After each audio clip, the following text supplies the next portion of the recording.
Cool.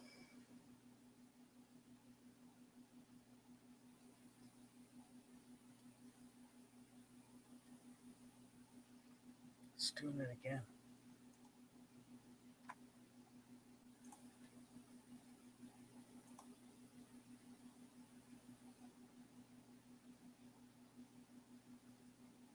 Hey Guido, what's up? How you doing?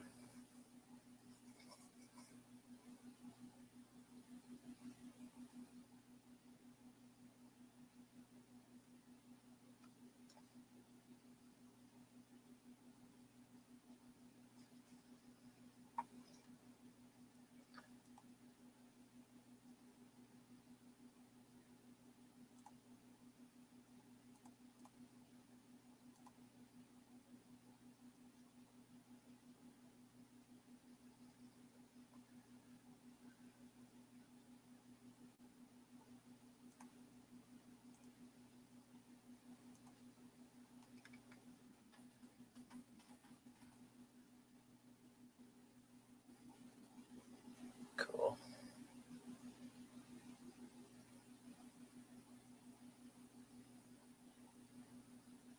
Hello, right to remain silent, cop watch.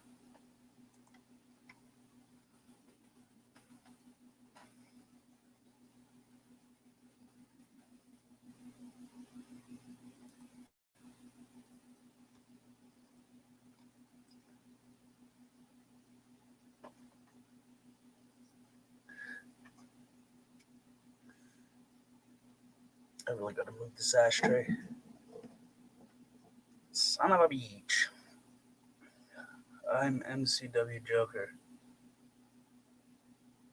Hmm. Okay.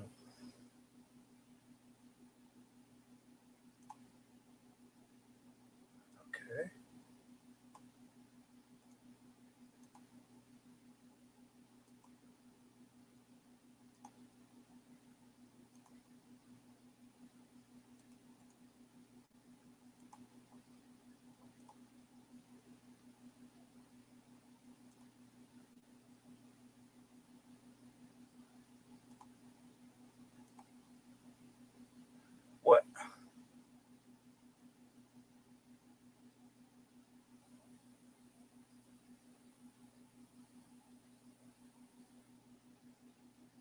ABS?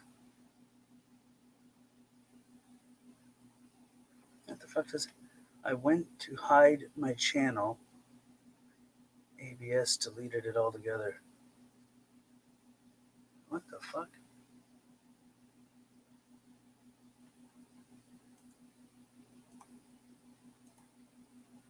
Is there a way you could come up here just so I can,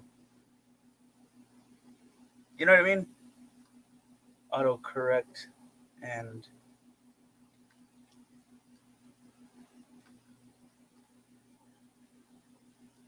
what?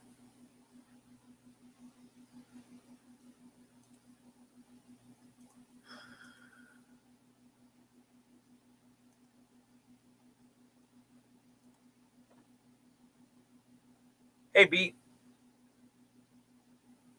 as soon as I get off work in 5 minutes. Okay.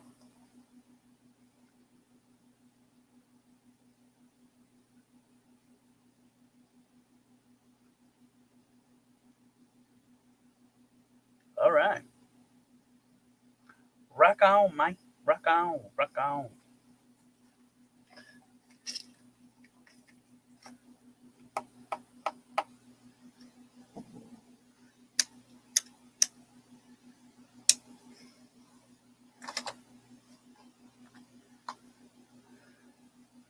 How you doing, Beat?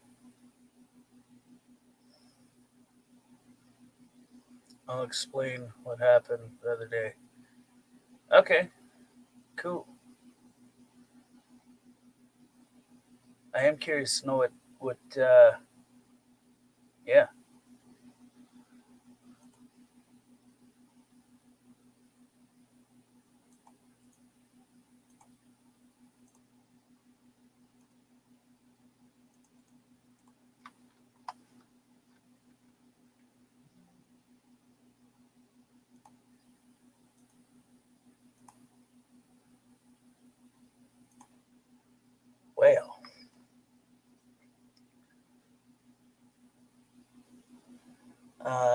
brand new refrigerator put in my motel room today.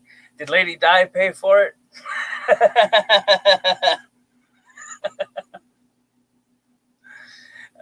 Sorry. That was fucked up.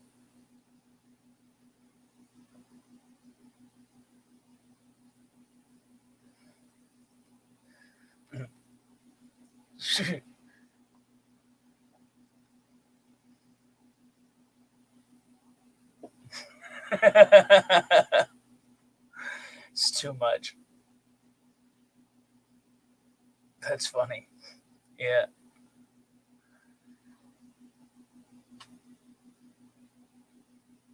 Uh,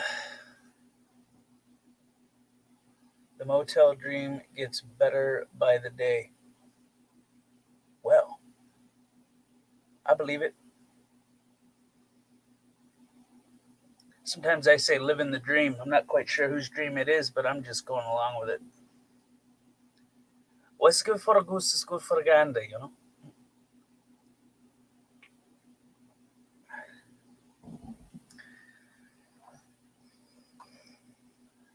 Snapbo, I'm on TV. First cops, now this. Too much. Is my nightmare. Oh no. Say it ain't so. Well, wake up, my. Wake up.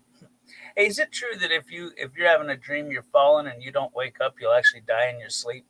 I don't know if that's true or not. I've had plenty of dreams where I was falling. I usually wake up because of that weird feeling in your gut.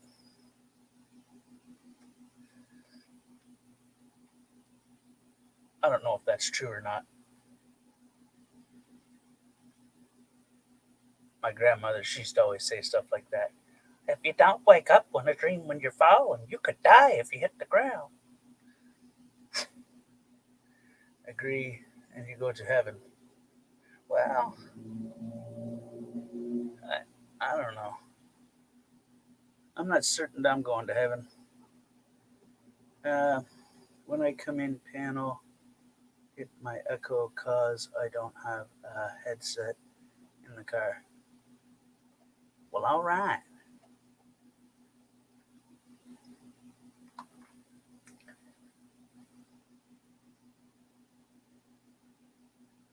I go to the next motel. Ha!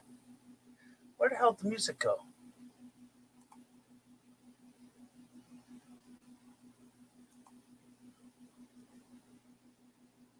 There we go. Shavers. The Motel Dream. Sure. See any lot lizards yet? You must be near a truck stop. If you get lonely there, Beat, just go down to the truck stop, pick yourself up a lot lizard.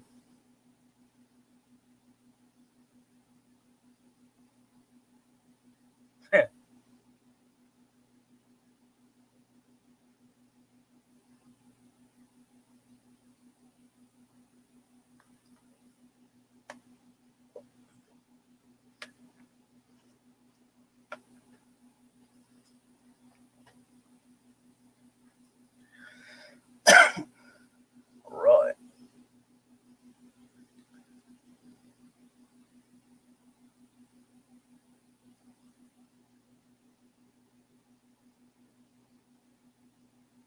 Who's right? Uh, I think that it's Joker, but uh, I hope it is.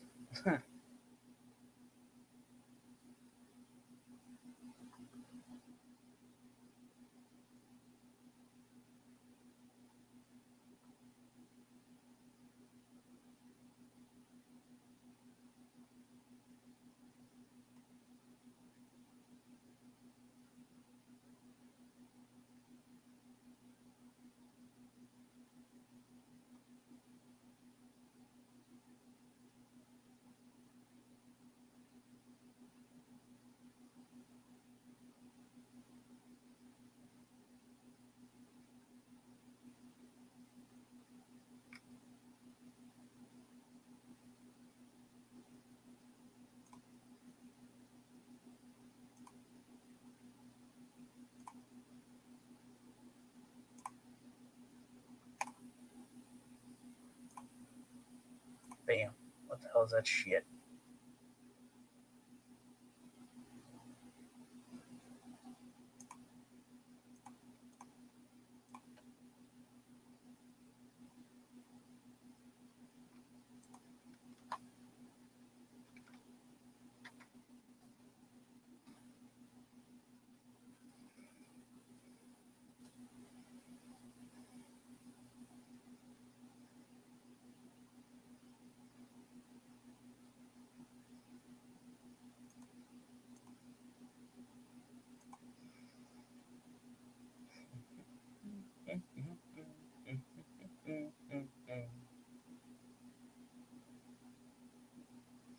Don't do it, cat. It's not worth it.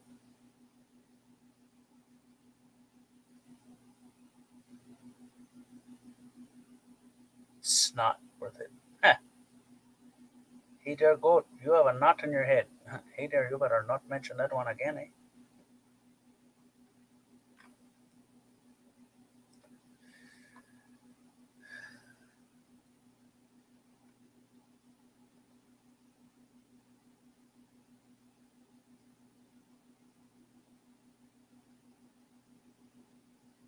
The one with the GH dot space dot.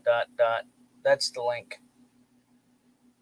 I got rid of Facebook account forever. Oh my god. Say it ain't so. Sometimes the StreamYard link screws with me, so you gotta put a bunch of gibberish in front of it in order for it to send.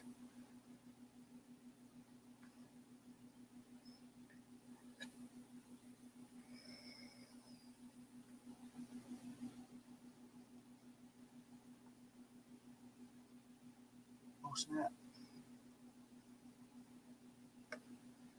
I'm on Twitter. Tweet, tweet, tweet, tweet, tweet, tweet, tweet. Go back to the early Twitters where they tied a message to the bottom of a falcon or whatever the hell you call those things. Tweet.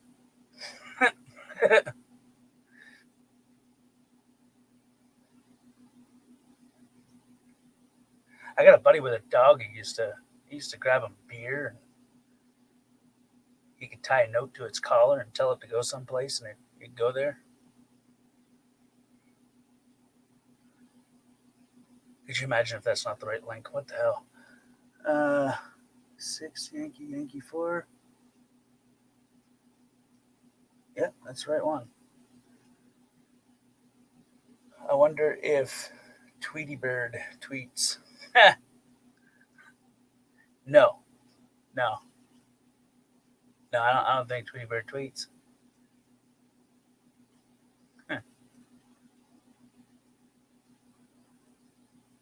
That's funny. I don't care who you are.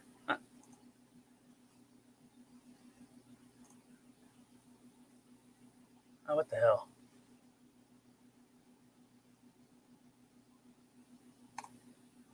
Minimize. Eh. He's a snap foe. I'm on TV. First cops, now this.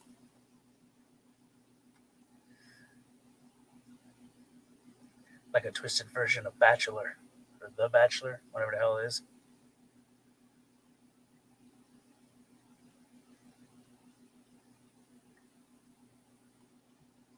Send a rocket.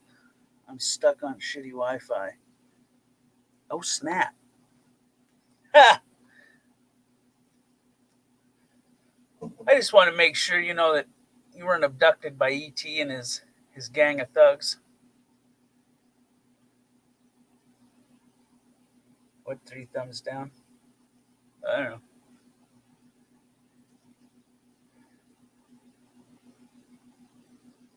Apparently, we're not somebody's cup of tea, you know what I mean? It's okay. What's good for a goose is maybe not always good for a gander, but it'll be alright, you know?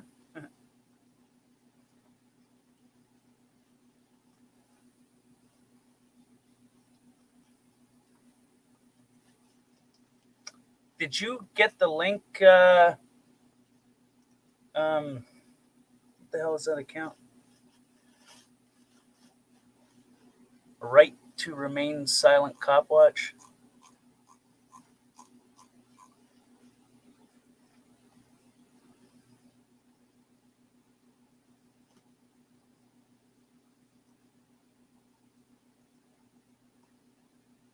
Do, do, do, do, do, do, do.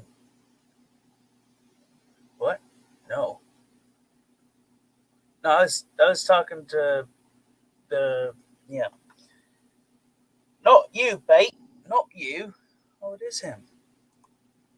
Son of a bitch. What up? Not much, See, bro. you didn't believe it was me. No, I really didn't. Fuck me, So, man. What the hell? here, I'm going to turn my phone sideways because I'm going to be driving. Okay. So, there we go. So, yeah, shit went south pretty bad the other day when we were out cop watching. We were following this guy, Officer Garcia. And Okay. let's see, I'm going to turn my camera around so I guess you get to see the street. I don't know how to turn it around. Oh, well. So Garcia, on our third stop with him, decided that he was after his stop, he left, and then he came back, drove back just to run my plate for no reason. We didn't commit no crimes or anything. He came back and ran my plate, called it in. Another unit was waiting for us down the road. So we came across that unit, and Spin Cobra was in the back seat and flipped that unit off. Well, they didn't like that. They started following us for about 5 miles. Ended up, I pulled over to see if they were going to pull me over because they kept following into a neighborhood down the street, down that street. Next thing you know, they pass us and yell out "losers." So, next thing you know, I start following them, and they go to my apartment complex. Now I'm like, oh God, they're going into narc me off to my apartment. And so I go into the office, and I was going to pick up a package that I had delivered, and I could hear them in the office, and the office manager showing them the computer, and she goes, "Yep, Todd Barrett." And that's when I spoke up, and I'm like, "Hey, it's illegal to give out my personal information without a warrant." The cop comes back out into the lobby and gets in my face and tells me I need to leave. Well, I told him I don't need to leave because this is my place. I live here. And then that's when the manager comes out yelling and screaming, "Oh my God, you disrespect the cops and you flip them off, you follow them." And I'm like, there's nothing illegal about that, in which there's not. So he starts soliciting to trespass me in my own complex. And I'm like, well, that's not going to happen. He goes, "You want to make a bet?" So next thing you know, she goes, "Get out of the office." So I left immediately because now she asked me to leave.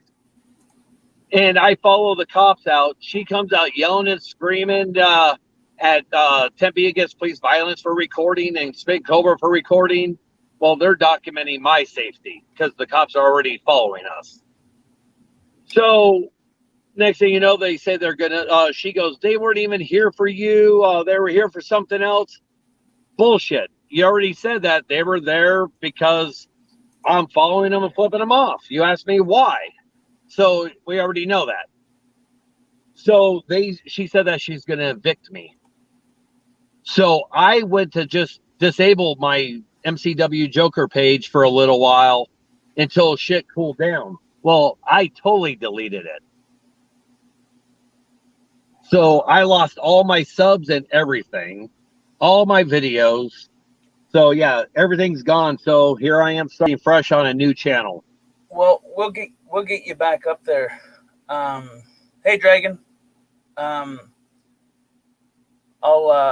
make a little promotional video later on and put it up there and whatnot. And okay, yeah, I'll put Meteor and share on it so people can just download it and share it. Yeah, Spin Cobra is going to be helping me out, and I'll be in San Diego next week with Irate Production. So you're gonna be set. I think you'll get back up there quick, fast, in a hurry. Right. And But which it's I'm not still even worried that about. sucks that it went through that because dude, like, do you have backups of your content? No. And which I'm not even worried about that because Spin Cobra had the content on his. He was the one that was live during it, filming the cops following us. She ran a red light, a full-blooded red light, to follow me. And that's all on camera. If you go to Spin Cobra's channel and go to that video, go to the 15-minute mark, and you'll watch her run the red light following me. No light. Go ahead. I downloaded that one stream there and then just took a couple second clips from throughout it, just to kind of tell the story. Like, hey, listen, butthurt cop kind of got you kind of evicted, and they solicit an eviction, and then your channel goes down. So I'm like, what the fuck? Right. No, a lot of people think the cops took down my channel. No, they did not. And but I am going to have a lawsuit against the Mesa Police just for the simple fact I didn't break any laws, I didn't commit any crimes, and they solicited to get me evicted from my home.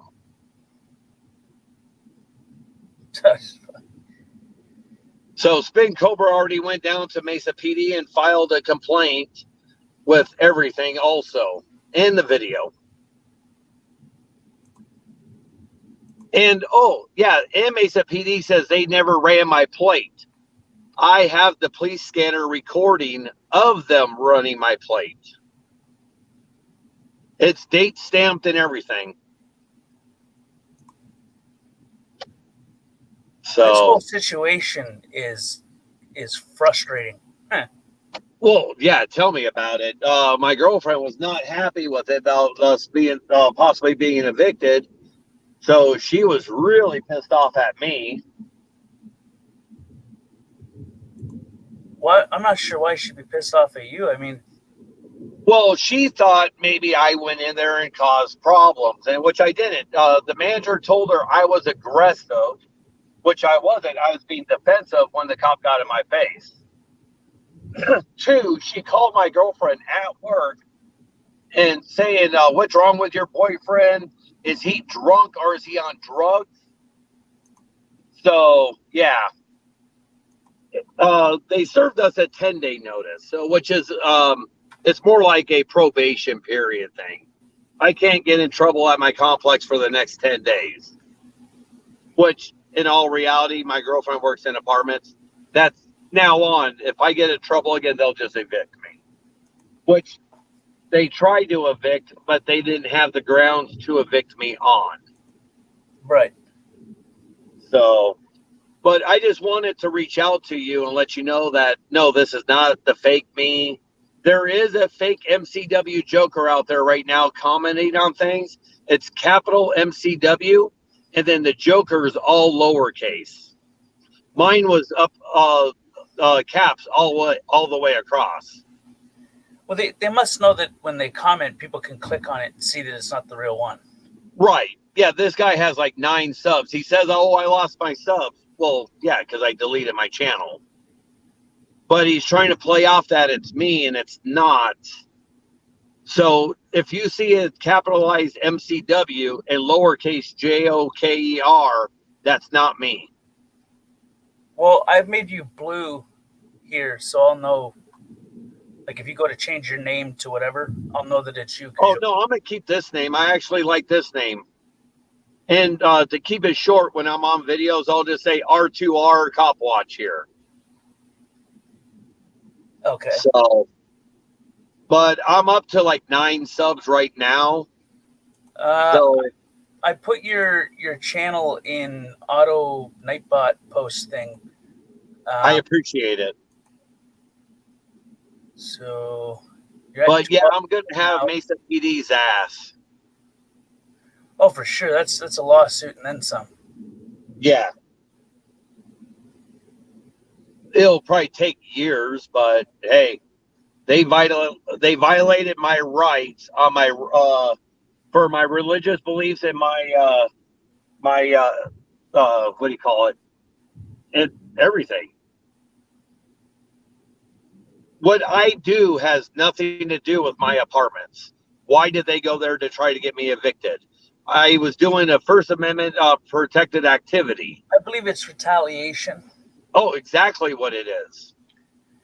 The smug look on that cop's face as he came out, he was just a little bit too perky, you know what I mean? Oh yeah, he was enjoying it when Spig Cobra was in his face. Hmm. You just tell by the body language of him he's a dick. Oh yeah. Well, he's all butt hurt. All this, we had no interactions with those two cops at all. He got butt hurt because Spig Cobra flipped him off. So that right there shows it's a full-blown retaliation. Right. So, I mean, but to go in there and like I've seen them solicit. I mean, I've seen them do a lot of shady shit, but lately, I mean, they've been soliciting like trespass orders and shit like that. But I mean, this takes it to a different level, you know. right. I thought that at some point in time we'd move past all this malarkey, but nope, guess not. No, they're not gonna back off. What up, Nova? How you doing, brother? Hello, Um, Dragonfire. he just put a comment in there, right there. It's on the screen. Oh, okay. Hold on. Let me go back to the camera. However, I do that. It should Okay, be on there the we go. screen. I subbed you. Okay. And then I'm gonna put another one on the screen. Okay. Sue Sue the the department. department and the agent of the rental properties for an unlawful eviction. Make sure to include the eviction that your name was mentioned. Okay. Nova, you must have came in a little bit late. I did not end up getting evicted because they don't have grounds to evict me on. They gave me a 10-day notice, which is more like probation. Mm. So I can't get in trouble at the complex anymore. But with this police scanner recording I have of them running my plate, I'm going to go to the apartments and tell them they need to retract this notice against us because we did nothing wrong. It was all retaliation. Right. I mean that's the gist of it anyway. Yeah, I knew that you were doubting it was me when you're like, I don't know what that's supposed to mean, but thanks for the comment. Yeah, well, I don't know. It just sounded like a troll. What you said, it just kind of sounded like you didn't give two fucks about what was going on. Stay on it, buddy. I'm like, what the? So Yeah, then, and that ABS is the autocorrect on the phone. It's instead of and, it did ABS.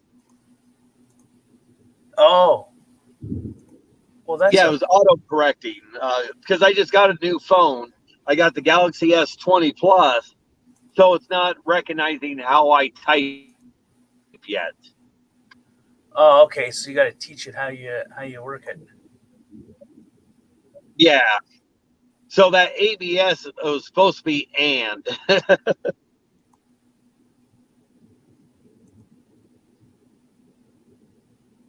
So, but I just wanted to come on here and touch base with you, let you know what was going on.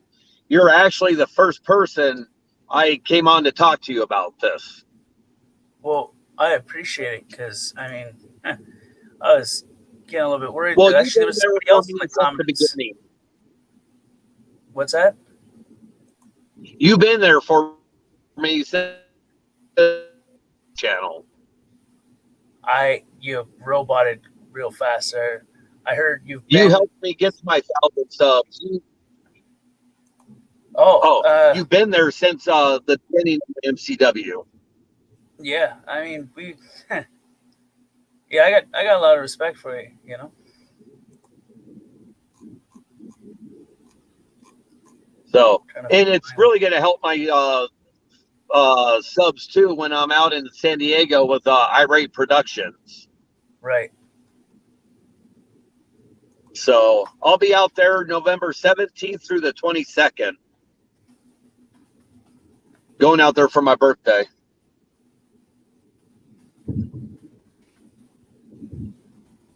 Uh-oh, my phone's dying. Let me plug it in. So, but anyways, like I said, I just wanted to touch base with you, let you know this is me. It's not a troll. Fuck you. What's up, dude? What's up? What's up, Dragon? What up, Dragonfly? Dragonfire. What's up? Excuse me for a second. Let me throw my shirt on. Dragonfire is some shit out here in Arizona. If that's the right Dragonfire. Okay, repeat that. I didn't hear it. I said, Did if you you're hear the right Dragonfire, you've been through some shit out here in Arizona too, right? Well, yeah, but not on YouTube. It's must be a different Dragonfire. I used to be Dragonfire DSM Iowa, and then I moved to South Carolina, so I changed it to DSM Dragonfire News South Carolina. Then I moved back to Iowa, so I had to change it back to. So I just changed it to straight Dragonfire News. Oh, okay. Yeah, there's another So- Dragonfire out here that's been going through some shit. Well, I heard there was another Dragonfire, but it's not the same one. Hey Nova, what's up? Hey man, why I got you on here? I'm gonna switch my camera around so you can see what I was talking about.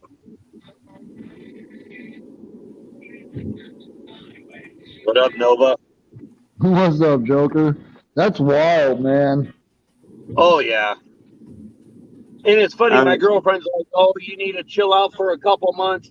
Last night, there was a car that crashed into an apartment complex down the road. She's all recorded. She goes, that lasted a whole 48 hours. Hey Nova, see that that U grip? Oh yeah. That's nice. If you are interested in it, we can get together and I'll let you get it from me, because But That's what's my funny new is one. That's almost exactly like the little rig I've got right now. You already got one? Yeah, I wound up getting it's a vlogging kit at Walmart, but it's a little U-grip like that. It's got a handle on it. It's got a tripod, light, microphone. Oh, okay. Well, see, this is the rig that I got that has the crow's foot on it, and it stands okay. up on its own. And that's got my camera on it. But see, I can put my cell phone in this little thing up here on top. Right. So, Yeah, I Well, figured you you already would have got- shot me an email when you came through Davenport, bro. oh fuck, I don't think. Yeah, I did go through Davenport, I guess, when I was running through. I should have, but I hold on, switch my camera back. Yeah, just remember my email is just my YouTube name at Gmail. So Right, but you know, I can always. It's how far from Des Moines? What, 4 hours? I want to say it's like 2.5, 3. Well, Here, how far are you from CR? from Cedar Rapids, I'm about 45, 50 minutes from Cedar Rapids. Okay, so I'm like 2 hours and 45 minutes, 2 hours and 30 minutes from Cedar Rapids, so that I know for sure. Okay, So it'd yeah, it'd be be- like So it's Three about a hours. 3 hour drive. So, dude, some weekend we can get together and do a group audit. Fuck, I'll just Yeah. shoot that way. yeah, we'll have to get together. The problem is I've been working weekends lately, so that's why I haven't been putting anything up on my channels, because I've been working so much since I started the new You job. and me both. Since I got back to Des Moines, I put up went and did FOIA requests, and I still haven't got nothing back on it. And then I did that Verizon thing. I went and got body cam FOIA requests. Okay. I turned those back in. But since I did that live stream, I haven't been back done anything, because I've been working 10-hour days, Monday through Saturdays mostly. Right, that'll get to you after a while. Yeah, dude, it hurts. But see, and I'm going to tell you what industry I'm in, but I'm not going to dox my company. I'm in the heating and cooling industry. I'm installing furnaces and shit in new Oh. houses. Yeah, good money in Iowa right now with it being cold. Right, right. But shit, that's the bad thing because it's cold. I want to go back to South Carolina where it was warm. Man, I want to go back to Virginia Beach. Are you kidding? Come to Arizona. Oh, if I come to Arizona, I won't leave. But talking about Arizona, I was in Kingman, Arizona, and had some shit go down there for a little bit. But I never recorded any of it except the stuff that I did record. All that was stolen from people that I believe was the FBI or at least Secret Service of some sort. Oh, shit. Yeah, so I got the hell out of Dodge. Right. Hey, sometimes Dude, you gotta know when to hold them. such- Sometimes you gotta know when to fold them, brother. it being such a big desert out there, and where my cabin was, where I was staying, it was just basically a little shed with a shitter and a shower and like a built-in cot and a mini fridge. And at night it got cold and it had a little like electric baseline heater, but at night the solar panels wasn't charging the battery, so you couldn't run that heater all night long. Oh, yeah. So Well, it was kind of interesting. I enjoyed the 2 weeks that I was there, but when I was done doing what I was doing, I was ready to get the hell out of there. Hey guys, I'm gonna go ahead and cut out, but I have one more thing to say to Tank before I go. That refrigerator comment was fucking classic.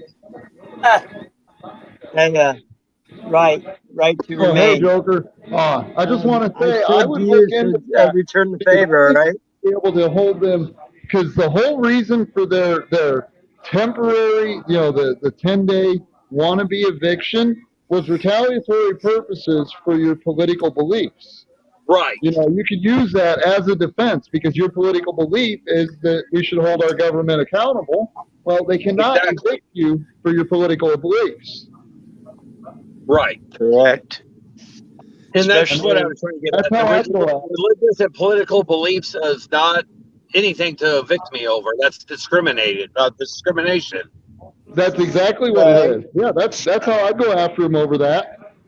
Yeah. Well, I'm going to be in the works of getting a lawyer to go against Mesa PD. Okay. Well, I subbed your new channel, and I'll definitely keep up to date on it. I'm actually on Wi-Fi at the laundromat right now. I haven't had data on my phone. I haven't had data for another week. Yeah, fuck you, Tank. Just get a casket. Someone stole your laundry basket. Not tonight. Dude, I'll definitely keep up on that, Joker, because that's wild what you went through. Oh, I know. Yeah, no doubt. And it wasn't even me that flipped them off. I did watch the video. Somebody fucking mirrored for you there. That was irate. Irate. I knew I saw something about it, and I remember. So when I heard that you were on Tank Boy tonight, I jumped on. Well, I appreciate it, but I'm gonna go ahead and get out because my phone's about dead, and I'm just about home. Well, like I said, brother, well, you be safe, man. Return the favor. And my girlfriend's calling right now, so Yeah, bro. I appreciate you coming up and letting me know. Later. Anyway, what's up, Tank? Been a long time no see. Yeah. But anyway, where'd you disappear to, Dragon? You just kind of vanished. Well, I've been on. I've been stalking. I just haven't been commenting because if I get commenting, then I get drugged. Then I get drugged into the conversation too much. So if like tonight, I got a little bit of time to burn before I got to get up at 4:30 in the morning, dude. No, yeah, I know the feeling. I got to be up at 6:30 tomorrow morning to get ready and shit for work. If like I said, if you know me, I get to talk and I don't know when to shut up. Right. Oh, I know exactly how that goes. I'll get online, start talking to Tank, and then it's 3-4 o'clock in the morning, and I got to be up at 6. Right.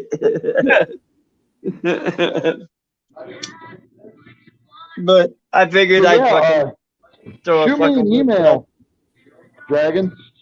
Dude, I'll tell you what. I'll send in the private chat. I don't give a shit if Tank knows my phone number. I'll shoot you my phone number in the private chat. 1-900. No, yeah, yeah, that works too. I was just gonna say, send me an email, and that way we could connect through, like phone numbers or something. But yeah, if you just do that, I'll make sure I save it in my phone. I'll shoot you a text. Right, and just shoot me a message back. Yep. What is it? 9693. Oh shit. There. It's all bunched together, so. Okay. And it's still my out of state number, but I'm not switching it back anytime soon to a 515 because everybody's got this one. Right. And it don't charge me to call anybody in the state, so. Right, yeah. If it's an out of state number, but it's still a U.S. number, I ain't got no problems calling it. So Right. yeah, I seen you commented on my video. Yes, I did get to go cop watch and go out and film with Bronson and AFA. I know. I called you fucking lucky, some bitch. You know what's wild is I don't know if you caught Bronson's stream about him getting the window tent ticket, but I was actually Yeah, I did. I actually think I watched that live stream. Yeah, I was actually in the back seat of that truck. Everybody in the comments, but I wound up having vertical video syndrome when I filmed, so I didn't upload the video. Right.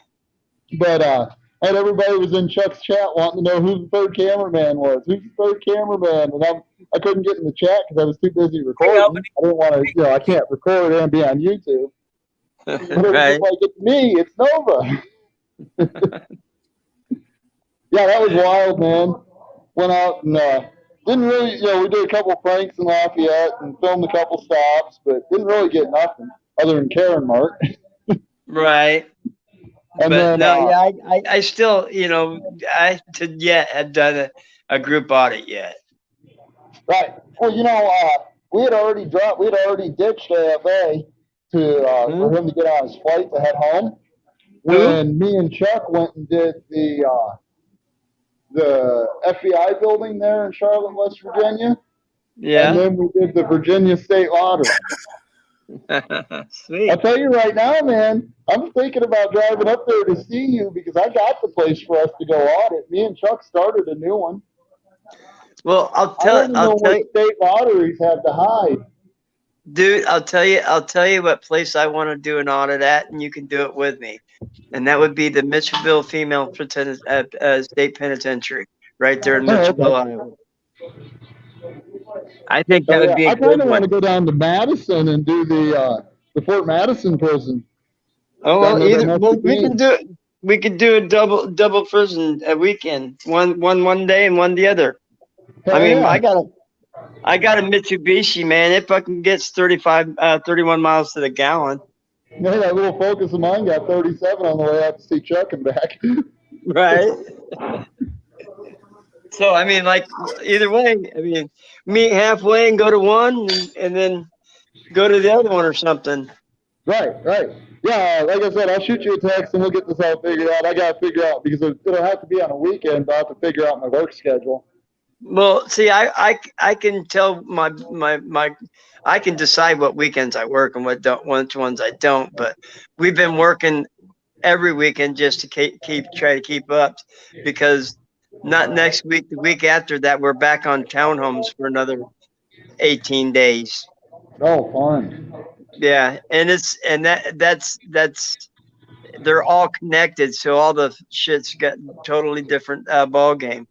Right. That's what I started on. So I'm a lot more familiar with that than doing the houses that I've been doing. Oh, yeah. So, but anyway, yeah, shoot me a message, man. I'm definitely going to bounce too, man. Tank, I appreciate you letting me get up here in Him and Haw. It's been a while since we seen you. We thought fucking Stanley done kidnapped you. Yeah, we didn't know what happened to you, bro. I got a couple of death threats on my channel for a minute there. Oh, yeah. Yeah, They said that they made a comment like, "You seen what happened to God? What's his YouTube channel? I can't remember. He got beat up and put in the hospital. Yeah, a lot of Know Your those. Rights,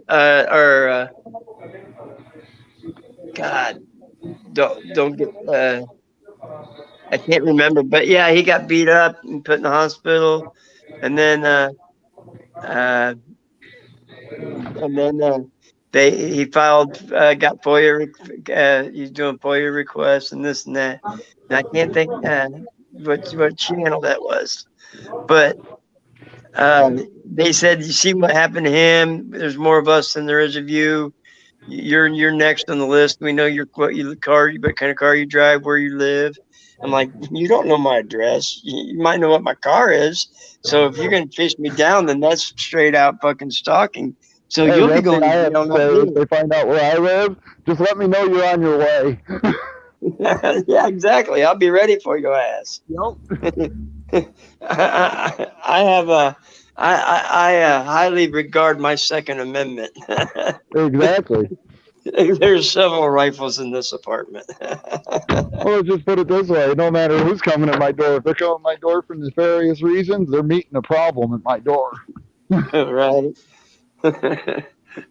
Regardless. But anyway, man, like I said, I got to be up at 4:30. It's 8:30 now. That leaves me like 6-7 hours left to sleep, and I still got to jump in the shower. Oh, shit. Oh, yeah. All right, well, So- it was good talking to you, brother, and I will definitely shoot you a text. Definitely. Hey, Tank. Yeah. Good to see you again, man. Peace. Yeah, Appreciate you too, you. Let me get back up here and say hey to some old homies. Right. Brothers from another mothers. Oh, show. Oh, show. For sure. All right, guys. Peace out. Yeah, have a good one, bro. Later, man. I just got lost. Where am I? There we go. Oh, somewhere in Canada. Oh, no. No? Where the fuck are you? I don't even know anymore. If you're down the street from my house, let me know so I can get there so we can smoke this bowl. Did you see that message from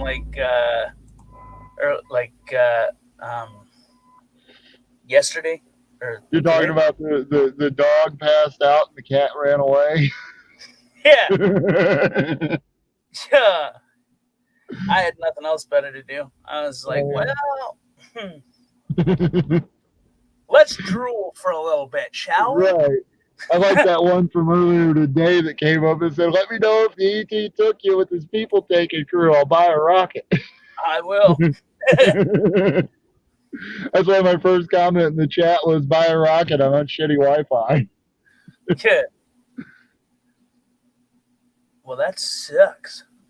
Yeah. Yeah, I'm gonna wind up buying a 5 gig card tomorrow when I get off work. But I had to give up half my paycheck as soon as I got it. Why? 6 months worth of car insurance. Oh my God.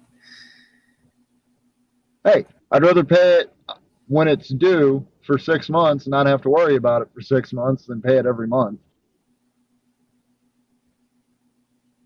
Damn. Like I've got insurance on the car. I just my next term. What do you pay per month? For the 2 vehicles, so for the truck and the car. Do what? Vehicles. Yeah, for my car and my truck, I pay just under $40 a month. Okay. Yeah, it's not bad. For both of them, $40 a month? Yep, for both of them, $40 a month. Jesus. It's like almost $300 a month. For yours? Shit. Yeah, but it's a truck. Is it full coverage? Fire, theft, accidental something. Probably got comprehensive collision too. Yeah. Yeah, see, I don't have full coverage. I've got just liability, but I've got $500,000 limits. I carry that high limit because of my old ass truck. If I blow a brake, I don't remember what it is. Yeah, I Something- carry that kind of coverage because of the truck, because if it so happens to blow a brake line, it's probably going to take 2, maybe 3 new cars to stop it, and that's 60 to 100 grand. And state minimum where I live is only 15. State minimum. Yeah, we have to have minimum liability insurance, and the state minimum is $15,000 in the state of Iowa. It might be 20,000 now, but that won't even cover one new vehicle if you total a new vehicle. Even if you totaled some little tiny Yaris looking thing. Oh, You know that if you add additional crap to your vehicle, they charge you extra insurance. yep, or they won't cover it if something happens. Right. And any modifications, you have to declare them. Right. So like suspension kit, lift kit, push bar, the new tonneau cover. What else? There's the new tires, new brakes, all that stuff. It has to. You have to like take the receipts and shit in for them to add it. Right. My dad's buddy had his truck totaled on him last year, and he wound up getting, so his truck, he had bought one that was a salvage title, so it had been previously repaired, and he wound up getting the full value of the truck out of the truck because of the modifications that he had done to the truck. The truck had a lift kit, it had an aftermarket front fascia on it, had custom wheels and tires. But he had to fight, and he's still in the middle of fighting for the medical on it. They fucked him up. They fucked him up for life. I mean, he got hit hard. When I seen what his Ram looked like, I couldn't believe he actually got out of it and walked away. He got nailed right in the driver's side fender door area, like right at the footwell. It's nuts, man. I remember my mother. She was parked on the road in front of my house, and a car like just smoked the side of her vehicle, took her mirror right the hell off almost. And the lady, she was like, no, it's fine, I'll cover the damages. Rah rah rah rah rah. She didn't want to go through the insurance. Well, we found out later it's because she was intoxicated. Oh, shit. So she waited 3 or 4 hours and then phoned the police.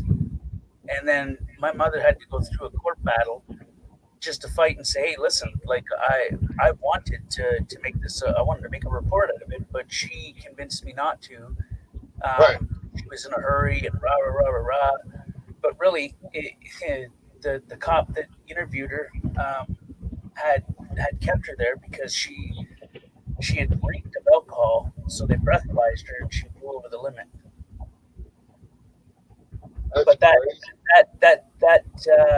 that report, that police report, took months to get put in front of the civil court judge. Jesus. It was subpoenaed, everything, and it took months for it to get up and going. That's fucking nuts, man.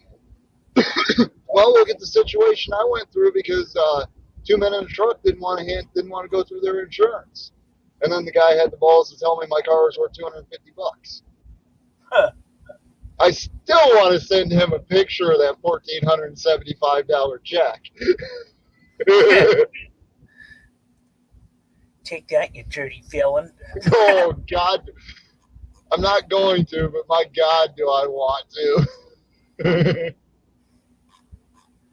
That's funny. Because my car is only worth $250. The insurance company will only give me $250 for the car, and they'll take it. Really? Because they had no problem cutting me a check for $1,475 and not even mentioning the car. Right.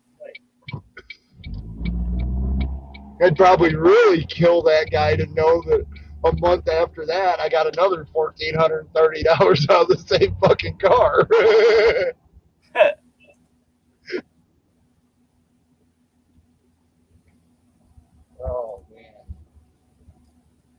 So let's see how long this half a gig of data I had left lasts. Oh, what the hell? Huh. Yeah, I've been trying to say, like, when I get down to a gig, I try to save that gig because I gotta have my phone to be able to look up. I need to talk to the owner when he comes in Tuesday and find out what the Wi-Fi password is for work. Okay. Because then I could actually be able to use my phone at work, even if I use all my data. Because I gotta have my phone where I have a little bit of data, so that if somebody comes in, they start asking how a certain vape rig is used or something like that, I can demonstrate it to them, just show them, a little instructional video. Okay. Because I had 4 or 5 different people already ask me this week, how do you use that nail? It's a nail. How do you think you use it? You hit it with the torch, you get it nice and hot, and then you drop this little gooey thing on it and go, and it works. Well, I mean, how else am I supposed to explain it? The one that we got in, that thing's really fucking cool, though. And goddamn, it makes me want to go over to Illinois and buy one and take it over to Illinois to try it out, just so I can get some diamonds to try it with. But have you ever heard of a Terp Slurp? No. So it's this really cool banger. It's basically a bucket banger that is hollow in the center of it, at the center of the base of it, and it drops down another ½ inch to a little dish. It's for low temp dabbing. Low. It's kind of low temp dabbing. I don't know what that means. Low temperature concentrate use. Does that help? Okay. So slang for concentrate here in the States is dabbing. Okay. And then low temperature means you're not getting it super hot, you're just heating it enough to be able to melt it. Me, I really don't know shit about the concentrate stuff because I'm just a straight flower guy. What can I say?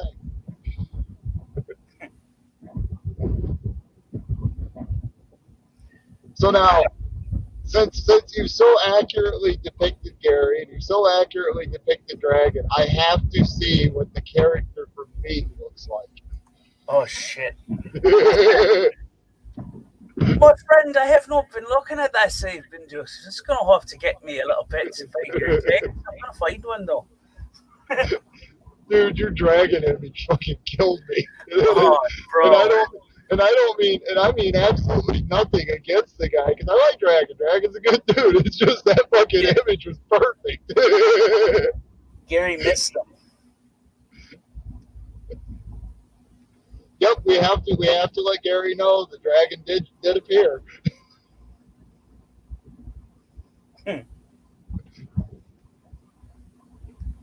So I successfully meandered my way through the laundromat and got my laundry done without getting in an altercation. Successfully what, sorry? I successfully meandered my way through the laundromat and got my laundry done without having an altercation. Oh, snap. Yeah. Casket. Someone stole your laundry basket. A tisket, a tasket. I'm going to piss on Gary's casket.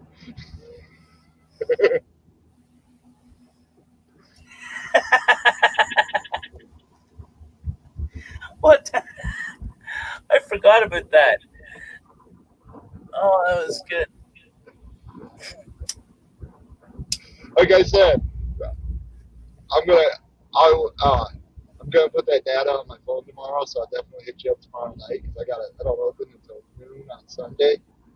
But yeah, we got to talk about that because that whole tisket and tasket, I'm gonna piss like Gary's casket. I got a hell of an idea for that.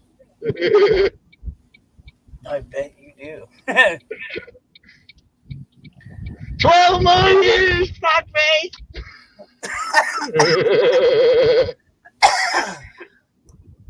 Shit cracks me up.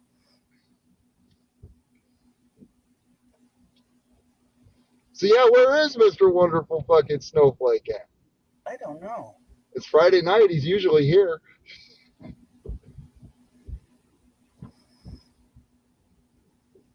Dude, that's crazy what's going on with Joker. Yeah. Did you get the notification? The notification that you for the yeah, I got a note for the stream. No.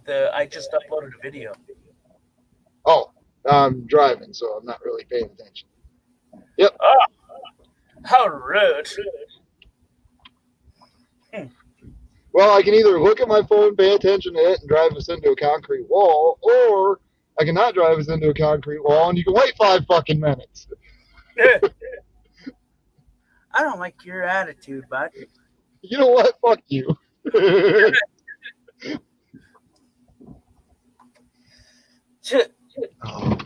Same answer I'd give a customer at work if they said I don't like your attitude. God, that's funny. We ain't the only head shop. We ain't the only head shop in town. You can go find us somewhere else. Fuck off. Oh, shit. Calm down. I can't really be like that though. Though I do get some customers in every now and then to make me want to be like that.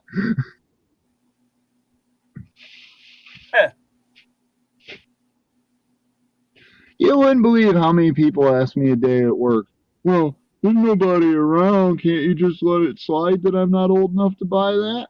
Nope. Not gonna happen. But why, man? Hey, didn't I tell you about what happened to me the first week I ever worked at this store years and years ago? No. I had an undercover cop come in. You know how they say undercovers always overdo it? Like you can usually spot an undercover because they always overdo it. So I had a guy walk into the store behind it when I was behind the counter. This is the first week I ever worked there when I originally worked there seasonal 12 years ago or whenever the fuck it was. But this guy walks in. He's got a trench coat on. He's got like a Crocodile Dundee type hat on. And the very first thing I notice about this guy when he walks in the store is this dude looks like he's got one of them cheap black witches wigs from Halloween. You know, the real straggly, straw-like thin black fake wigs. Okay. He looked like he had one of them on.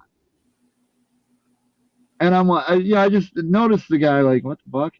And he comes walking up to the counter, and he's looking around, and he looks at me, and he goes, hey man, you guys have any memorabilia?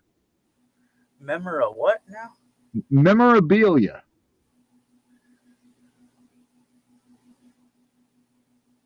And I'm like, well, we've got all kinds of Grateful Dead stuff. We got Hendrix stuff. We've got all kinds of different stuff. What kind of memorabilia are you looking for? And the guy's like, no, memorabilia. I said, dude, we've got KMK. I mean, what kind of memorabilia are you looking for? And he's like, no, memorabilia. And I stopped, looked at this guy real funny, and I went, sir, are you talking about our tobacco pipes? And he's like, yeah, that's what I'm talking about. Huh. And immediately my wind is up because this guy's trying to get me to say the P word I cannot say in my shop. Like it's, Oh, shit. we can't, we cannot call it paraphernalia because to call it paraphernalia makes it illegal to sell. Okay. And he's trying to get me to say this word. And I'm just like, yeah, all right, whatever, man. He's like, well, yeah, I'm talking about your tobacco pipes. I'm like, can I look at him? I'm like, yeah, if you got, and this guy was obviously older than me, but he's just really shady and something was really weird about him. And I'm like, yeah, I'll let you look at him as long as I can see your ID. You got an ID that says you're 18 or older? Huh. Because at the time you only had to be 18. As of January of this year, you got to be 21. But he's like, well, I don't have it on me. It's in my car. And I'm like, I can't help you unless you got an ID, man. I can't take the blanket off that cabinet unless I see an ID that says you're over the age of 18. And the guy's like, well, couldn't you just... I'm sorry, man. It's the rules of the establishment. I cannot let you see what's under the blanket. Because this is back when we used to keep our glass cabinet covered. And I'm like, I can't show it to you and talk to you about any of it unless I know you're of age. Well, blah, blah. I'm like, look, give me an ID or else I'm going to have to ask you to leave the store. And the guy reaches in his pocket, pulls out his wallet, slams it. I mean, he slams it on the fucking counter right in front of me, open. And all I see is his badge, his Davenport Police Department ID card, and his driver's license. I looked at it. I looked at him. I smiled from ear to ear and said, okay, you're old enough. What would you want to look at, officer? I have never seen someone leave that store that pissed the fuck off. A week later, the store gets a letter in the mail from the state that says, you passed our test. What the hell? They were legitimately trying to send an undercover in there because they had hired a new employee. They sent an undercover in to see if they could get me to break any kind of law. That way they could issue me a $1,200 ticket and they could issue the store like a $3,000 fine. Jeepers. Well, I'm not dumb enough to get me a $1,200 ticket. No.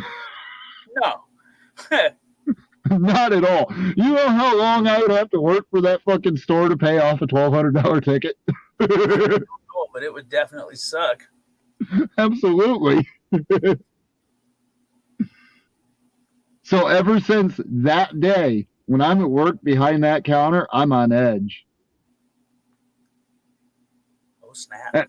And I mean, I don't mean like I'm on edge, like I'm paranoid or anything like that. I'm just on edge to the point where, hey, if you want to touch it or you want to fucking look at it, you got to show me an ID. It's just that simple. Huh. I feel like I hate the job because I feel like a cop all day long. Can I see your ID? Got your ID on you? Ain't nobody got time for that.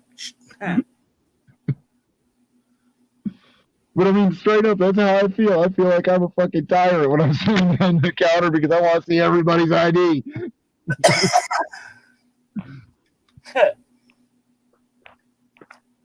Say it ain't so.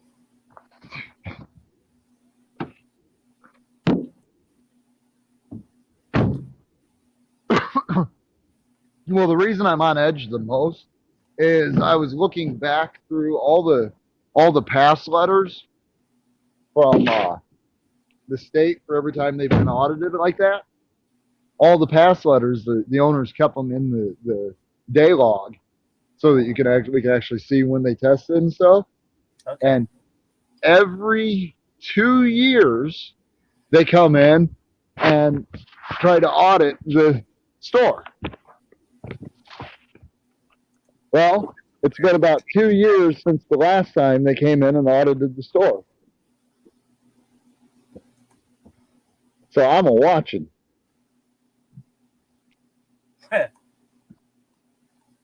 And you know, since I obviously have Copdar from filming them like I have been, I know it. I'll smell them before they even get in the damn door. What's that? I smell bacon? Oh, wait. Yep, I smell bacon.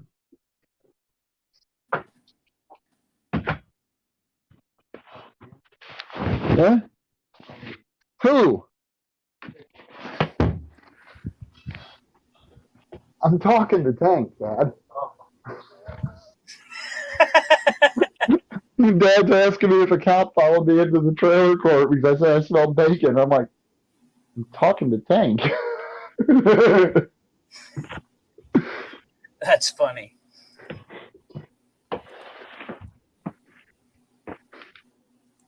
What's funny is the fact that when my dad hears me say the words I smell bacon, he immediately thinks there's a cop behind me.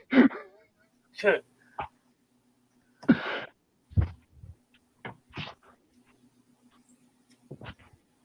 Oops, wrong button.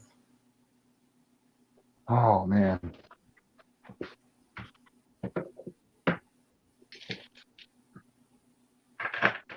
So, yeah, what you been up to, bro? Oh, not much. Chilling. Not much. Been working, taking extra days, and worked out. I got almost a $500 check today. Oh snap! That was nice. I guess so. That's why it didn't bother me so much. Like I was thinking it was going to be as closer to what the last check was, which wasn't even free. So I was thinking, man, I'm going to be broke. Still going to be broke, but I'm not going to be as broke. Ain't nobody likes to be broke. What the hell Hell is that? no. Oh, that beep! I just turned my PlayStation on. Oh, That was me turning OBS on. Come on now. what the hell?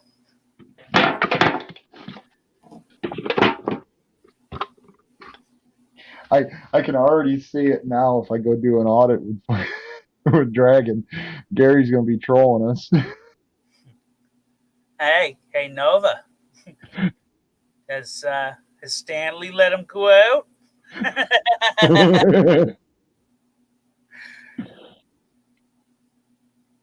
Oh my god, it's funny.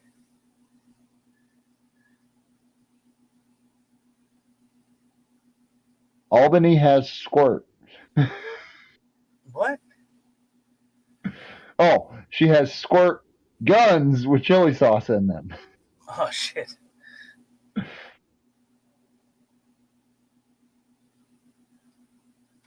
I was just scrolling through the chat. It said, I see I have squirt.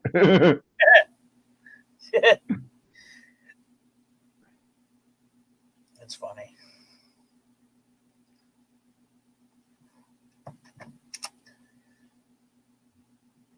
I picked up a used box of electronics today, just small odds and ends. Yeah. There was like 1, 2, 3, 4, 5, 6, 7, 8, 10 cameras in it. Oh shit. Yeah, they're I'd say the better ones are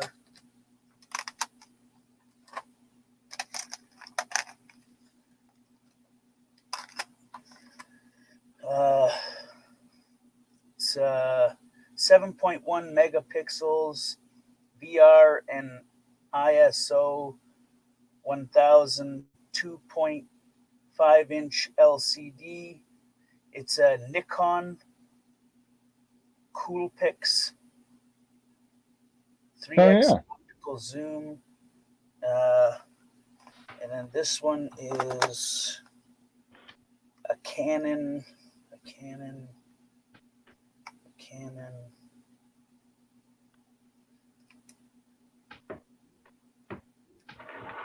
What the fuck's it say? Got all them cameras and no cops to Power point them Shot. at, huh? Canon PowerShot 5.0 megapixels. It's got a little LCD screen too. Those still aren't bad cameras. And then this one is a Canon 16x zoom. It's a Canon something. So 16.0 megapixels. Oh shit. 32x zoom plus. It's got a big screen on the back of it. Hell yeah. That sounds like a pretty good one. It's decent. Takes Well, I double mean- A batteries. Oh, okay. It's got like there's hookups on the side of it under this thing. It's like HDMI, AV out digital, which means I can. Oh, so it records video and Yeah, they all do, okay, hell yeah. and they all got screens on them. That's awesome. Here's another one. It is a Nikon 6.0 megapixel, ISO 800, 2.4-inch LCD, 3x optical zoom. It's got a bunch of shit on it. It holds an SD card too. The battery though, yeah, it's two AA batteries. AV out. It's video and pictures, and they all have like tripod holders. like the little screw thing in the bottom. Yeah. There's a big one over there. I don't know the name of it, but it's a big, massive one. Well, not massive, but it's bigger than these ones. It's like twice the size of these ones. And it's a decent damn camera, but it takes a battery pack, and I don't have the battery pack for it. Hey, Lion, Oh shit. did you see the video I just uploaded, Lion? It has MCW Joker's new channel in the. Actually, the last link that was just posted is the video, and in the description is MCW Joker's new channel.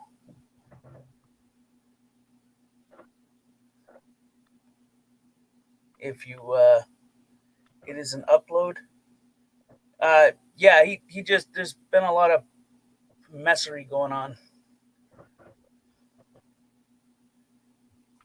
Yeah, if you can, it's probably not handy right now, but if you can, shoot me the link to the live stream he was talking about.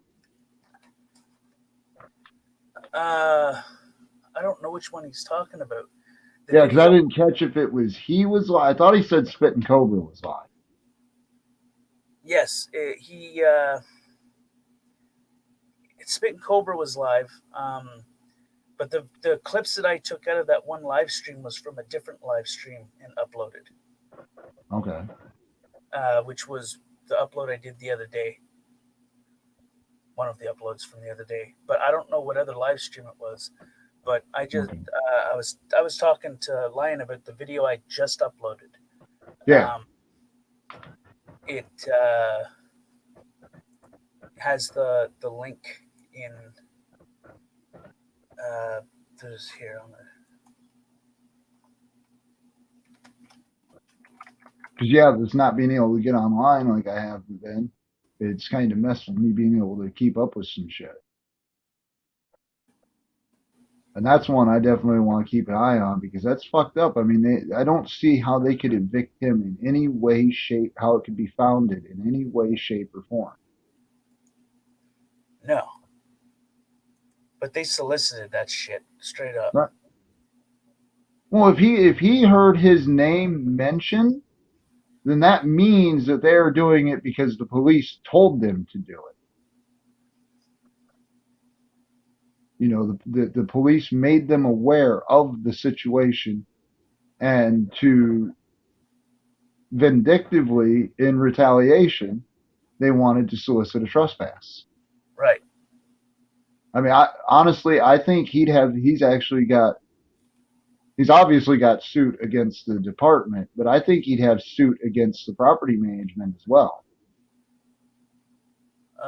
Yeah. I think so because, I mean, they're not allowed to solicit that shit. Right, and if the sole reason, and that's why I was saying what I said earlier, if the sole reason they want to evict him is because he films the police and he follows the police to film the police, well, that's a political belief because he feels that the government should be held accountable for their action. And you cannot discriminate against somebody based on their political beliefs. Like, for example, my boss, because I live and work in an at-will state, my boss, I could walk into work and the owner of the store could look at me and say, I don't like your haircut, you're fired. He can do that. That's not discrimination. But I can't walk into a workplace but what he cannot do is I can't walk into the workplace and say, hey, I voted for Trump in the election. Well, I voted for Biden. You're fired. Because that's discrimination based on political beliefs.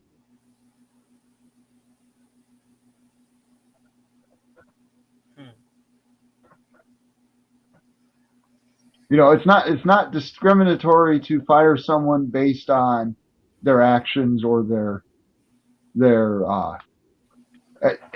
it has to be discriminatory. It's the whole situation is just fucked. Just a wee bit. Yeah, I mean, the whole thing's it's just fucked.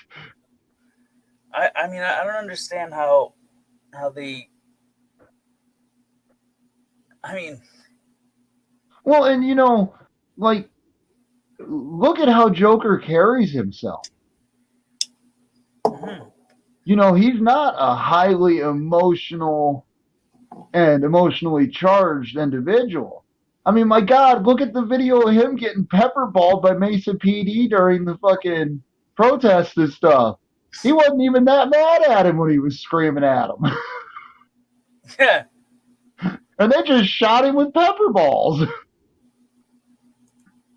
it's definitely it's one of those things that are just kind of like how, Yeah. you know what I mean? Yeah, it's just wrong. But the bootlickers will come in and be like, well, that's absolutely great that they did that to Well, him. some people are blinded. Absolutely. I mean, you can tell if someone walks, how they talk. You know, you can tell a lot Yeah. about a person just by facial expressions when they're communicating. Right. And that one cop that approached him, if you've seen the video that I've uploaded where I took the clips, and then Yeah, I the haven't watched it yet. description of that other video, there's the link to the actual stream. Oh my God, I mean, you can tell just by the way the guy walks up on him that, I mean, he's got a heart on for just messing with people. And it's because they flipped him off. Well, he needs to learn what the fucking First Amendment and the Supreme Court say about that. It's freedom of expression, I believe. It's actually been settled at the Supreme level. It is absolutely First Amendment protected activity. It's just like, as much as I don't like burning flags, the moment I go after somebody for burning a flag is the moment somebody can go after me for saying fuck the cops. Because they're covered by the same thing.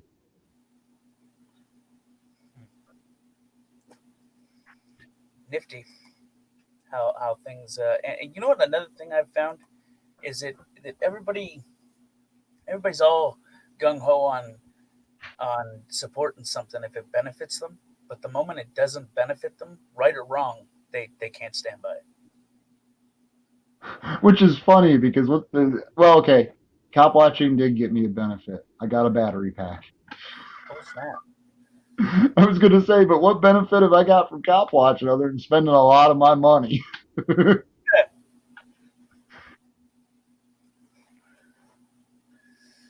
Yeah, I mean, but I do. I absolutely get what you're saying, because they do. The moment it no longer benefits them, they ditch and run. Well, that, and I mean, two people could be doing the exact same thing, but the one of the people that are doing it hate the other person because it's not benefiting them. Right. Or the moment that, like, one person can say, hey, listen, this is that, A to B, C, whatever. I go out, this is what I do. But then if that person has it done to them, then they're like, well, can't have that. You either Right. stand by something or you don't stand by it. There's no half-time, part-time of it. You stand by it always. Right, and that's like the whole all these. There's a lot of different people that think that there are rules on how you're supposed to do what we do, and that if you don't follow the rules, well, you're just wrong. But who makes the rules? I know that there's no right or wrong way, but you should always approach respectfully, I think. And then the moment they start fucking with you, then all bets are off, I think. Yeah, that's the way I am. I don't say a fucking word to them until they say something to me. But once you see some people go into that thing with an attitude of fuck all cops, Yeah. and they go in with that. No offense, but I don't. I could be a cop. I could be a civilian. I don't give a shit. Someone comes at me sideways, I'm gonna come at them sideways. Exactly. You get what you put in. So if you go out there, you do things nice and respectfully, you're gonna find one that's gonna be a dick to you. Then you can unload on them. But I don't suggest unloading first, because then it's just gonna create a hostile environment. Right. I mean, that's just my opinion. I'm like, I mean, I've cop watched before. I've audited before on my very first main channel, a bunch, but I stopped doing that shit because I noticed shit was changing, right? And you couldn't keep up to it because I don't know. People look for a certain fucking demographic, and it's like, well, whatever. You know? Right. It's just my opinion. Well, yeah, I mean, but that's the big thing is you're saying it's just your opinion. I've seen people out there just straight up mad that they're not doing it right because they're not approaching it the same way that the person that's screaming they're not doing it right approaches it. Whether they're approaching it hostile or not. I mean, it's an umbrella effect, right? When you say all cops are racist, all cops are bad, all cops are pieces of shit, all cops are tyrants. When you start saying that shit, it puts an umbrella effect, which means that the good ones, and you usually know which ones the good ones are. The good ones are the ones that usually get fired for fucking. I was gonna say they're the ones that get drummed off the force. Right. You can't go at it like that. There's no, I don't know. It's an umbrella effect, and it puts a bad. Did you say, Tag, that you were cock watching? Used to be. Speaking of cock watchers, hey, there's Gary. Oh shit! Didn't he? Listen, I'm going to warn you right now. You're probably going to kick me out of here. I've been kicked out of 3 streams now so far. What? Do it. Do it. Why you get kicked out now? No, I mean, I got kicked out a while from Joni Rotten's. Then I got kicked out of fucking Gentees. Why? Then I got kicked out of Lobster's fucking channel tonight. Just stirring some shit, are you, Gary? No, I was just voicing my opinion. That's all, like I always do. Well, what's your opinion? Let's hear it. Oh, you missed What's your opinion? Stanley, Fuck you, Snowflake. See ya. Stanley Dragon come out, bro. Dragon was up on panel. Fucking Stanley. Yeah, we had Dragon was on panel. We got Nova's fucking Tisket and Tasket. Someone stole my laundry basket. Oh, Tisket and Tasket. I'm going to make sure. Last night, thinking about last night. I mean, we got so many. That's funny. Yeah, we were talking about this guy. Hello, Elsie. He's a guy, right? He was born a guy, but he feels like he's a woman. And I said, I think it's a complete waste of time to cut off a perfectly good working wiki and throw it in the trash because you think it's a woman. I mean, I said it nicely. I said, if that's the way you feel, that's fine. If you think you're a woman inside or whatever, I don't believe in breast jobs, shoving silicone into a woman's tits. I think the tits should be left alone, leave them natural. That's the way they are. You don't like your wife, girlfriend stitch, you should probably be shitting one out with her, All right. Right? I mean, come on. Stuff. Like Bruce Jenner, if you asked him right now, dude, do you feel better now you got a vagina? He'd probably be like, no. Now I gotta get a book on how to take care of the vagina. You know something messed up? What? I asked someone if they remember how good of an athlete Bruce Jenner was. He was a great athlete. He was. Wasn't he a handsome? He was a handsome bastard too. Bruce Jenner. Good looking guy, right? Fucking you never think. And then when he did it though, I mean, if he would have done it when he was younger, he looked like a really serious. He looked like Lady Di on a bad fucking day, He did though. I mean, come on. I mean, that's the only way I could say it. He looked like a fucking bad Lady Di. But Bruce Jenner. I was nice. I mean, oh my God. But I was trying to tell him that's a lady man. And where I come from in New England, that's what we call him, a lady man. A guy who thinks he's a girl, right, dresses up as a girl or whatever. We call him a lady man. Like gay people. We call them pickle smooches here. We don't call them faggots or homos. But, I got friends that are gay. I say, dude, you're a fucking pickle smoocher. You're all fucking emotional and shit. Look at you. You're a fucking mental wreck, I mean, I do that to them all the time.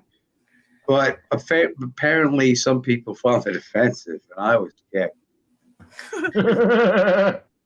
Now the thing about Gary Snowflake, you only get to kick me out once. I never come back. Hey, but listen. So if you kick me out, I ain't coming back, Tay. Nova and I were just talking about this. Everybody's all fucking happy and gung ho when it's benefiting them, but the moment that it fucking tweaks their little heads, There you go. immediately against it. I mean, I love the lobster dude. I mean, I always did. I mean, great guy. But I mean, I'll be right back. dude, really, you could have just muted me or put me in the basement, but he kicked me out, and I was like, "Whoa, you kicked me out, dude?" He goes, "Yeah, I did." I said, "All right." Right, what the fuck? And you know what's sad is the way you said that. If that's how the way you said that here, if that's how you said it there, that's actually a respectable opinion because you made it very clear that that's your opinion. Right. It was my opinion. I wasn't rude or nothing. I mean, the way I talk, I like me and Tank and you, Nova, the way we talk to each other, we are fucking going after each other. We're busting balls. But when I talk to my friends, and I was talking like I was talking to my friends. Well, not your friend. Oh, no, you're not my fucking friend. Dude, you fucking kept the camera to the floor. When me and Tank, we were trying to save, no, hang on. We were trying to save your fucking laundry basket. Your fucking laundry. And you fucking blew us off because you thought we were going to embarrass you with the fatties. Really, dude. Me barbecue. Next time you go into the store and a guy slugs you because you took his fucking iced tea, I'm gonna be like Tank. I didn't see nothing, man. Fuck that. Joke's on you. I don't drink iced tea. Oh, whatever. Whatever you grab. But yeah, I was really shocked that he kicked me out. I was like, dude, he could have put me in the basement. Well, or even better, could have had an honest rebuttal to your statement. Oh, I'm sure they did after, but I didn't listen to it. Well, yeah. If they're just going to kick you on. All I said was, "You kicked me, really, dude?" And he's like, "Yep." I said, "Okay." Right. That sucks. Well, no, it doesn't. It doesn't suck, and this is why. Everybody that knows me knows I only came on here to make videos. I didn't even know I could talk to any of you crazy bastards. Right. And I found out that I could, which was a plus. But I'm not everybody's cup of tea. I understand that. And same with Tank. He fucking drinks a lot. He fucking, loses his mind every now and again. Well, yeah, not everyone's cup of tea. So be off fucking beating his fucking cat up or something. That cat aggravates the fucking shit out of him. I was making a coffee, you dickhead. Coffee. Is that what they're going now? Back on the fucking sauce, aren't you? Yep. No. I mean, for a little bit the other night, but I mean. Yeah, see, you're in denial. You're the fucking queen of denial, dude. But hey, I figured the moment I started to feel a real good fucking buzz on, I was like, okay, it's probably best to just end the stream here. Yeah, but at least you would fucking take us into a store with you and have it facing the fatties and everyone else. I go in there and try to have a conversation. If I had to see one more fucking tile on the floor of his fucking laundromat, I wanted to punch him in the face. Hey, you missed it. I was in the earlier tonight. Let's go talk to the racist fatties folding the fucking just at flag. the laundromat. You missed it. Was he? Yeah. Yeah. Oh, you fucking prick. Hey, ain't my fault you're fucking late. Must go your laundry basket. Well, And I was actually talking to people in the laundromat. You were actually talking to him? Yeah. Fucking bullshit me. I'll rewind this thing right now and see if you're lying to me.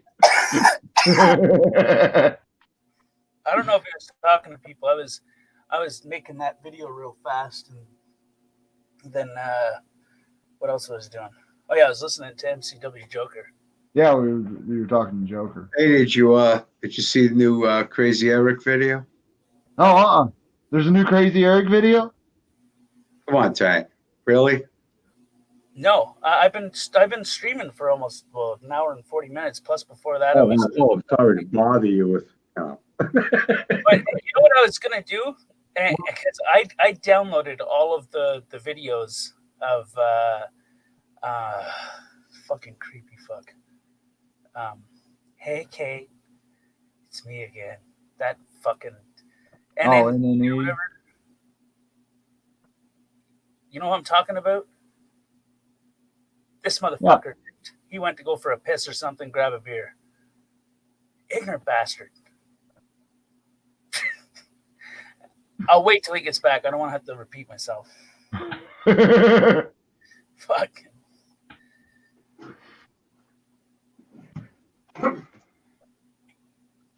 That's a photo of Gary grabbing his crotch. I was in the other room. Which videos? The New England guy? Yeah. The ones I downloaded them all. I was gonna make a video and put it on Unlisted and get you to download it and upload it. Where it's like it tells a story, right? But Yeah, that's what it is. If you look at it, 'cause I have a playlist on my channel. right. But I was gonna add shit to it, right? I was gonna Yeah, add. that's shit fine. That's fine. You can do whatever you want. I don't care. But I was gonna upload it on Unlisted, get you to download it, and I'll just make the video for you. Download it, and then you can upload it to your own channel. But it'll be funny because it'll be like the life and time, like almost like a 60 minutes episode or whatever you call it. Man stalks a woman, live streams outside of her house, then he graduates to Right. Yeah, because if you look at the playlist, that's the way it plays. It starts where he's stalking her. He's in the bushes. He's in the trees. Then he finally kidnaps her, and then he's got her in the basement. You know the one where he's like, I had to move or I had to do something because Yeah. So I was gonna add in that. I was gonna add to a clip after.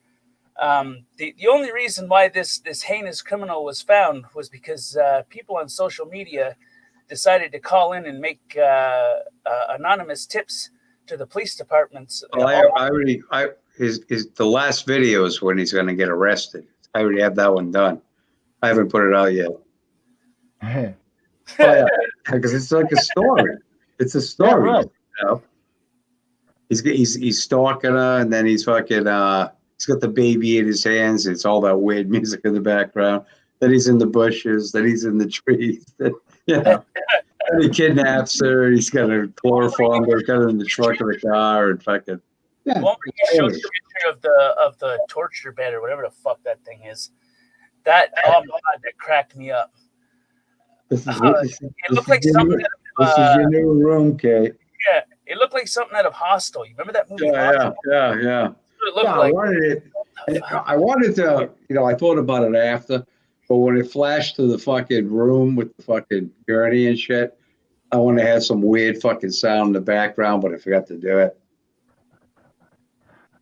Shit. But hey, if you want to play the new Eric video, knock yourself out. You love Crazy Eric.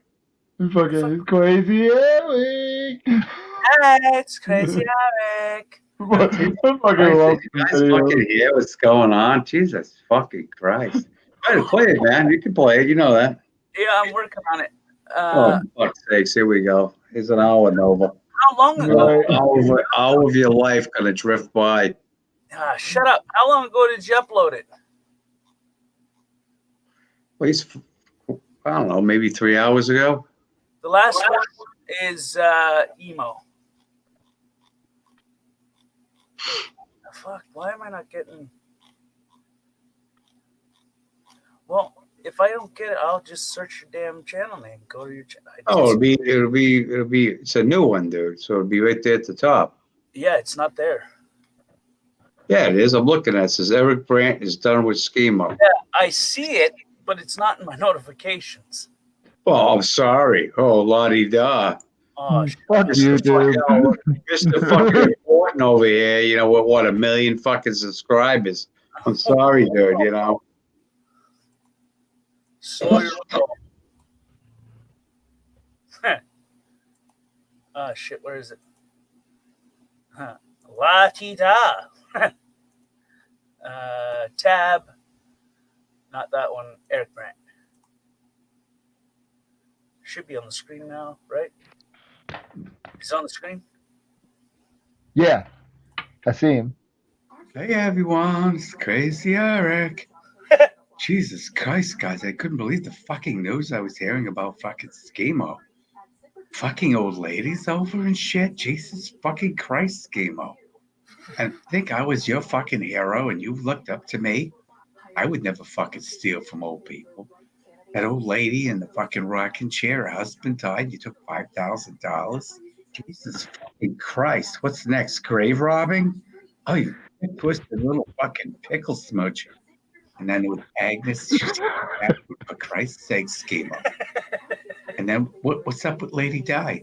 $1,600 for a refrigerator, and you even send $800 back. You know, it's pickle smoochers like you that give us the bad fucking name. And then I find out that you and Michael had a gourmet pizza the other night on Lady Di's money. And all these old ladies are eating cat food and shit. Jesus Christ, Schemo. You know what? I'm subscribing from you and anyone else listen. This is Crazy Eric. If you're fucking subscribed to Schemo Howling Wolf, you might know him as Emo, but I call him Schemo like Gary does now, because Gary was fucking right. I didn't really care for Gary and his videos about me, but I laughed and chuckled, you know, because I'm a funny little gay guy like that. So, but Schemo, you're fucking disgusting. Going after senior citizens and no intention of paying any of them back. Oh, I can't even look at you anymore. So I'm unsubscribing to you, and I don't want anything to do with you. And I'm telling the pickle smooching community to fucking drop you like a fucking hot potato. That's it. I'm fucking done.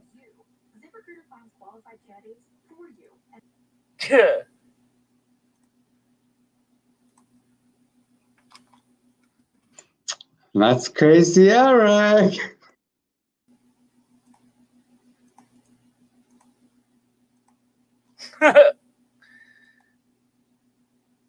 That's too much. Hey, you know how I roll, man. You downloaded all the New England videos. You know how fucking sick I can get. I didn't think that you were gonna. I didn't think. I just didn't think. Yeah. There's nothing wrong with that, right? No. I mean, if you got a soft shell. Well, yeah, you shouldn't be on YouTube. Yeah, if you're a snowflake on a hot day, you know. Yeah, there you go. Right.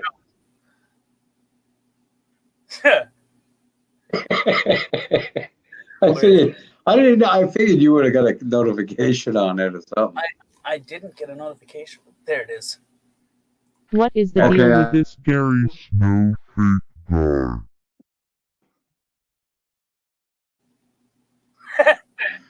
That's the way to treat my wife, dude. And now we know what Gary's girlfriend looks like. Oh, bro. Do you remember that? No, that Gary, you had me dying with the Uncle Fester video. Oh, we watched that. Was that a few nights ago? Yeah, like a week ago. That one was good. That Yeah, one had. I never realized how much he looks like Uncle Fester. Yeah. That was funny as shit, man. Yeah, that's the thing. You look at people, you listen to what they say and stuff, and that makes a video. You know, you can't force it or anything like that. It's not going to work, you know? Right. Hey, like, you know, with fucking New England guy, you know, it's like, I say, okay, he's stalking her. He's outside his house. He's seen the live video of him stalking her. And all of a sudden it hits me, you know? Fucking guy with a creepy fucking baby, fucking saying that he's the biggest fan. He's stalking her. He's nuts in the fucking head, you know? Gary, both those videos, but I have both those videos. I tell people all the time, hey, you can use my shit, you can play my shit. I don't care. I don't copyright strike people. I was the live streams. He did two, one inside of her house and one in his vehicle afterwards. Which one's that? I mean, he's got the one he's up in the trees and the bushes. No, I'm talking about his live streams. You know the live streams. Oh yeah. Well, I have. Did you see the picture of the back of his fucking pants with the pigeon shit on there? No. Oh, dude, you gotta fucking see it. It's fucking priceless. I'm not kidding you, dude. You gotta see it. You'll fucking laugh your balls off. They show the back of him. Somebody he's got his walker, and it looks like pigeon shit on the back of his fucking pants, dude. That's why I made did you watch the pigeon video? Yes. I think I saw the pigeon video. I've seen two of them. I've seen one where he talks. You talk about don't come around this place anymore to him, and I've seen the other one. The other one is the one where it's what's his face's voice. Go to my playlist and play it from the start, and then you get the whole story. Yeah. No, I mean, because that's the way the playlist is designed. First, he's with the baby, with the little fucking doll, and you get the creepy music in the background. That's not the first one. That's the first one, dude. Yes, it is. Yes, it is on the playlist. Yes, it is. On the playlist, maybe, but the first one you uploaded was either him in the bushes or. No. Yeah. You're thinking of the other ones I did of him. Because I did some before he stalked her. I did him in a fairy dress. Elsie, remember that one? I did him in a fairy dress, and I did him in something else. But when he started stalking, Woods or something, like at a campsite or something. You were right. I apologize. I got mixed up. I'm sorry. oh, you actually, wow, holy shit, you actually fucking apologize? Wow. Yeah, I heard it I was too. right in this in any shape or form. So yeah.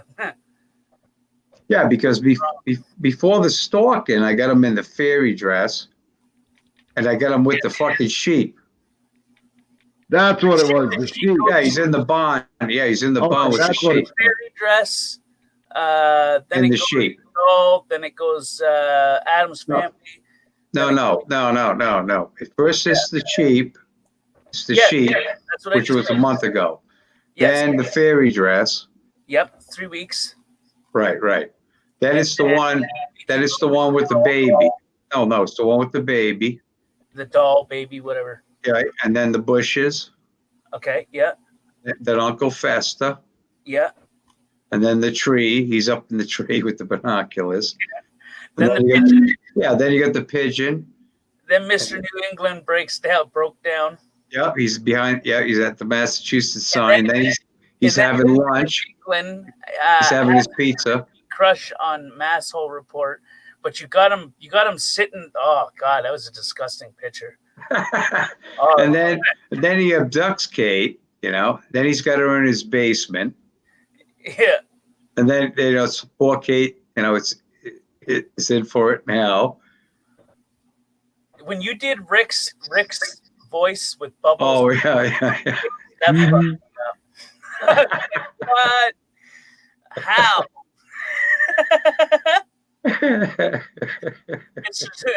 Mr. New England getting the what for? Where he's in that old medieval torture device looking. Right. Yeah, he's in the stock. Right. If LC knows that they're muted. Yes, sorry. Oh.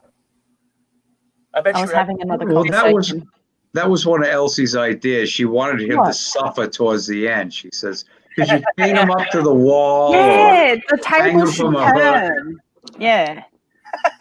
She should put him in a torture device and then get her own back. That's what. Hey, there's a movie like that. I don't remember what it's called, but this girl gets like violated in ways that are sick and twisted, and then she gets her revenge at the end and kills them all. Is that a spit on your grave? Yes, that's it. Yeah. Yeah, you can only watch that high. Yeah, you can't watch it sober. You end up smashing it. Dude, yeah, like you're ever not high or sober, please. I don't really smoke that much weed anymore. I mean, the occasional time I'll smoke at nighttime. Do I got to show the people the message you sent me? Oh God, I was fucked. Yeah, Cat gave up, dog gave up. Ain't nobody wanted to smoke with me no more. I had these big old fat joints. I was like, fuck. Hooray, harvest. I just had to test it. Oh, and then I went into the garage and I was looking for a tool. So before I got the tonneau cover, I had one of those diamond aluminum steel fucking boxes that sit in the back of the truck. Well, before I got the tonneau cover, I had that. Okay. And I put it in the garage. So I went in there to go grab a tool that I thought was still in the toolbox thing. And I found a jar of weed in there that's been there for at least a year or two. Yeah, it stinks real good. It's funny when you hide shit from yourself like that, then you find it like a year later, you're like, oh, there it is. Yeah, I think I've done that before. Hunting camp. That's where I think it originated from, because the last time that I had that on the truck was when I went to the hunting camp. So, I mean, that's the only thing I can think of. But it was some potent shit. When I cracked that jar, holy cow, smell that, it'd peel the face right off you. I almost wanted to take a bite of it and eat it just to see what it tasted like. It stinks good though. I don't know what strain it is. I don't know. I don't remember anything about it. The jar's not even numbered like the rest of the jars. You just know that it was weed in the toolbox.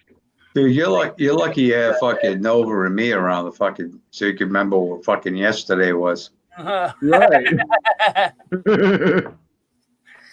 It don't help when I can't remember what yesterday was. Oh shit.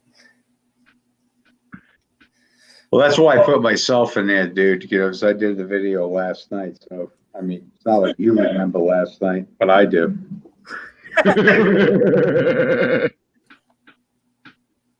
No, but remember the night I got so fucking high I went quiet? That's the way you were right from the start. I mean, everybody else is talking in here, like, why is this guy on fucking live stream if he doesn't talk?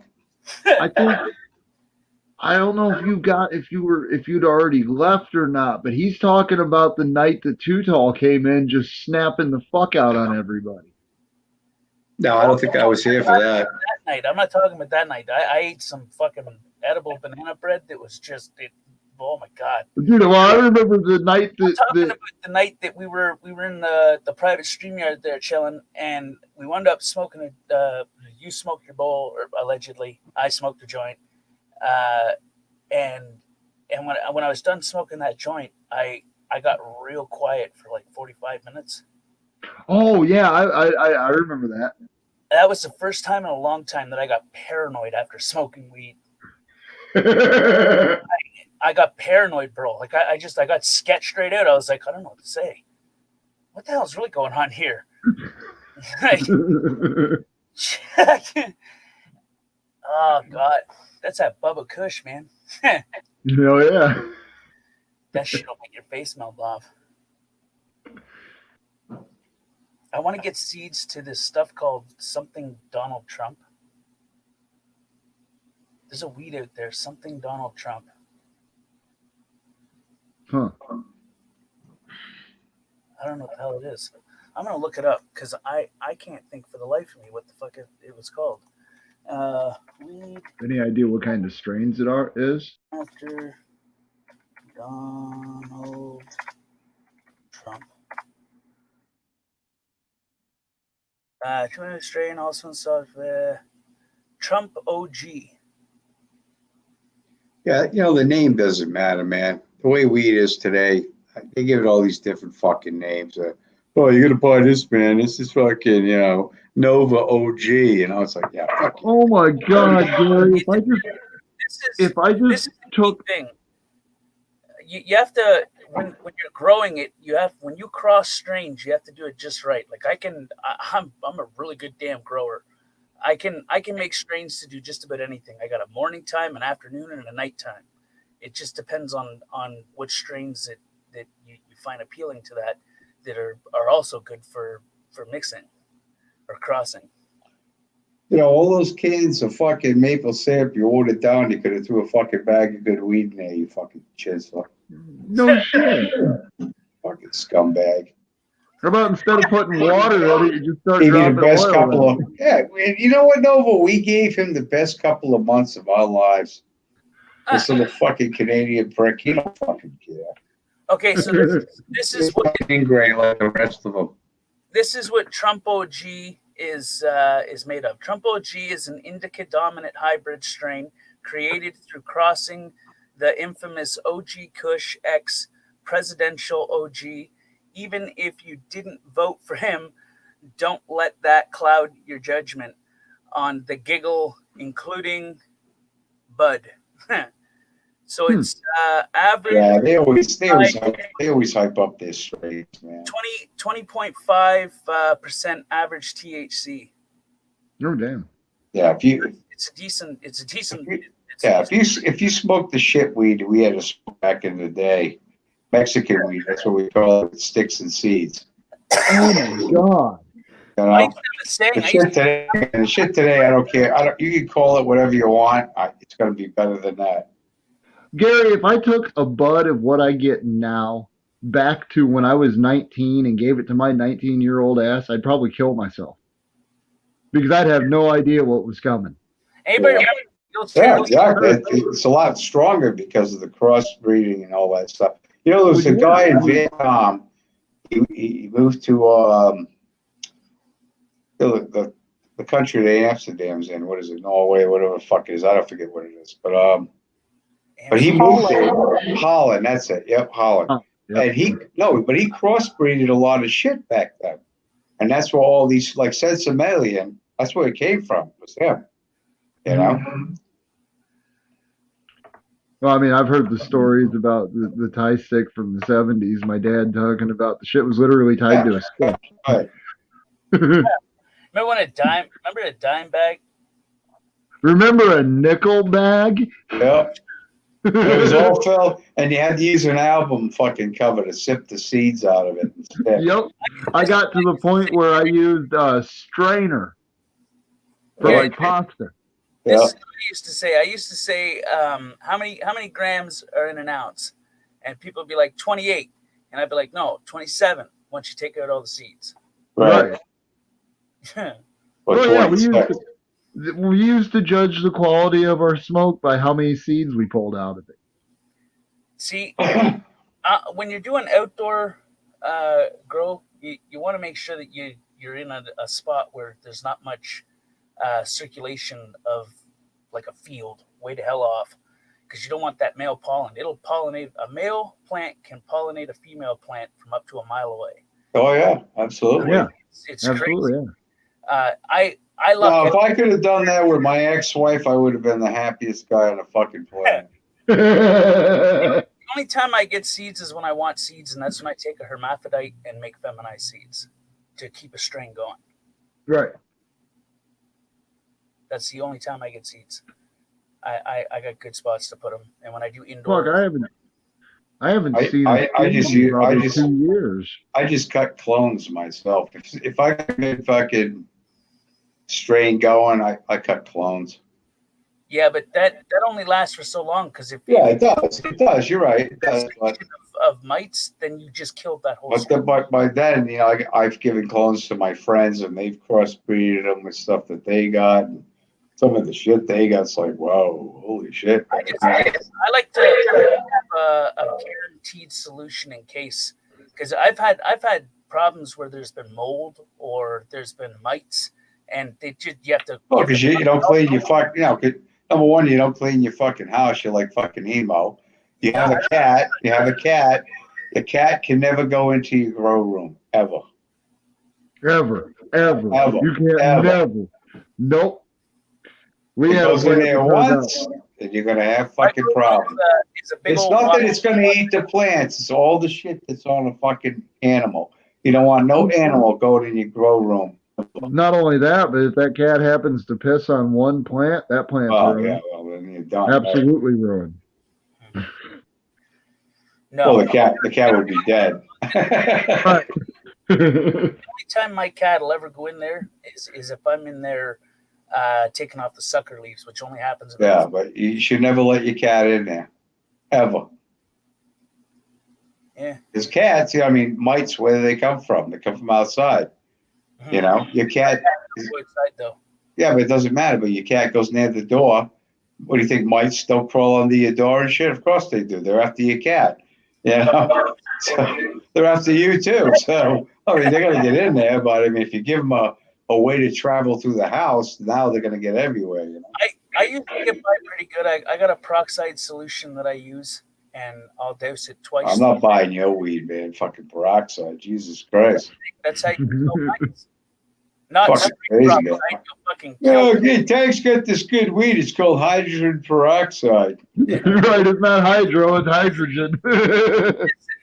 It's 2 tablespoons of hydrogen peroxide per liter of water. Okay, put that in a sprayer and spray your plants. Let it sit for 45 minutes, then mist them with 50-50 distilled and just regular water that sat out and evaporated out a little bit. Make You know, I love how these panels go on this channel. Why? 45 minutes ago, we were talking about how fucking Joker should be suing a police department and his fucking apartment complex, and now Yeah, we're but at then we came to realize you don't give a fuck about your First Amendment order bullshit, you know. What the fuck? No, I mean you're gonna brag you do First Amendment audits. You know what? You can't even go into a fucking laundromat. You know? Come on. Really, dude? You got 2 fatties folding a fucking Nazi flag. No. That's the You know, fuck. but no, How you the can fuck fucking did do this it. just get turned on me? Because tisket a tasket. Oh, I mean, you're I'm the obsessed one with that Gary's basket. you're the one that likes to talk about First Amendment auditing and all that. Well, I was talking about what was going on with MCW. well, What I was saying hey, was, what's he doing? Is he auditing? Cop watch. Cop watching? The He's same getting fucking threatened with thing. eviction. That's what I'm talking about. You couldn't go into a laundromat with a couple of fatties folding a Confederate flag. So you're going to sit and talk about this guy who stands on the corner and says, fuck the cops? Come on, dude. Are you fucking serious? Way more entertainment in that fucking laundromat. Those fatties folding that fucking flag up, dude. You do know that's illegal now, right? You know you're not supposed to have those anymore? Don't make me call, hey, don't make me call Burger King and the fucking police, okay? Did you just say Burger King? Yeah. Well, the Yeah. fatties, they know Burger King, so. Oh, shit. No, once they find all the other fatties find out that they're fucking folding Confederate flags, they're gonna be like, "Oh no, you're not welcome here." No, I guess I'm not welcome anywhere then. Oh, you know how those fatties are. They're so fucking. So I wonder if they blur it out on the Dukes of Hazzards. Okay, I got it. Yeah, that's a good question. What are they gonna do with shows like that? You know. So now I got a really good one for you. I bought, and this is gonna Gary's gonna come at me for this. I know it, but I bought a. So judgmental. Yes, you are. Nobody's so paranoid that you're going to attack them. Jeez, Yeah, I know. I'm shocked and Tank. I'm shocked and appalled. Have we, Tank? And the time, Tank. Let's be honest. Let's be honest, Tank. In the time I've come on your panels, we've seen a woman chase a man to a Walmart, beat him with a fucking shoe. We've seen a guy with a black guy at a fucking motel room, prostitutes, all kinds of whacked out fucking shit going on there. Got jumped by a group of school kids. And then we had Tisket to Tasket. Someone stole my laundry basket. Okay. If those are not entertaining streams, I don't know what is. No, they were entertaining streams, and hell, I was a Tisket, you Tasket. No, but if you were to listen to Tank and I, number one, if somebody punches you or something, you got it on your phone, dude. That's why it's important not to look at the floor. Let's go in there. Let's talk to the fatties. See what they're having for fucking dinner tonight. Whatever, you know. Make a conversation. Be sociable. Don't be a fucking dick. Just because the coronavirus is floating around doesn't mean it gives you an excuse to be an asshole, Nova. You know. No, I've been an asshole long before the coronavirus. Fuck that. I mean, come on. You got to fucking change your ways, man. You know. I mean, people need to see this stuff. Tank's got fucking bills to pay. You know, his fucking streams need to make money. So let's get this fucking thing going. Well, I'll fucking say, you sit here and talk about fucking weird shit that nobody fucking cares about, or you can fucking go out there and make a difference, Mr. First Amendment. What do you think? No. Seriously, Tank. Do you think that Crazy Eric? Okay. Oh my God, I can't believe that Nova To didn't the have that on film. we were You know? having. Let's back to the conversation we were having. Where are we? Where are we? Where are we? You were asking about if they blur it out. I want to show you this. So Blur what out? I bought this 2 years ago. It is a Dukes of Hazzard slot car set. Okay, but when did they ban the damn flag? That's No, what I'm but saying. anyways, I want you That to was, see. that was last year, I think, right? Oh. But And then he as far as I started know, ripping. it's not. But anyways, so on the box, you see the General Lee? Yeah, what was the grandfather's name in that movie? Oh, fuck. He wasn't the grandfather. He was their uncle. His Uncle Jesse. Uncle Jesse. Uncle Jesse. How do you think Uncle Jesse would feel about you being a fucking coward in the laundromat? Okay, and then you have the nerve to own a Dukes of Hazzard fucking car. I know how Uncle Jesse feels about me smoking weed. Really, So fuck dude? off. You got a Dukes Anyway, of Hazzard okay, fucking dude. car. Okay. Uncle What I Jesse wanted you would all to over see. you right now if he was still alive.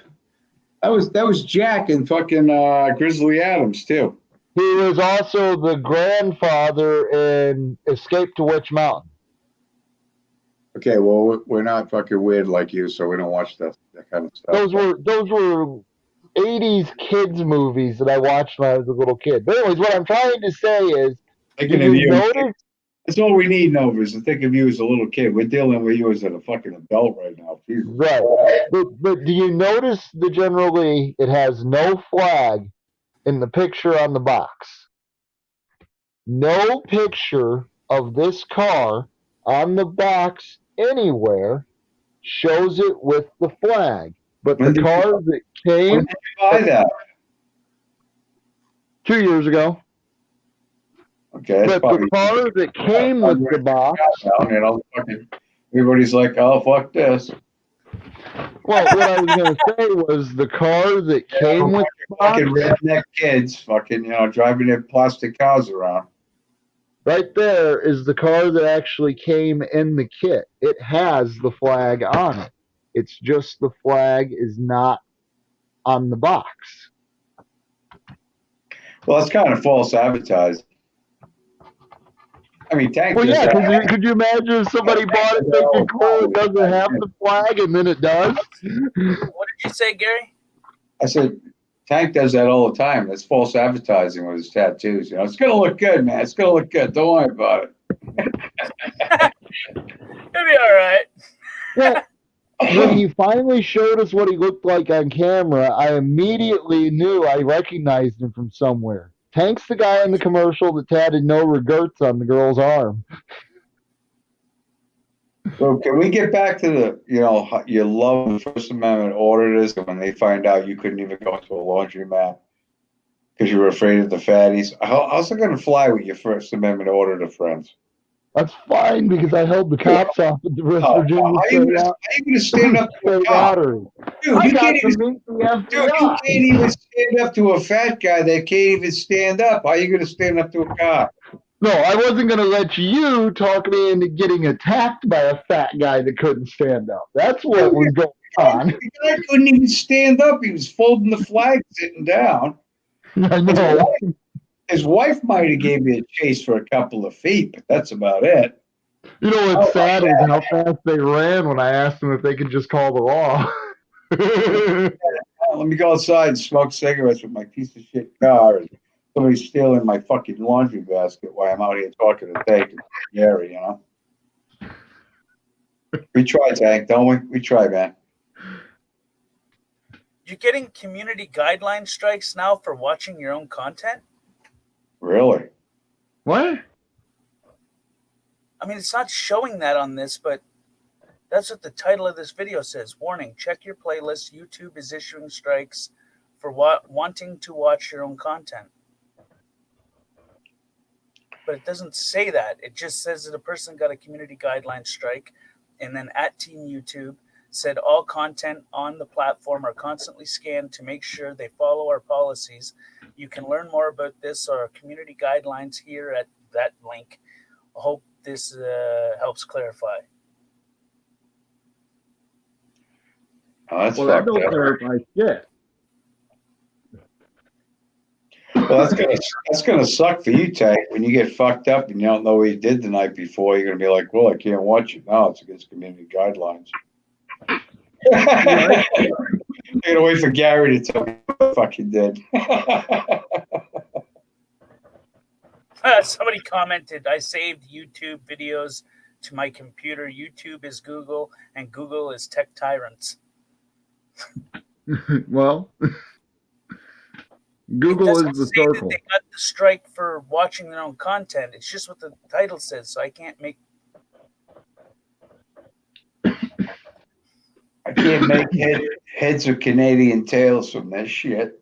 And at Team YouTube tweeted back at this person, based on the screenshot, looks like it's a warning, but it was clear. It was a community guideline strike, is what this person said it was. You've received an email to get more information on why you got it. Also, you can appeal. Why would you need to appeal if it's a warning? Right. Dude, I got a warning email from YouTube about comments I made on somebody's channel. I still don't know what the comment I made was. Well, the thing is, if you use like fuck, the word fuck and shit like that, they're gonna fucking get you. Oh. Well, fuck them. Yeah, because I put a playlist of a bunch of my videos, and one of them was "Fuck You, Chippy." It was Chippy's grandfather, and when I took the word "fuck" out and it said "Screw you, Chippy," they took the fucking thing off of it. So it wasn't even his damn playlist. It wasn't his video. Hey, at YouTube, please tell me why my Watch Later playlist earned me a strike. So it was somebody else's video that he got a strike for putting it on a playlist. Oh, I don't know. What the fuck? Well, here, I'll show you. It's like going in the laundry net in the fucking middle of the night, man. Never know what's going to happen. Right, Nova? That's what it says right there. Yeah, like we can read that, dude. Oh, for fuck's sakes. Stop crying. I'll fix it. Hold on. Who's crying now?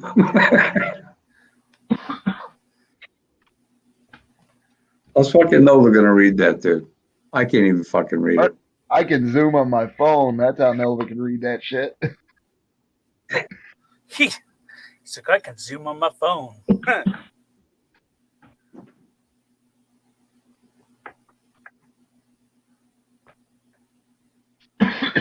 Shit.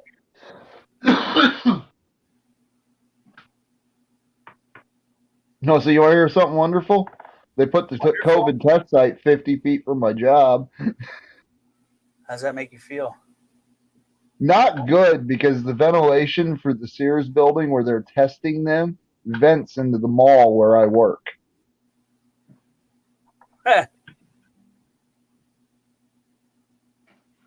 If I die of COVID, I'm having my family sue the fucking company that owns North Park.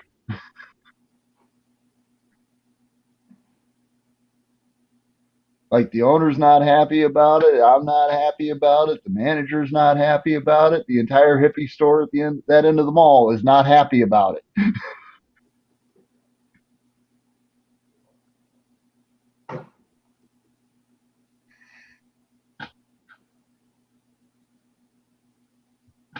Yeah. So did Gary get his glasses and his old man eyes to read that yet? I'm waiting for him to get his magnifying glass. Though I will say it is kind of blurry. It is? Yeah. At least when I zoomed in on it, it's not real clear. Okay, hold on. I can read it. I can see it says warning. That's all I could fucking read. I don't know what the rest. I have to fucking strain my eyes to read the rest of that. How's that? Says your content was removed due to a violation of our community guidelines. Because it's the first time your account isn't affected, you're only warned once, and this warning will remain on your channel. Is he monetized? I'm not sure. Yes, please tell me why my watch later playlist earned me a strike. Because there's something on the playlist that, you know, is, even though you select for, it's not for kids, it's for adults, they're still going to fucking, you know, they're really picky with that shit, man. They really are. Dude, I've come across really wild videos recently that are uploaded on YouTube from news organizations, like actual MSM news organizations, but they're uploaded as for kids content. So there's no comments on it. And it's like, well, but it's talking about a cop fucking molested 3 kids. How is that for kids content? You know what gets me? One that did get struck down a U.S. tank was the laundromat. To see fucking Nova puss out like that on fucking live fucking stream. Fuck yourself, You know, Snowflake. dude, that was a community guideline fucking strike. Being a fucking pussy. Fuck you, Snowflake.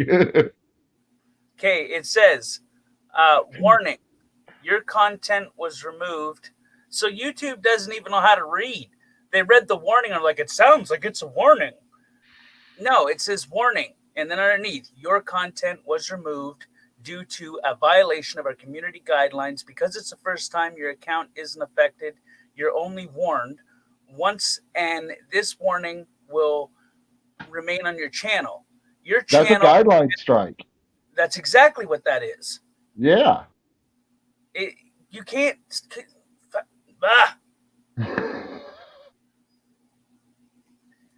Like, what the hell? And like, do you know how many channels are being removed because they're like? Oh yeah, you're right. Oh yeah. And the thing is, they give you the choice, right? For adults only. Okay. So if it says for adults only, let YouTube put some fucking, you know, sign in that you're 18, fucking, so you can watch this. Right, I agree with that. That's their responsibility. We're saying, hey, you know, like all my shit, adults only, obviously. Right. Crazy Eric. We don't want all the kids being crazy like Here's that. the thing that really bothers me. Here's the thing that really bothers me. They do this whole change of thing where now you have to make your channel not made for children. And then they give you a guideline strike. If you're a child, you shouldn't be able to see that. Number one, if you have a child on the internet, you should be watching your child. Right. I had one that said that even though it's not, because I appealed it, they said even though it's not against our guidelines, it's not appropriate for the general public. And then I sent them another one. Everything's 18 and over. What do you mean general public? You know? What, is a nun going to watch Gary Snowflake videos? I don't think so. Hey, Gary, you know why they call nuns nuns? They never get none. They ain't getting none. Huh. They ain't getting none. But they are, because they're all lesbians. So. Oh, right. Oh, yeah. Can you imagine what church is like after the fucking monastery where they have like fucking 20 nuns living together in one room? Oh, my God. There's some pussy eating going on there. There's some titty sucking going on. I think I've seen that porno. You ain't telling me nobody's going down on nobody in that fucking room. Fuck you. Like I said, I think I've seen that porno. Right. And Mother Superior, they don't call her Superior for nothing. Right. She's the queen of the lesbians.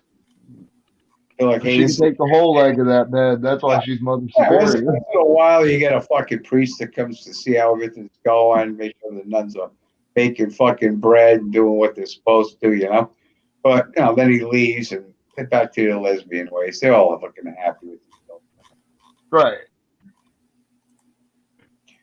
You know another thing that I mean, and I spoke with Nova about this before, and I've introduced him to a channel that strictly goes after this types of shit on a next level. Is they take your shit down for the stupidest reasons, and they've got naked videos out there, etc. They've got child exploitation videos. They've got half-naked children that are out there. So they make their channel for kids. Dude, there's videos on YouTube of rabbis biting they're sucking the blood out of a freshly circumcised infant's penis. Fuck, I don't even want to hear that. Well, it's some religious ritual. But there's video of that on YouTube.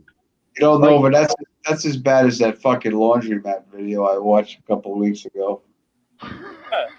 No, it's much worse. Much worse. It's fucking sad. You know, this is what YouTube's come to now.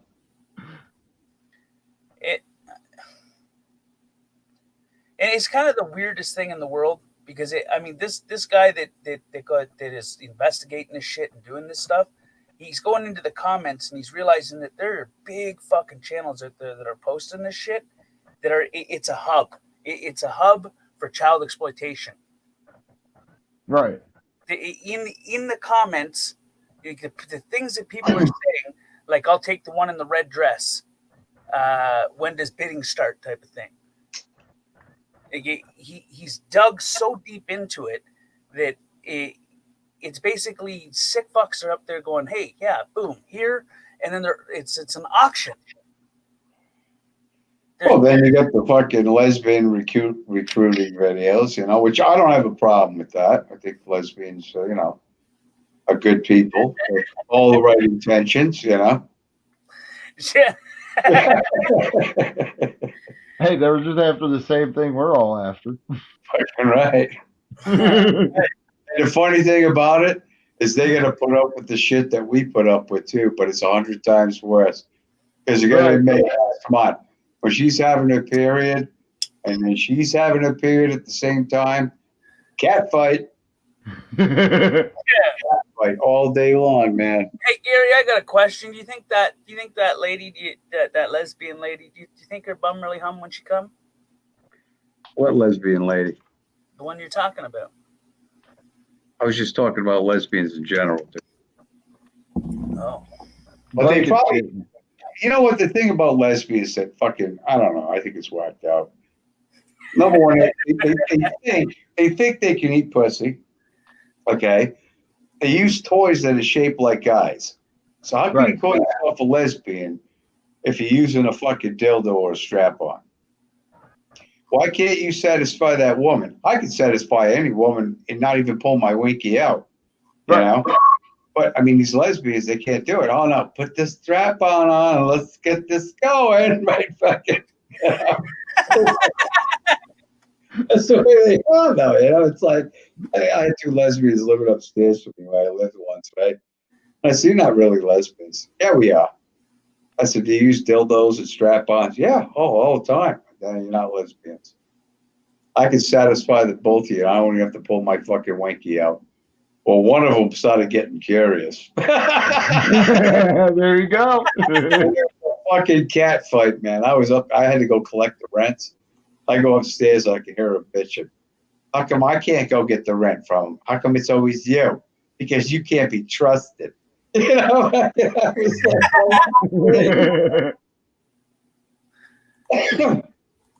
Yeah, you hear a lot of funny shit in your life. You try to tell people a lot of funny shit in life, but some people just don't get it. That's the way it is, you know? Right. I think some people just don't understand certain shit, you know? Well, like when I hate to keep bringing it up, Nova, when he went to the laundromat, he should have been interviewing the fatties, sitting down, talking to them. What are they having for dinner? You know, fucking, you know, what's your life about? You know, you're waiting for your laundry to be done. He's probably tired of talking to her anyway, so he'd love to talk to you, Nova. Yeah, I can see your point in that. Well, see, now, if you would have listened to me and Tank, or Tank and I, if you want to be proper, but I mean, it would have been an even better video. And you would have caught the little snake stealing your fucking basket.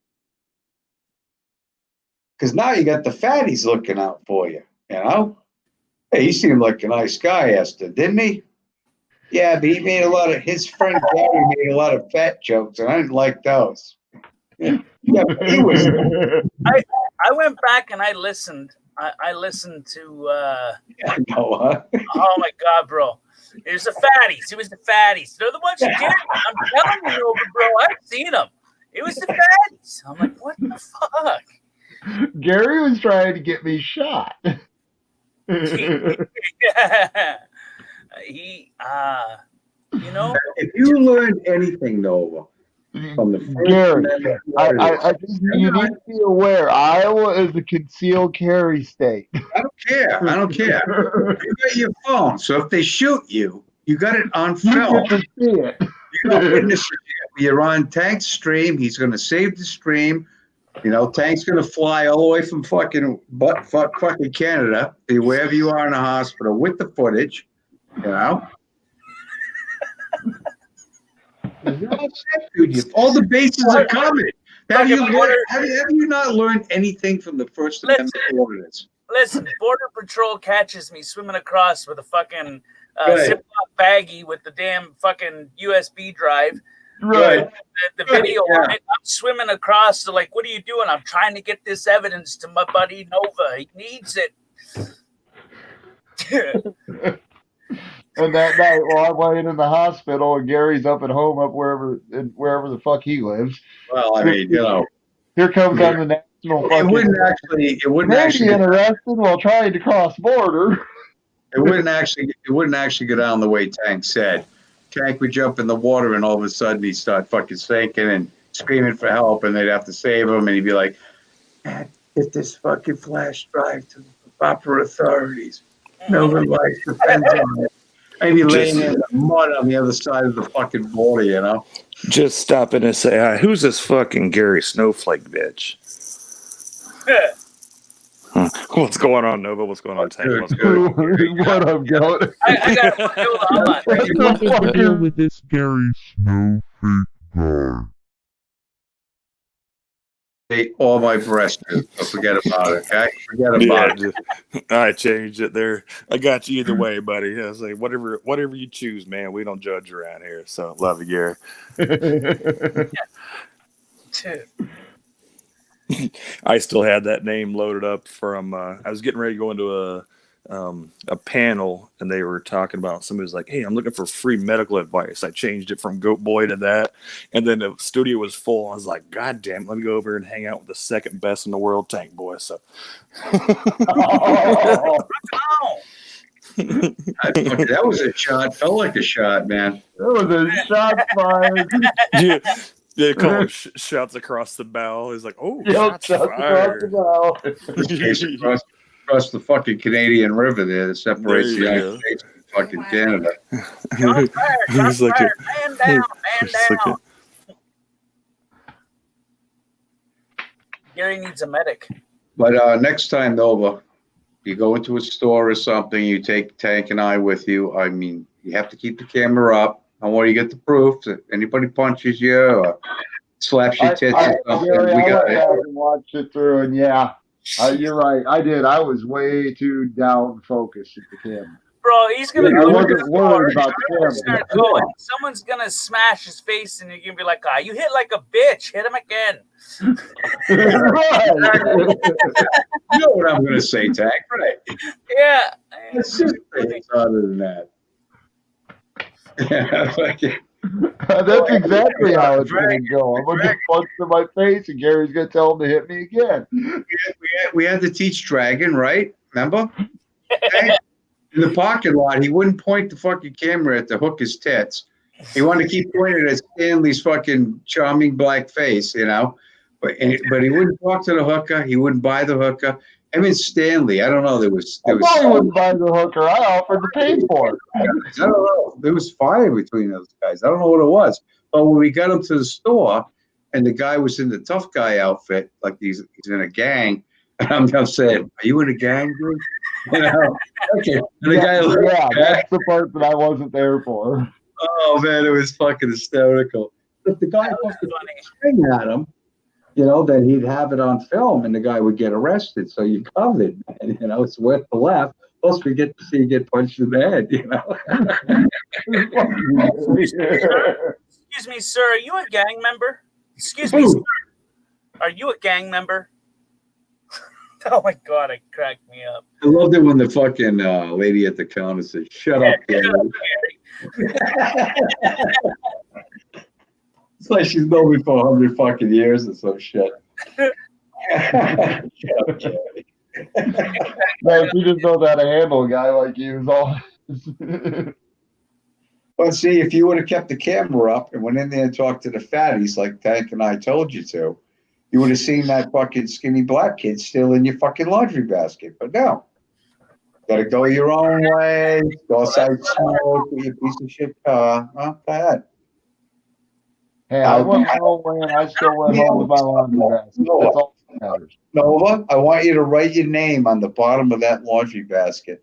So the next time you go in there and you bring Tank and I with us and somebody tries to steal it again, now you got some fucking serious proof.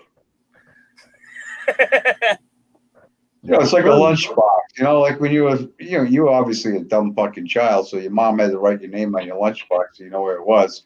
But all the other lunchboxes. You know, considering that you could actually spell back then, but which would be American. But, you know, be the same thing. Your name inside your coat so you knew it was your coat. You know. Well, no, but he's a special child. You know, he's got problems. He doesn't have a good memory.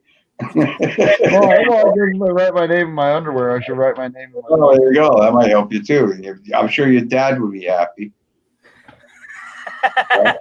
His father going through his drawer. Where the fuck's all my underwear? And here comes fucking Nova cruising through the fucking living room in fucking boxer shorts that are like 3 times the fucking size of him. All the way up to his chest. Gary, you don't pay very well attention. I'm like twice the size of my dad. Well, he's always fucking sitting down. We know how fucking tall the guy is. He could be taller than you if he could stand up straight. I have a question. Yeah. How long is a Chinaman? I should have just said it instead of saying it. I'm going to say something.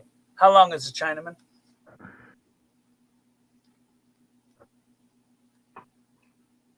We're waiting for the punchline. Right. That is the punchline line. How long is a Chinaman? Oh God, that's like my 2 guys walked into a bar. I ducked. I get it. How long? That wasn't that funny, bro. His name's how long? You know fucking George Collins, dude. You know John Candy. Hey Gary. John Candy. Or fucking the hell is his name? Steve Farmer or Chris Farmer. You're fucking Canadian. Oh, shut up. It's Chris Farley. You know your own fucking people? What the fuck, dude? Whoa, you people. What is this people? You know, you're a wealth of useless information. You know, you people, like them hoser type people. Who is this you people shit?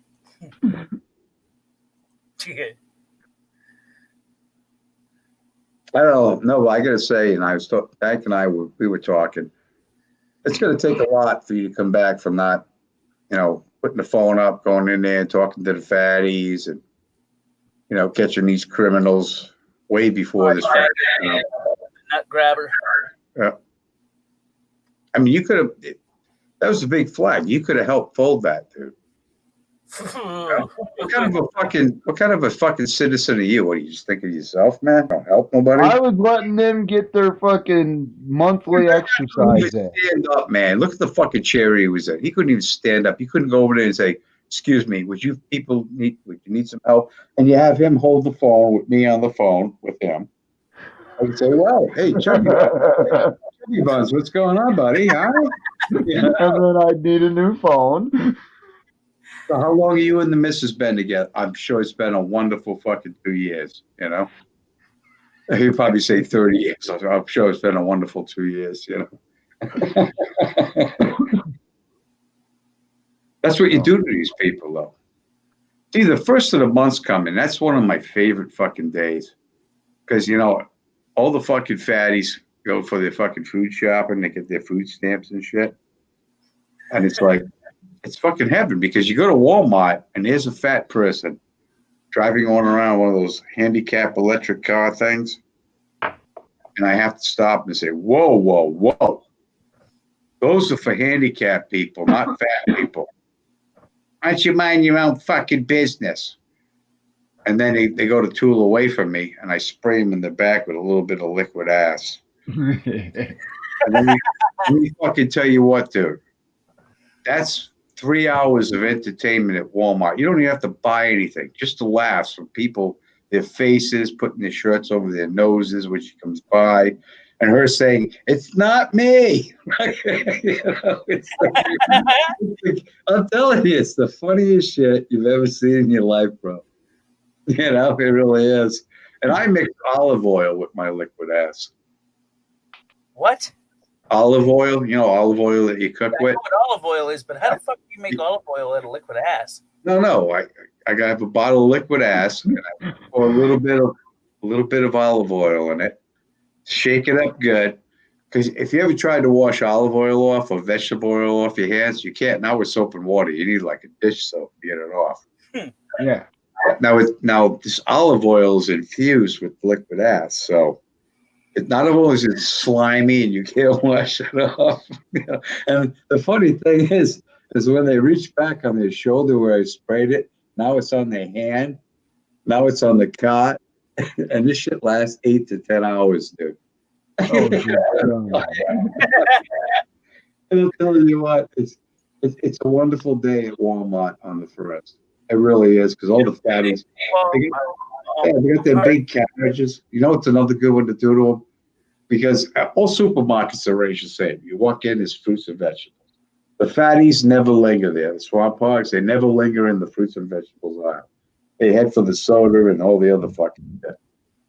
But what I like to do is I like to make a couple of batches of apples and oranges. And when they go over for the fucking cheeses or cakes or whatever, I throw the fucking apples in their basket.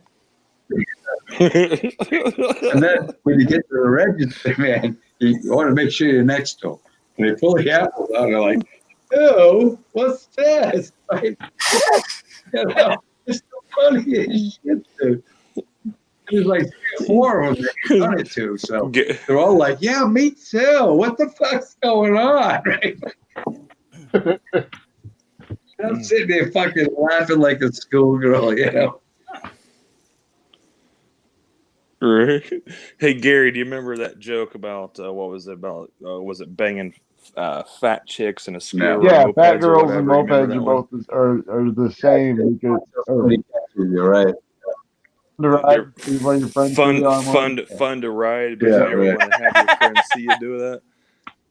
So I had to wave. I had to wave back in because somebody was like body shaming big girls in a chat. I don't know. Nova might have been there, and even the wife was watching. And I was like, "Fuck that shit." I'm proud. I was like, I'll ride a fat chick down the street I waving at all my remember that. friends or something like that. Yeah. You remember that, Nova? I had to hop in. Well, you know what? When you're I was like, talking "Fuck about yeah," fat chicks, you like know, loud and and people proud. start getting on your ass, you know, which is bullshit because, you know, fat shaming, I guess, is not a good thing anymore. And I don't understand why. Number one, it's fucking terrible. Right. Shove some fucking lettuce in your face and take a fucking walk. Fucking problem. People now collect a disability because they're fat. And I'm Hey, I knew a woman who was getting disability because her tits were too big. Like, no joke. No, you got fat people. Yeah. You got fat people with disabilities Yeah, because they're they have fat. bowl And I'm like, you holders. got to be fucking kidding me. Who's that? Do you guys remember that song? We're still talking about the scooter and the big girl stuff. Remember that song, Macklemore, the scooter song? If you ever do one, Gary, once again, I don't ever get a chance to say hi to you very much, but if you ever want to do like a little meme, do a little meme with that soundtrack if you don't get struck by it. You know, a lot of people say, "How do you get away with the music, Right. Gary?" And I say, I just type "written by," and they leave me alone. Yeah, they leave me alone. Absolutely. Yeah, you give them you give them their props and you give them their props, you give them their credits, and it goes straight to the links. Even if you get a copyright strike, it goes straight to the links and it puts all their stuff up there automatically. I don't even waste the time sometimes on other channels. or my old channels to even type in all that shit. Once they hear it, then it pops up. They don't shut the video off, or it's not monetized, but it'll put all links, BMI, you know, all the other company, like fair use stuff. Yeah, don't even waste the time on doing that work. But yes, keep doing what you're doing.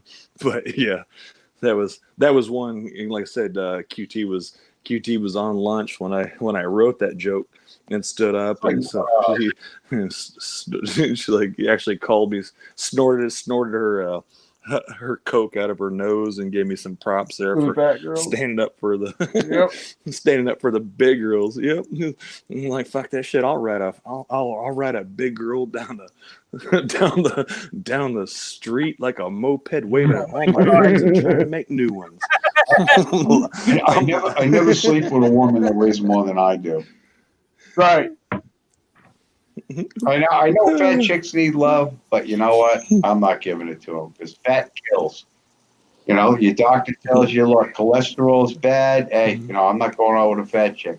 Fat kills. So that's an excuse. You're nice. It's not you. It's me. I care about my health. So, you know, you don't care. Obviously, you weigh 400 pounds. So I know there's some love in there somewhere between those roles, but I don't have time to dig for it. Yeah, I wrote one. I forget. I don't have time to dig for it. Fuck digging. Just get the flower. I've only got a small. I've only got 3 inches to work with. So. The old saying, remember the old saying, black guys get bigger dicks than white guys? And it's fucking true, and I'm going to tell you why. Back in the day, out in the bush, you know, we didn't fuck each other facing each other. We did it from behind. You ever see the asses on those bush women? Jesus fucking Christ, man. You needed a fucking 12-inch dick just to get past the ass. You know? Fucking true story. You look at it. National Geographic will tell you all about that. Yeah. So you're saying in doggy style in the African bush. It's evolutionary. I get it. It's evolutionary. Okay. There you go. That's over time. It just like stretch, you know. It's like I started out with a tuna can. I started doggy styling a big rear-ended chick, and then now it looks like a Twizzler. Hey, it was. It's 16 inches long, but you know I can't get friction on a mustard bottle. So what the fuck? What? Like I said, it's always good to have a third leg when you're running away from a pack of fucking lions. Right? Yeah. Right. Doing a tripod. You don't have to. You know, it never hurts too when your dick's hanging out of your stuff and they take off 6 inches. You still got 6 left after a lion bites you in the ass. It's like the whole thing. You never have to outrun a bear. You have to outrun your slowest friend.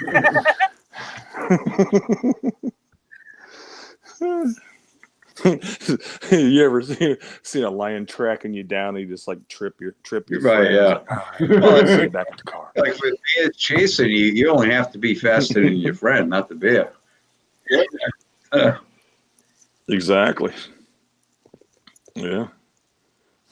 Yeah, true story. Back in the day, they were from Indiana. They always went up to Holland, Michigan, and that was kind of close to Indiana. They went mushroom hunting. It was like back in the day where they'd go up and do their stuff. And excuse me, apologize for the cough there, guys. I didn't get a chance to hit the mute button there. But they'd go up and they were up like in a rock pile at a quarry, and a big ass grizzly bear came out, and my grandfather, which I still don't understand. I know the laws would have been different back then, probably.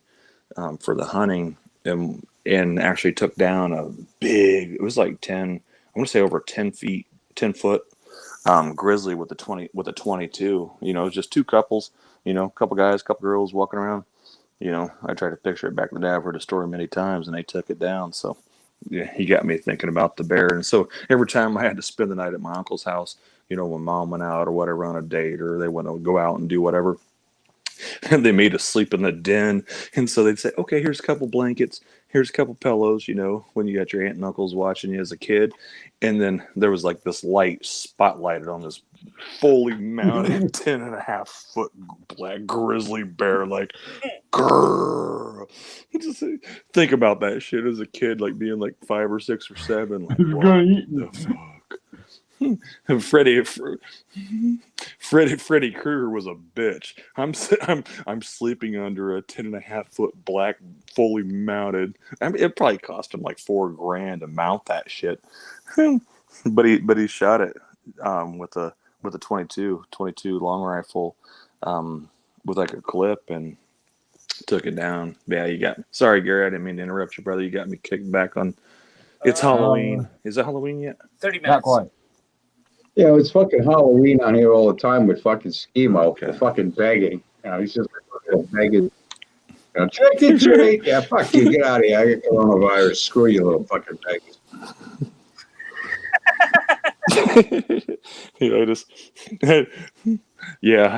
I got my years ago. Category. I figured that's what you got. It's just got a mouth. Years ago, I used to fucking paint a bunch of rocks black out in the driveway. And I cut a little fucking jack-o'-lantern stencil out of a piece of paper and, painted little orange pumpkins on the rocks. And I put them in those little trick-or-treat bags and staple them shut. And the little fucking beggars would knock on my door and I drop one in each of their fucking beggars bags. Right. And then the mother comes back. One of the mothers, you gave my son a rock. I said, what does it say on the bag? It says trick or treat. Get the fuck out of here. And take that little beggar with you. Hey, if you were actually putting faces on it, you were giving him a treat. It was a new toy. Go throw it at somebody. It was a trick. And what kind of mother doesn't check her fucking kid's candy for crap? Okay, you check it. What? You gonna still give it to the kid or what? I ran out of razor blades. Right. The fucking little there you go. I ran out of razor blade. Go home. Make some apples next year, all the way around. Fuck you, little bastards.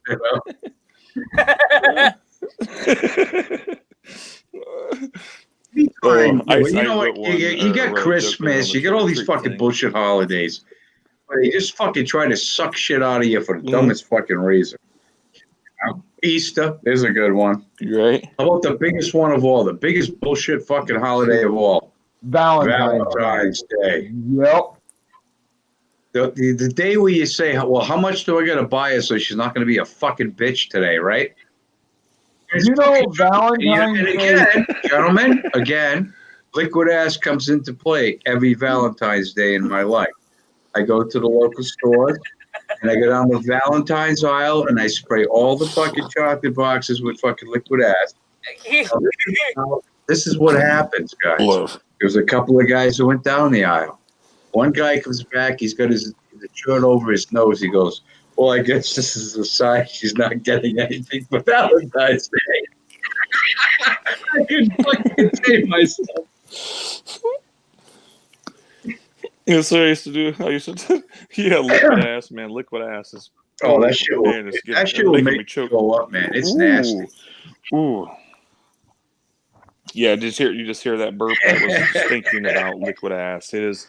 Like I was telling these guys, if you mix it with olive oil, it's even better because now you can't wash it off. And it's slimy, and when somebody feels something slimy on their hands, what do? You wipe it on your shirt, right? Rub your hands. Now you're fine. I remember one time I was in 8th grade and I went to a basketball game for my high school, and we had like our local fair, and I had on like my sweet leather jacket. If you guys know, once again I'm 45, but it had there was a sweet one where it had the map on the inside of the interior. If you guys remember those, so I got this and I was like, I love that jacket. I'm all, so to speak, dressed up at that time to go, but I got fart spray. And so I'm like, oh, yeah. So I'm just waiting. And so, you got the whole stadium filled and concession stands. I was like, yeah, once I get a chance, I'm going to drop this fart spray. The cat off my is going off. And I'm fucking like in eighth grade at downtown campus, and there's like really 5,000 people around, and it's just the cap came off. I'm just waiting for my point just to spray a little bit in the crowd, and it fell off, and I start hearing like, "What the fuck?" and like, and like, and all you hear, it was in my pocket. Yeah. So when you talk about liquid ass, I'll tell you another good one. Running if you ass. go to a bus stop, right, when nobody's there, you just look at the bus schedule when the bus somebody's coming, right? You throw a couple of shiny nickels in a jar, a baggie, and a bunch of pennies, and you dump the liquid ass with the olive oil mixed with it in there, and you mix it up good, and you throw it out in front of the bus stop. Okay, somebody's going to pick that up before they get on that fucking bus. I'll tell you something. I don't know where that bus is going. Right, it's still going to be there. Oh God. Oh yeah. Oh man, yeah, you got my. Yeah, I know. And I don't know if everybody here's actually smelled like. Yeah, no, I know what liquid ass or that. Yep. I'll tell you what. Okay, I live in Massachusetts, South Station. I had to go see my buddy off. And I hit a bunch of people with it before they got on the fucking train. Let me fucking tell you something, man. I must have had one hell of a fucking ride. My buddy was like, he called me up. What the fuck did you do? Oh, fucking train. These people throwing pulling handles. Oh, it is. Yeah, it is. It is bad. You remember, Gary, the when they had the capsules? I remember capsules those. too, where you could drop them. Yeah, and but they'd liquid break. ass is way worse. The stink bomb. Oh yeah. But you always spray. Yeah. My philosophy, because I'm a professional, you always spray the fat people. Because, when everybody looks at them, they're like, maybe it'll wash up. They can't wash their ass without. People have stereotypes. So they're like, no.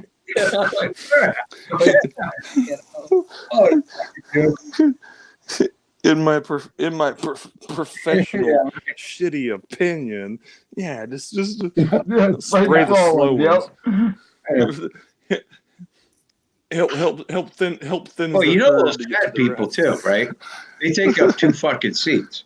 So everybody tries to squeeze in ahead of them so they can get a seat, and that fat person usually has to stand and hold the pole, which is a great thing because now they're standing there smelling like liquid ass, and everybody's like, "Oh, what the fuck?" And if his ass, because when they're standing at the pole, his ass is going to be facing something, so they're going to be like, "Oh, what the fuck?" It's like.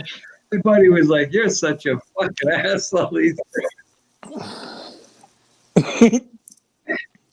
I'm sitting here Indian style talking to you guys, and I can smell liquid ass. And this is the thing: liquid ass is psychological. Once you've been hit with it, even though you weren't hit with it again, you're gonna smell it again. That smell's gonna come around. You're gonna and then you look for that friend that got you the first time. He's nowhere around, so. I call it it's like when you say psychological too, it's like tear gas. You'll always remember you'll always remember your first tear gas or gas chamber. You'll always remember that. So as soon as you get a whiff of it, you just run. Your body instinct is to get the fuck away from it. I put 2 shiny nickels and a bunch of pennies. I throw it out on the sidewalk, and the bums would pick it up so they can get a nip at the liquor store. And, I put the olive oil on there. So now they're like, "Oh, what the fuck?" And they're rubbing their fingers together, and then they smell their hands, and it's like, and they wipe it off themselves, And I just sit there in my truck and I laugh my balls up. But when winter came, I couldn't do that anymore because of the snow. So I was kind of like, "Oh, fuck, I can't get anybody." And then I thought about it. This guy gave me a bunch of work gloves and women's white mittens. And those needles that you used to fill the printer cartridges up with, the needles like fucking 6 inches long? Yeah. Oh, yeah, the old kit that you would get, right. And you can get those online. So I have 4 of them. And I inject every finger in the glove, and I leave them at the bus stop. And the bums are like, hey, these are brand new gloves, guys. Before you judge me, these people have no gloves. It's freezing out. But boy, when they put those gloves on, Jesus. they in for a fucking surprise. Now they start flexing the fingers and like, wait a minute, it's not right here, right? And now we know why most homeless people have their fingers cut off their gloves. But now they take it off at the bus stop. They rub in their hands in fucking snow, trying to wash it off. You can't because it's olive oil. Yeah, making shitty snowballs. Hey, back in the day, we used to like take a piss in the snow to write our names. Gary's out there fucking creating fucking shitty snowballs for the homeless. But they can't wash. Hey, just so you know, Gary.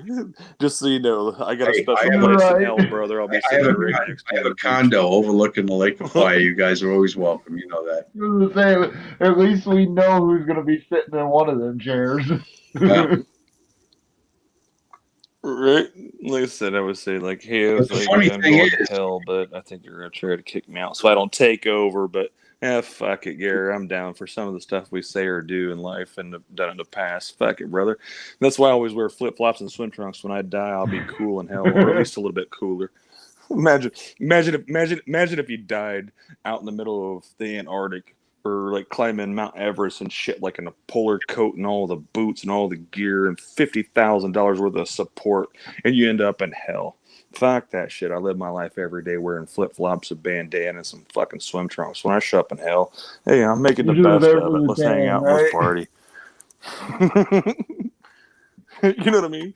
Imagine a motherfucker sitting there with like died, got electrocuted by a fucking heated blanket. His day in hell is to be for the rest of his life in fucking hell. Like fuck that shit. 1,000 Ways to Die. I'm going out. You ever seen 1,000 Ways to Die? Say again, brother. There was a guy that died Yeah. using I a used to pocket sin. pussy, and a girl that died from orgasms. Yeah. Yep. That's Electrocuted. messed up. On that one. Yep, FX. I used to sit in like once over life, and here's one. But I sent in. It was actually a really good show. You know, they produced it and they recreate the Did situation. you see the one with Have the you ever girl seen that that, Gary? died from the snake climbing up inside her? Oh, you have to. Yeah.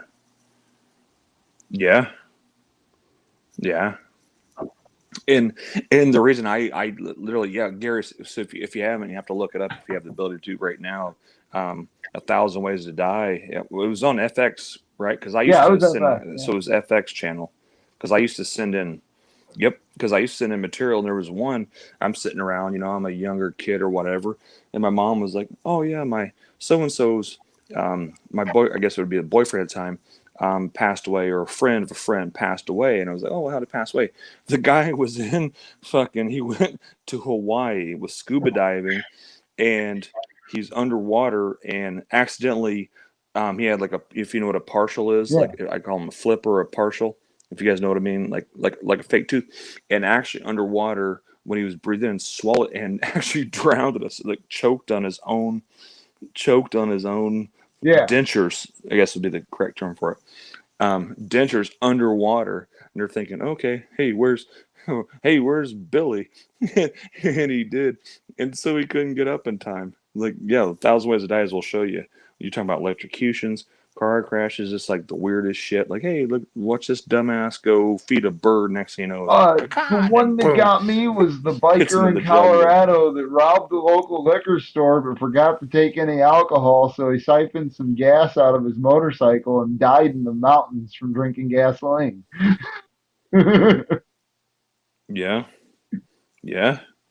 I said that's like the herd has a way of Right. thinning itself. I think that was like the itself very out, correct? first 1,000 Ways to Die I saw was that one.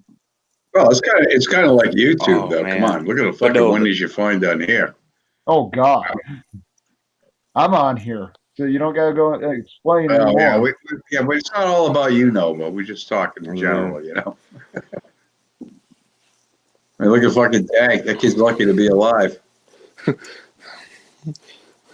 Right? Nova polishes his car with a fucking chainsaw. Hey, how's my paint look?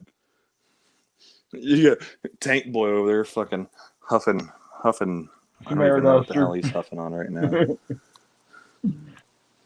Some air duster. And then you got my Probably dumb maple fat syrup ass because over you know here. they water it I down don't before know. they ship it down to the United States. So Yeah. Yeah, this is true. doing a couple of lines of fucking maple up there, you know. Tank Boy News fucking pickup line is like jerking off and maple syrup pancakes, baby. I know you want some Gonna- waffles, baby. She wants some waffles. And that fresh bacon. Well, I know that I'm not having.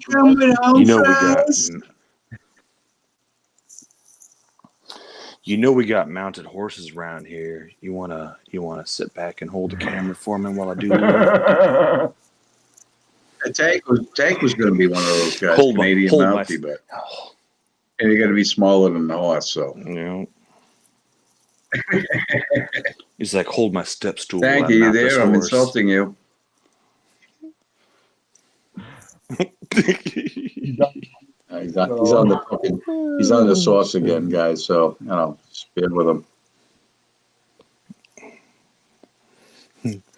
He's over there rendering fucking tree Yep. sap. Yeah, trying to that's get what he's fixed. doing. He's out there just spiking thing out of the tree. Come on, just one drip. Just one drip. He's got Aunt. How about He's cooking Aunt Jemima serve in a spoon over a ladder going down his arm right now. It's like, oh. What's up, Tank? You're back. yeah? I had somebody wanted me for a quick minute. Yeah, right. Who the fuck wants you? I don't know, but I was quite happy. Nobody wants me. I'm special. I was fucking serves insulting the kicking shit out of you, in and you weren't even here. Right. I had to quickly run into the next room. Mm. Yeah, you I was gotta gonna feed say, those you gotta sex make slaves sure over Right, here. gentlemen, I'm gonna hit the down a little road. bit. You guys fucking behave yourselves, Nova. You fucking piece of shit. I hate Gary. you. Yeah, I hate you too, Snowflake. Gary, you Fuck come you, downstairs, little keep your shit jerk. together. Yeah, go fuck yourself. How about that? Somebody still wants them, apparently. So Apparently. let him know he's Gary's fucking going starting to to buy aggravate me. Alka-Seltzer to feed to the homeless tomorrow, so they blow up at the bus stop. Fucking flip flops. I fucking heard that. Did you catch the last one of that? They Nova? blow up Was that you the giggling? bus stop. Sorry. Oh god. Oh, man. I can see Gary going up to a homeless guy. Hey man, you hungry? Look, all I got's this roll of Mentos. Oh, you're thirsty too? Well, here, have a Diet Coke. Yeah. Yep. Hey, have a Mentos and a Pepsi. That's what fucking Gary Snowflake puts in Right. people's stockings for Christmas. He was like, I'm too cheap to give you coal to stay warm this winter. Hey, have some Mentos and a fucking Pepsi. And he sits back to film it. Like, bang! Well, Gary's the kind of guy that just sprinkles rice on his front doorstep to laugh at the birds when they go pop. Right? No, did you see my Oh no, I didn't. bird video I I've posted? been offline for the past week. Like I haven't done really much. Yeah, I hadn't seen you for a minute. I just actually opened up my channel. I don't know if Tank can play it or pull it up or wants to play it on here, but I posted me and my QT and my sister down at it was like 40-mile-an-hour winds sitting on the coast and fucking sucked, and I grabbed that's why I thought you was making a reference to the bird thing in Alka-Seltzer, because that was what I Oh, was okay, yeah, no, I talking didn't about. see it. Oh, Tank, Yeah, I Tank, don't do you got have the your channel ability to link, pull but that I up, know brother, it's if in you're the still thing. there? It'll be goat feeding the birds. That'll be the. Are you allowed to play it on here? I'm giving you permission if you want to pull it up. So Isn't it exclamation point QT in the chat? Thought so. Ulpan motherfucker, open. yeah, remember? Yeah, it was like shit. Last time it was like what, the three of us when Yeah, you were fucking with which, your bots and shit. Remember, like for the. Dude, we went hard that morning on FIC stream. Goat feeding birds or December 15, 2019? It'll be goat feeding birds. How rude. Shasakai, aloe. All right. I'll hit the like button.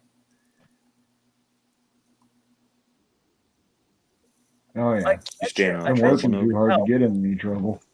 I bet you it'd help if I shared the this thing.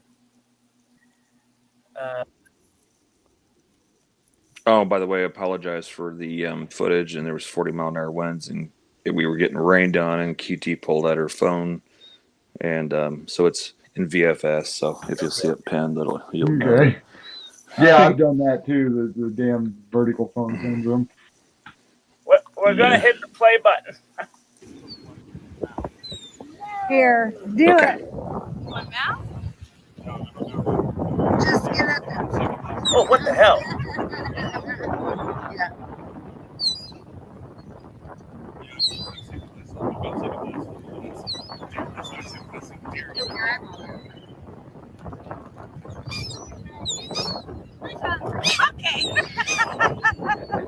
Okay. That's pretty cool.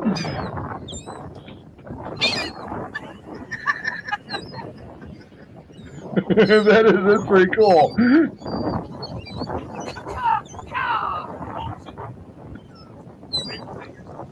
And she never panned the camera, but there's like 100 of them right behind her head from where the camera is, because I kept throwing this stuff all over. And then keep it rolling. I finally start pussing out like.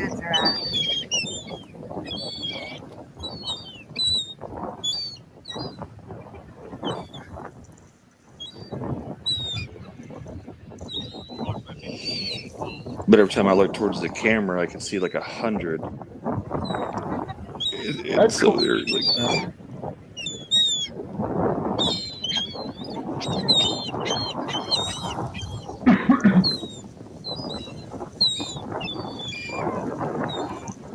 Fuck, I'm jealous. You're sitting on a nice warm beach. It's fucking cold in Iowa. Well, it was actually. Well, now it was actually cold as shit, dude. It was like 60 degrees and like 40-mile-an-hour winds. Oh, like shit. the beach is completely cleared, like for miles. Because my sister-in-law, she's sitting next to me. QT's How come you filming. didn't like rotate it before you uploaded it? QT was No, I filming. mean like before you uploaded it. How come you didn't like? I didn't know how, and she did that too, because we had to pull it from her phone to put on here to do that a couple days ago. I asked a few people, but my channel had been like, so to speak, no content Do you know there how to for a minute. download videos? So yeah, but I just didn't at that Like time because if it was I saved on her fix phone this to get it video from. and then re-upload it, you can download it if I send you the unlisted link. Yeah, there's one coming in. Okay, I'll do that for you. Absolutely. Yeah, absolutely. I'll bring it back up straight so that you can see it dead on. That's cool when you get to experience something like that, man. Yeah, that's 9 minutes from my door walking out from to be there on Tybee. That's Tybee Island, by the way. That's Tybee Island, Georgia. And so she came, and so it was like, oh, the weather's kind of shitty, and it was to get out, and it was gonna rain, and we had like 13 seconds. So if you can see like the hair blowing, and I'm like even my Well, you can bandana see all going. her birds are flapping just to stay where you guys are at. Mm-hmm. Yeah, so the waves and so like everybody's like, I mean, by the time we like stood up, all our chairs like were blowing back towards the car, and she dipped her toes and shit, and it was like, if you heard at the very end, I was like, hey, was it worth it to go to the beach? Yeah, I finally got to go dip my toes in Yeah, the ocean QT just. when I was with Chuck. Because we went to Virginia Beach. Yeah. Yeah, if you look, like even my beard is like almost Yeah. connected back to the back of my Your hair. damn beard. Like it was, the wind was like. Something flew off of your beard. Say again. Oh, that was the chip. That's where QT goes, hey, we're going to get one to eat out of his beard. So I was telling the ladies, I was like, hey, let's turn our chairs around because the rain's coming in. And so I was like, I'm going to get one to eat out of my mouth or out of my face. And they're like, fuck this shit. We're out of here. It's like, they're like, fuck this shit. It was cold as shit, you know. It was like, that was just a few days ago. I'm going to say it was, maybe about 7 days ago. She took a minute to upload it, and but yeah, so we went down there, and did you see the? I don't know if I asked you this earlier. Did you see the video Pugs put up about my troll? Oh no, I under the didn't. bridge video. Oh, it's on there. If you look, thank you, baby. Hey, I love you. Okay, baby, I love you. I was just showing the guys our. Did you hear me talking about your filming skills? Tank Boy is gonna fix it for you, baby. He's gonna make you look like a professional photographer. So,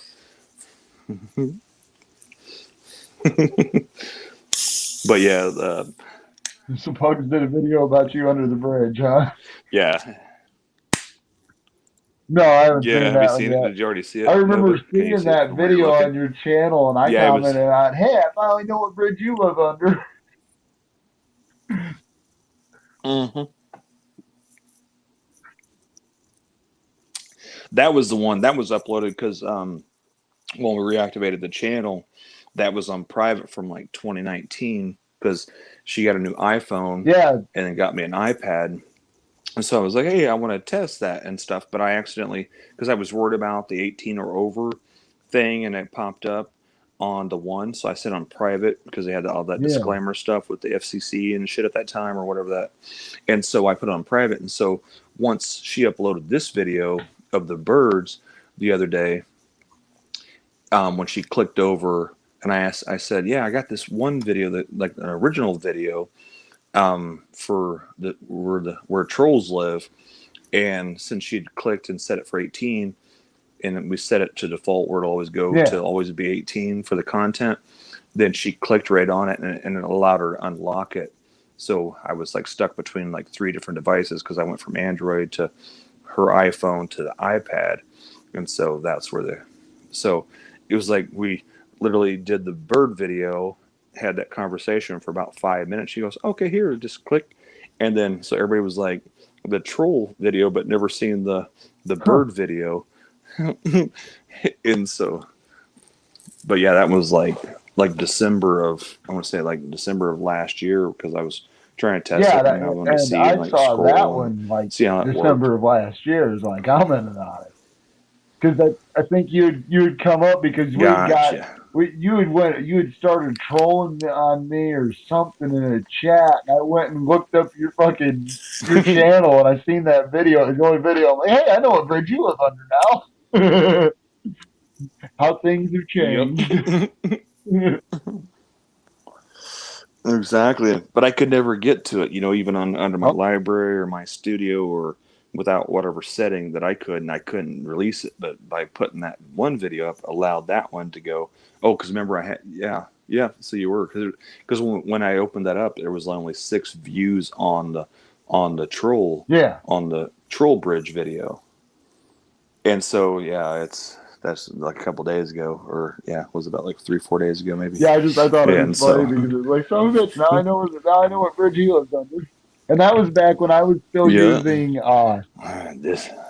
my bridge picture I use occasionally. When that was still my channel avatar, this picture. Yeah, that was old school. Yeah, because that's the bridge I live under. Right. Like, remember, I was like, but yeah, you have to pull up too. I know Tank Boy is busy, but once he gets back, I have to pull. I randomly, we were giggling about it, and I actually went through it. But Pug, once that released, he that video opened up, which I didn't think anybody would even see it or talk about it because it was only like 2 minutes after the bird video, and then he did a little spoof on it for Tom Zebra. So I think it's like "Happy Birthday, Tom okay. Zebra." I think is the title for it. If that helps for finding it. And then, in true story, I got like 30 seconds through watch. It's a real short video, but I got like 30 seconds through it and was like, man, that kind of sounds like me. hey, his dog has the same name as mine. And so I texted Pug and I was like, want fuck it yeah, I so love you, that brother. when you look at it, dumb bastard. yeah, if you're on a phone, if you tilt your phone up straight, you see it full screen, or do you want it so that it's widescreen, but there'll be 2 black lines on each side?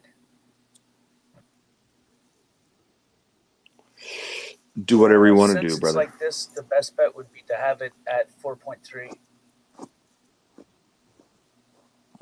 Gotcha. Yeah. Hey, it's after midnight. Happy fucking Halloween. Hey, happy Halloween, you bitches.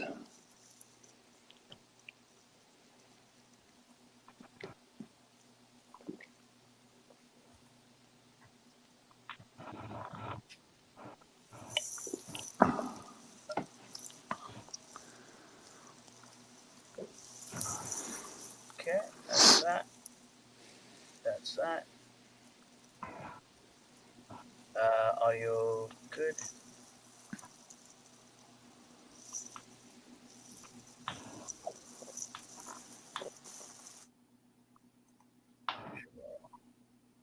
Okay. Is on. Let's save it. Save it for YouTube. Make it a smaller file.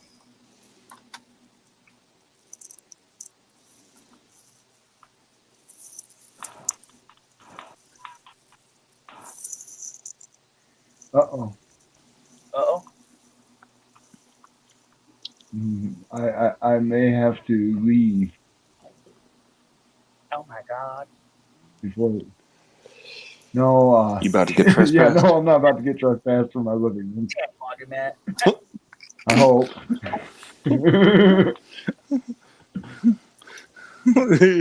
he's Nova's got 5 stinky ass covered nickels bouncing around in his Yo. dryer using it for air freshener right now. Its data is probably Done.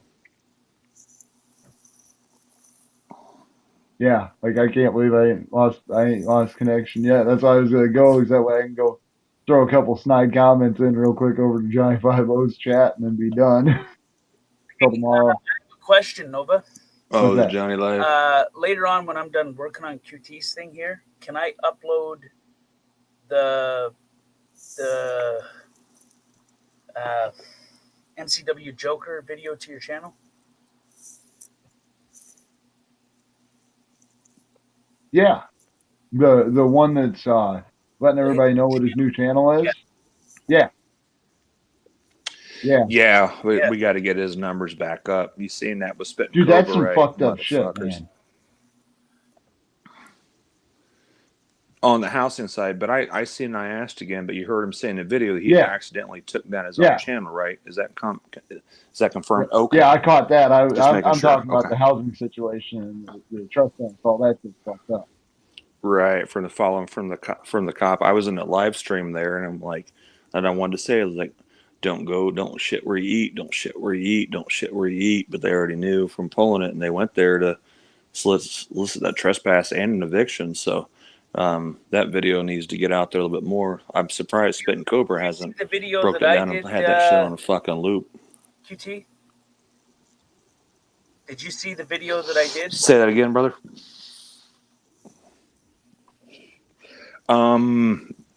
I seen you had was it like 1 hour or 1 minute? Yeah. Like 57 seconds? Where I put 2 of them.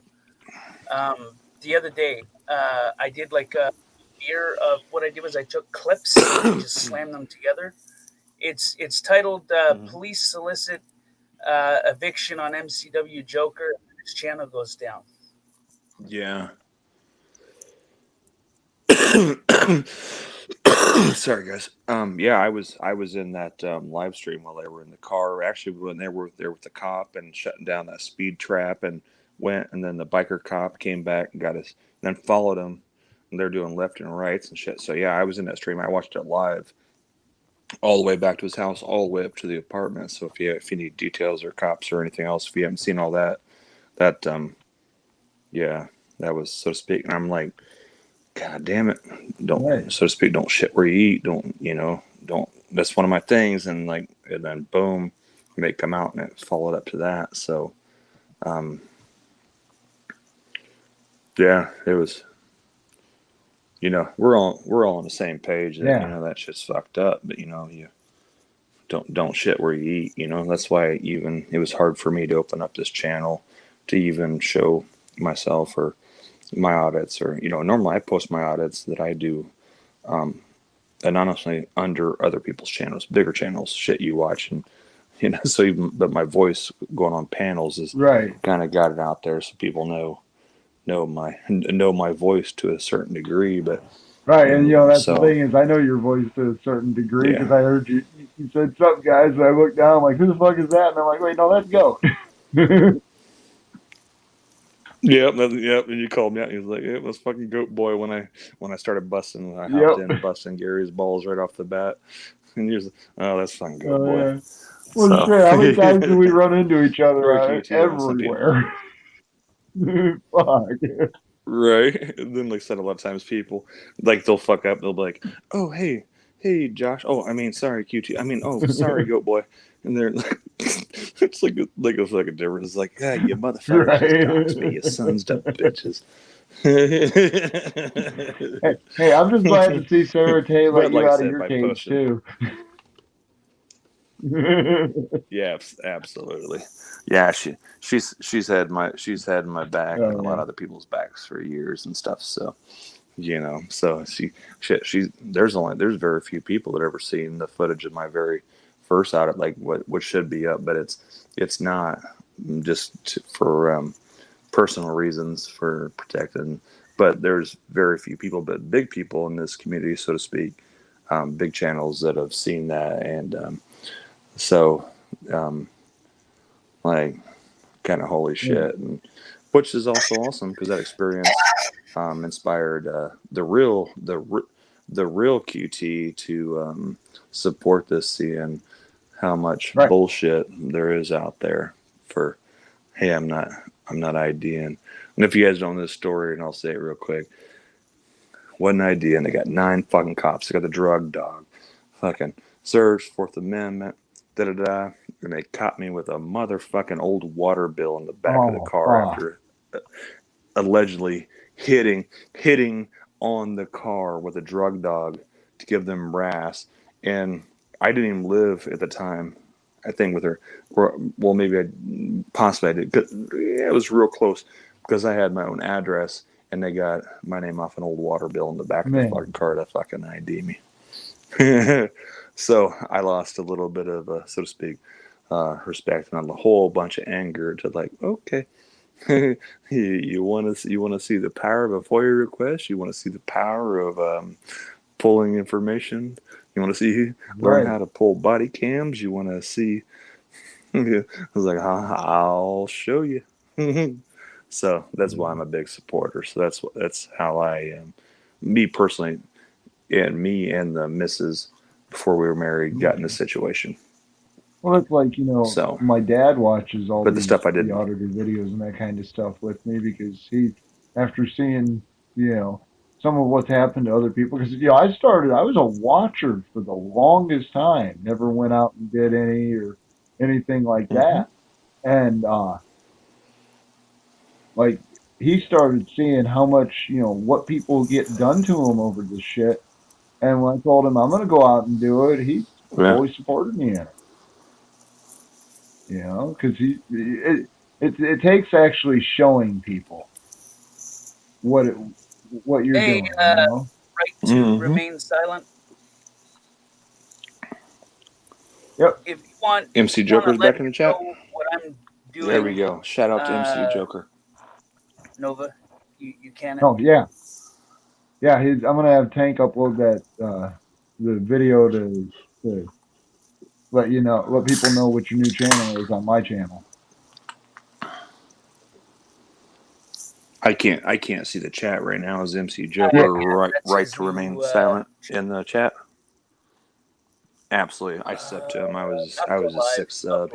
He hopped in I think freedom to I think I film. was So sub number 11. I tried to get him 10. there you go. But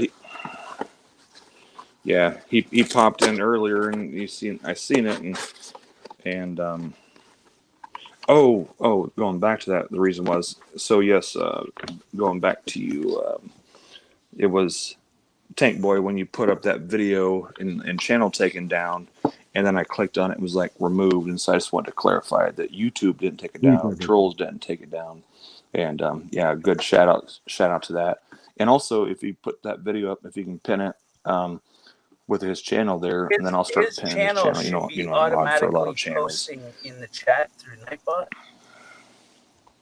I gotta go back. Okay. Yeah. Through your actually, chat, it's up a little or bit as that well. chat. I'm saying if you go back to that 1 minute and 47 second, pin his new link, because it ended saying his channel is taken down. So if you get some more followers or to share the traffic over there, I'm gonna do it. I'll put I'm that gonna try to link do in the that description through as and many in the pinned people. comments. Once I'm finished. Awesome. Appreciate you, brother. Where the hell did it go? Because I hopped over once he popped up an F2F film, and it was like, "Hey, look, this is me," and so I hopped over to his channel. Like I said, he was like at 5 subs, and then he did like a little he'd done just a little video. I forget what the video was. This was just today, or I guess or last night, depending on your schedule. And I'm like, oh shit! And I heard the voice. I'm like, yeah, that's him. So, and then I left a comment in there. So yeah, any place we can get him back to at least 1,000, and of course more for safety for lives. So I'll post the hell out of that his new channel and link. I still can't believe I've been trolling Johnny 5-0's So, chat for 8 months and I still haven't hit 500 subs.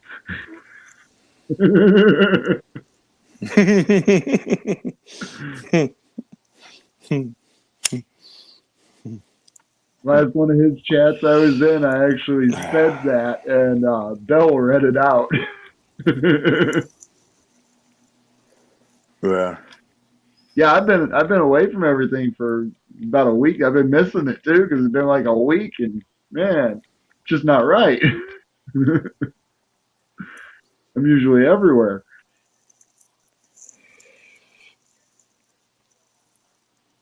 Yeah, I'm the token wrench in 5 The token wrench. I'm like the Make-A-Wish Right. Foundation mod of Johnny 5-0's channel. No, but I forget what it was, but we're sitting here talking. Are you still got your fingers moving and working on other stuff there, Tank? I'm just Okay, doing the brother. I was description on the little thing giggling there, for Nova's video. Yours is awesome. 18% uploaded, and it's unlisted. So I'll just send you the link, and then you can download it and re-upload it to your channel. Okay. Appreciate that, brother. Hey. Yeah, no, man. The people that you can troll in Johnny 5-0's chat, oh, man. My favorite one here it's probably been a month ago now, was that one the guy that said to you, well, QT, I'm assuming you're female, so...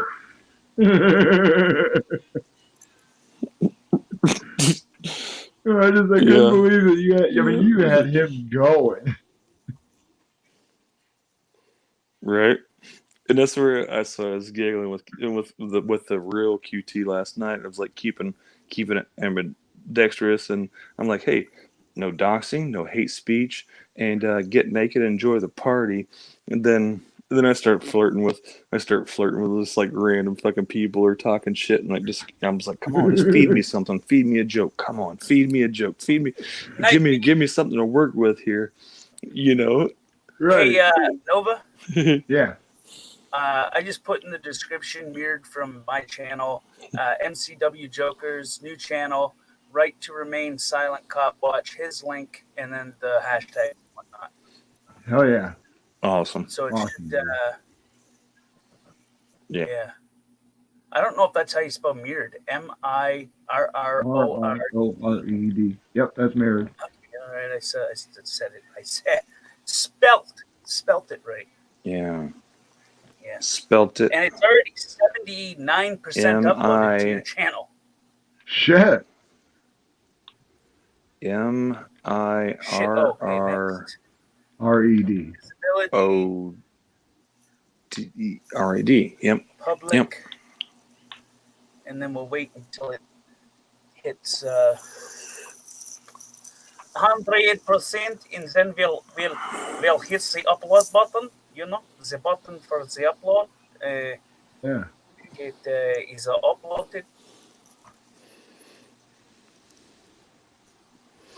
And if you're just joining, welcome, Dominant Herring. But hell yeah, I want to get his name out because Joker helped me get, when I first started out, he helped me get some subs too. Yeah, Joker's he's always put out good work. Conversation was going somewhere else. Joker, he's always put out. Whoa, what?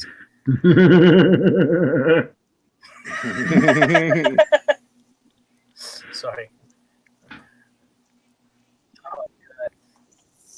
No, surrounds himself with good people. Doesn't Yeah. get in the drama, that bullshit, and stays on topic. And so yeah, I said he doesn't know me from nowhere. I don't know. He's probably seen my name or names a time or two, but you know, this one I keep forgetting we're actually still alive. But you know, fuck it. But yeah, if he's in a chat, so he can hear my real voice and my thoughts and my opinions on it. So yeah, I got his back. You know, like I said, I started out with Chuck Brunson. I was Chuck Brunson's third sub. I have no clue what number sub I was for Chuck, but I know I was there a long time ago. Yeah, I was his third sub. That's what I used to do. I still do this day, but it's harder now in the comment section for this bullshit rule where you can't sub to somebody in the chat directly and you have to pull up their stuff. Absolutely, it limits our ability to communicate so greatly, and that's what I used to do. And have you ever heard this story before, Nova or Tank? I don't know if do we have anybody even watching? Two people, sweet. It's me, you, and I. No, doesn't get a vote. He's a felon. Not on my adult record, damn it. Right. No, there's no allegedly about that. Not on my adult record. But no, like I said back in the day, and that's what I used to do when I got in this community and prior to it, because I started watching shooting videos and shit like that, and I never had a problem.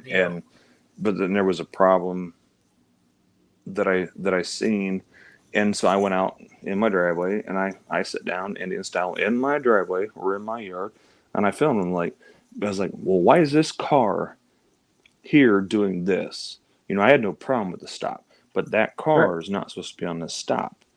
It shouldn't be in this town doing what it's doing. And so I went out and I filmed it and was like, oh, you can't do whatever. And so, well, pretty much. If somebody tells me I can't do something, I do it. I'm sitting here.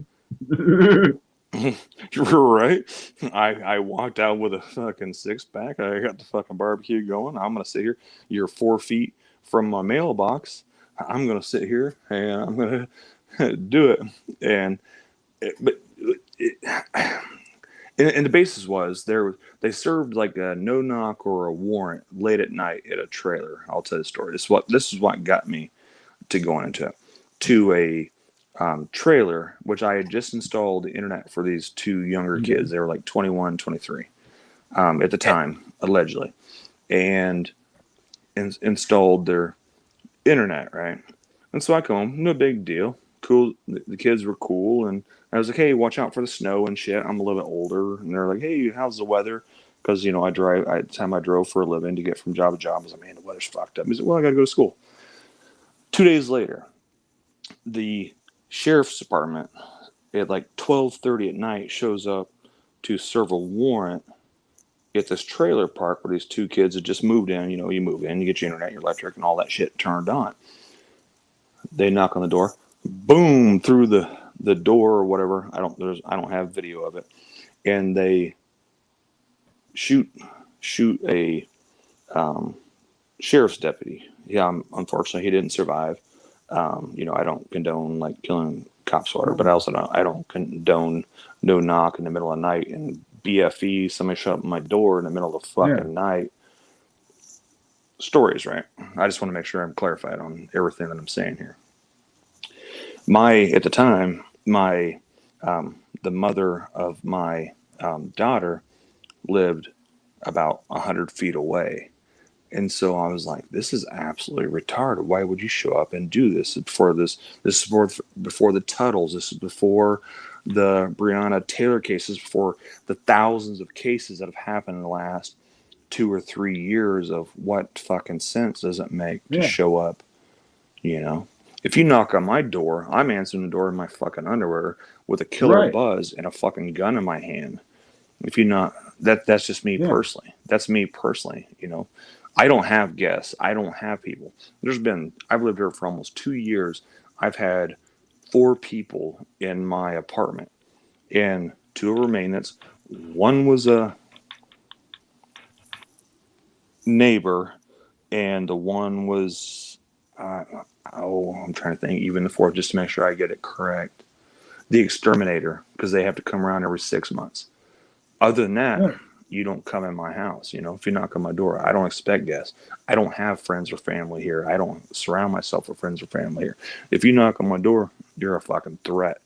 So people need, like the census taker. I'm putting on a record. You still haven't found me yet, bitch. I ain't answering. Come back around and knock on my door at fucking 4 o'clock in the morning. Leave all the notes you want. Your video is 34% uploaded, So, QT.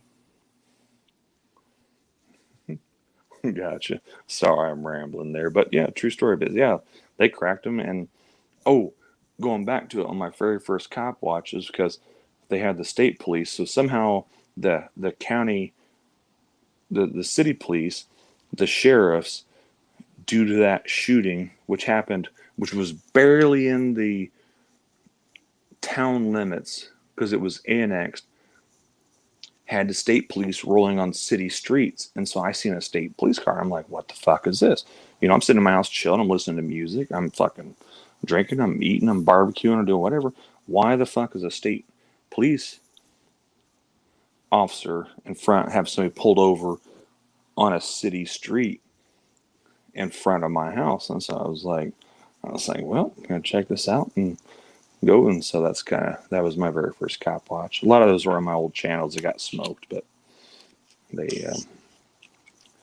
I'd post those videos, and then I also do my late night streams after watching, so to speak, corruption and sharing info and behind the scenes and getting the words out for tyrant alerts when everything was when it was truly a tyrant alert, you know. What's crazy is lately how many of them have actually been legitimate tyrant alerts. Like it's crazy. It's like it's actually gotten worse. And that's a trade-off too. Well, that's not, but I completely agree with you. But it's because more people are aware and more people are uploading and pulling out their cameras and doing that. You know, back in the day, you know, you'd send your info to a certain amount of, so to speak, larger channels. So you had like 3 or 4, and send that info and like the footage and be like, look, man, I just watched this word for word. This is where it is. Like, hey, we need to get the fucking word out. And you had a share list, not just through YouTube, but you know, through your personal phones. Like, hey, you know, back on a call flood, and now now you get somebody who's like, oh, in newer channels, I'm not going to talk about anyone like specifically, and it just didn't happen overnight. Of like, look, they were wrong, or back in the day, or even now. But you see somebody, if they post help in a video, you're on there. I don't care what you're doing. If you're in a chat, this is before StreamYard, Streamlabs, what we're doing right now. If something comes across here with a notification of in trouble, title alert, help, everybody in the stream should be there right now. Now you got motherfuckers sitting around talking about what they had for dinner and talking about drama. They never fucking picked up a camera, never talking about who he said, according she to said some bullshit. people out there, I've never posted any cop watches or anything. I've only ever posted 2. Which I find funny because I've got like 57 videos on my channel. Right, and it only takes one stream to be, so to speak, a cop watcher, or to film something of your rights being violated. And there's certain levels of respect, I guess you'd say, in communities. So there's some people I know that have posted 300 videos of cop watches, and I don't respect them on the way they act, and then there's some people, like I looked at 20 new people today that have filmed one video. And I said it only takes, some people don't know that, or to be if you use that term, auditor, or a cop watcher, or a civil rights activist, it only takes one fucking second to get being pulled over and hit your fucking camera. Well, I mean, do that. that's one thing I said about with I've seen, everything that's happened this year so far. If anything's good come out of it, it's the fact that the number of cop watchers went from being maybe 1,000 to millions.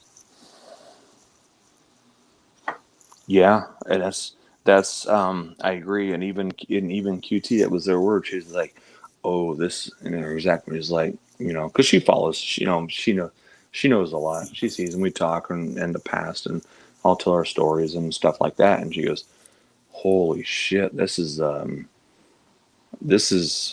what this, so to speak, community needed. Unfortunately, it took exposing somebody losing their life as clearly as it did, just from a random person. So she was like, holy shit. We talk about it, I'll bounce videos off, a lot of times when I'll watch videos, or there's more back in the days, usually behind the scenes before videos are posted, to be like, hey, what do you think? Or, hey, what's your judgment on this? And hey, what would you do here and stuff, with videos before they go out. That's why some people still to this day are like, go, hey, it's got 7 likes or 7 views. It's because it's on private, or it's got 30 or 40 because people are like behind the scenes judging it, but behind the scenes for a certain group. Some people on YouTube still don't understand that. The one thing I'm going to say, hey, first or hey, the likes outweigh the views. You understand what I'm saying here? It's because people sit back with some goddamn sense and go, hey, look, this is what I got captured. You look, and they talk privately and do that. So it's well, I mean, I've had people, I've got, I think 350 subs, might be 400. But I've had people tell me you're doing 369. Okay. I've had people tell me that you're doing so well. Look, you got 22 likes on that video. I'm not in it for the likes. They never have been. No one just wants to be popular. Well, exactly. No. Well, I want people to love me. Please just love me. But apparently only 22 people love me today. But well, it's funny. This is somebody who's trying to troll me. because they disagreed with something that I said in a live stream chat that might not even involve them at all. And the thing is I don't really give a fuck about likes. I don't really care who likes me and doesn't like me. You know, I do what I do for my own reasons. And that should be the only thing that matters. Though, you know, I do like the fact that I have, you know, acquaintances and friends in this movement. Like, hell, I consider you a friend, Goat Boy. Shit, I see you all the time. We always talk shit to each other. Yeah, you absolutely, know? brother. Like, these are people that don't understand that when I'm posting this, you know, whether I'm getting judged or not, it doesn't bother me. You know, I get comments like, I know there's bigger name people out there that are fully aware who I am. You know? Like, I think Johnny's getting tired of the trolling, but at the same time I don't, because there's times where I'll set him off. I mean, you are the master of it on that channel. Yeah. I don't know though. Sarah does pretty damn well on her own. Yeah. Well, but like I said, I'm a hired hitman. Oh my yeah. God. I'm a hired hitman. You know that, right? You know. Yeah, and that's once again. I mean, if you see in my comments, I'm like, hey, I'm gonna push the edge verbally without doing whatever. Don't break the rules of the chat or the host, and that's what I do. You know, there's some channels that I've been with that have. I started with them when they had 50 subs, and now they have 200,000. Yeah. You know, I talk to them personally. I have their personal information. I talk to them. So if they're in trouble past that point of doing whatever. But that's where it comes into, like, you know, you can't troll, so to speak. You can't bullshit a bullshitter. Troll, you know. Yeah, and if you want to, then verbal judo, then hey, so that's why I'm modded on a lot of channels under this name and under my old channel, you know, the name that we will never speak of on here, that as well where it kind of started, and some others. Oh God, I remember that night on Chuck's fucking channel where that dude was coming at me fucking hard as shit, and I'm just like, dude, shut your fucking mouth. You know, you say what you want, just keep my name out of your mouth. Just keep my name out of your mouth. And you came in, you're like, man, and I'm just like, should I? And you're like, go ahead. That's exactly how that conversation went. And then GoPro's like, hey, you tried warning the dude. Hey, just keep people's names out of your mouth. And he put my name in his mouth again, and I threw my hammer. Nova. Yep. Yeah. You know, because go ahead, brother. Okay. I'm gonna catch a piss. I'll be right back, guys. Hey, give me about 3 or 4 minutes. I'm gonna walk downstairs and grab QT, some Diet Cokes, and a couple more beers for myself. You gotta be on for a minute, guys. All right. You have I'll be back comment. Up here in a minute. Yep, I don't want to tamper with that. I just took care of it. I just seen it and took care of it.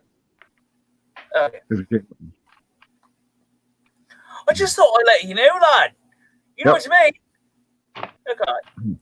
Yeah, I had to. She's my biggest fan. Biggest fan? What was it, Betty? No, it was Sweet as Sugar. No. Yeah. Is she really sweet as sugar though? I mean, like, or is she like bitter? Hey, everything I've seen about her, she's sweet as sugar. Well, all right. I'll take your word for it then. Now she's cool. She's put my channel name out there quite a bit too. Like, gotta love people like that, man. It's people like that. Yeah. Help grow. Yep. Yeah, she's awesome. Yeah, you know, it's the good people in the community that are like that, you know. Mm-hmm. And then there's the absolute trolls that are in the community, but there's trolls that are in the community not for dishonest reasons. Well, you have to admit, there's trolls in this community that are on the side of the community that just troll the fuck out of people. Right. I mean, there's people that do it, excuse me, hatefully, and then there's people that do it with sense, that allow people to. The reason why they do it is to keep your brain going, you know, Right. to point out something that you could potentially be doing wrong, or if you're acting like a fucking an asshat, then they're like, hey, you're acting like an asshat, Right. you know, and then that gives a person a chance to go, oh, okay, I get it. I like those trolls, you know. Mm-hmm. It's the ones that are very hateful and malicious. Those are the ones that I have a question, you know. Right. People that do it just for the sole purpose of hurting people. You shouldn't be doing it that way. No way. Right.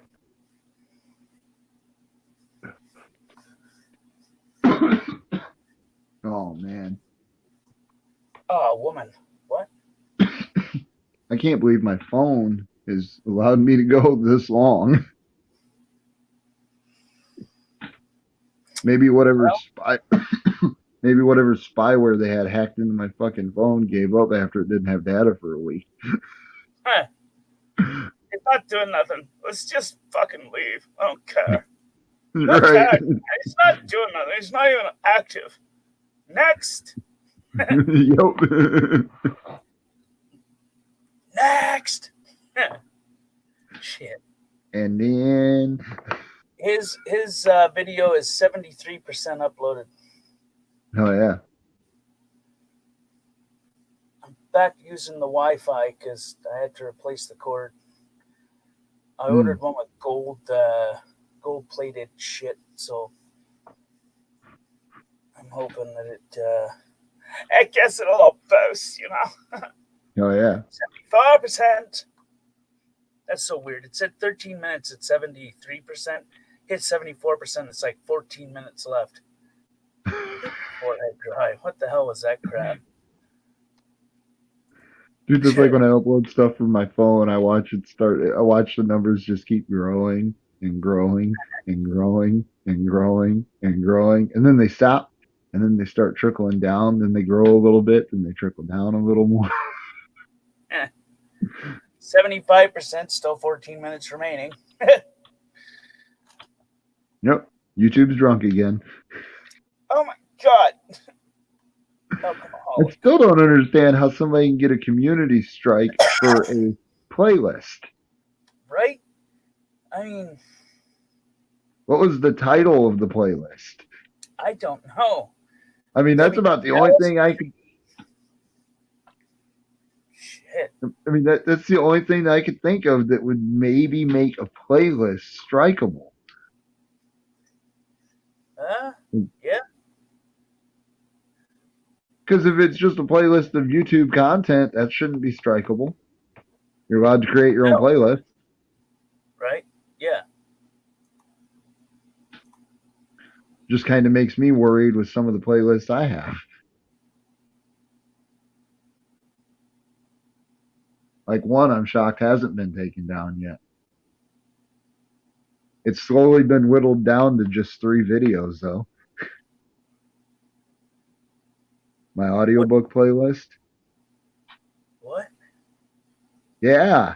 I used to have like 20 different audiobooks on a playlist from, different channels that had uploaded them that were in a playlist together that were all dystopian novels that kind of explained what we're living under.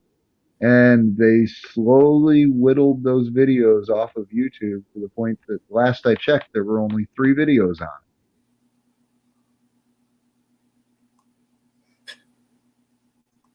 And there's a good chance those 3 videos might be gone. I haven't checked it in a while. There was a thing going on where anybody mentioned a certain number, and Beaver got hit with that. Huh. A certain number, huh? Yeah.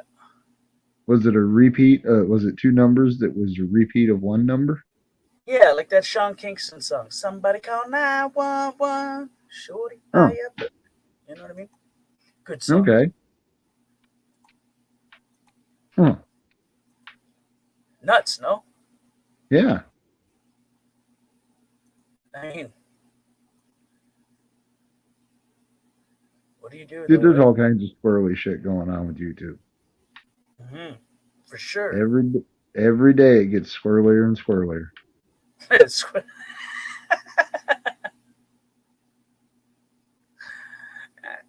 For sure, yeah. I sometimes I feel like I'm living in an altered reality.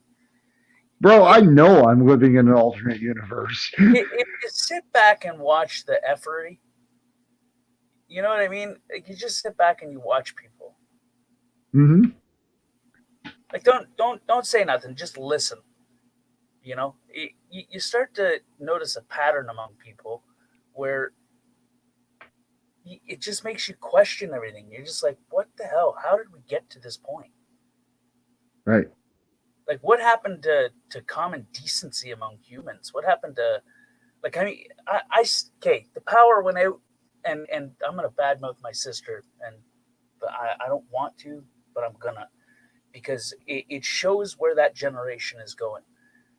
And my sister, my mother, and I were driving back to my mother's place. We're going out there because the hydro went out, and I see a blinking light in the bush, and I think, well, what if it's someone that what if it's a plane? What if it's someone hurt? What if, you know what I mean? There's no power. Why the hell is there a blinking light?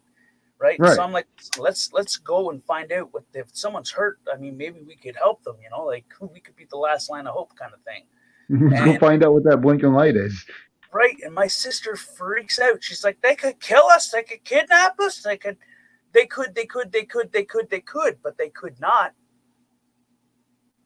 How do you know if they're good or bad? You don't. Right. You just know there's a blinking light. Right. And it amazed me how emotionally upset she got at the thought of helping someone. Society is putting the fear of God in people. Be afraid of people. Be afraid of people.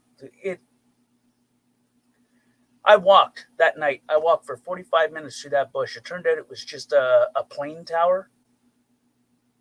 It was blinking. It was like a safety light to let planes know that there's like a big power thing there.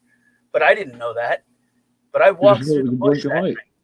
I remember where I seen the light, and I mapped it out, and I just walked straight from my mother's backyard, through the bush, through the big field, and off into the corner, and found out it was just a pole with a light on it for airplanes. But I mean, it just the reaction that she gave, right? It broke me. I'm just thinking inside my head, like, how? Why are you, how could you be that upset and emotionally distraught over helping someone with just the thought that they could be a bad person? Right. Well, you don't know if they're a bad person or if they're a good person. So why automatically assume, you know?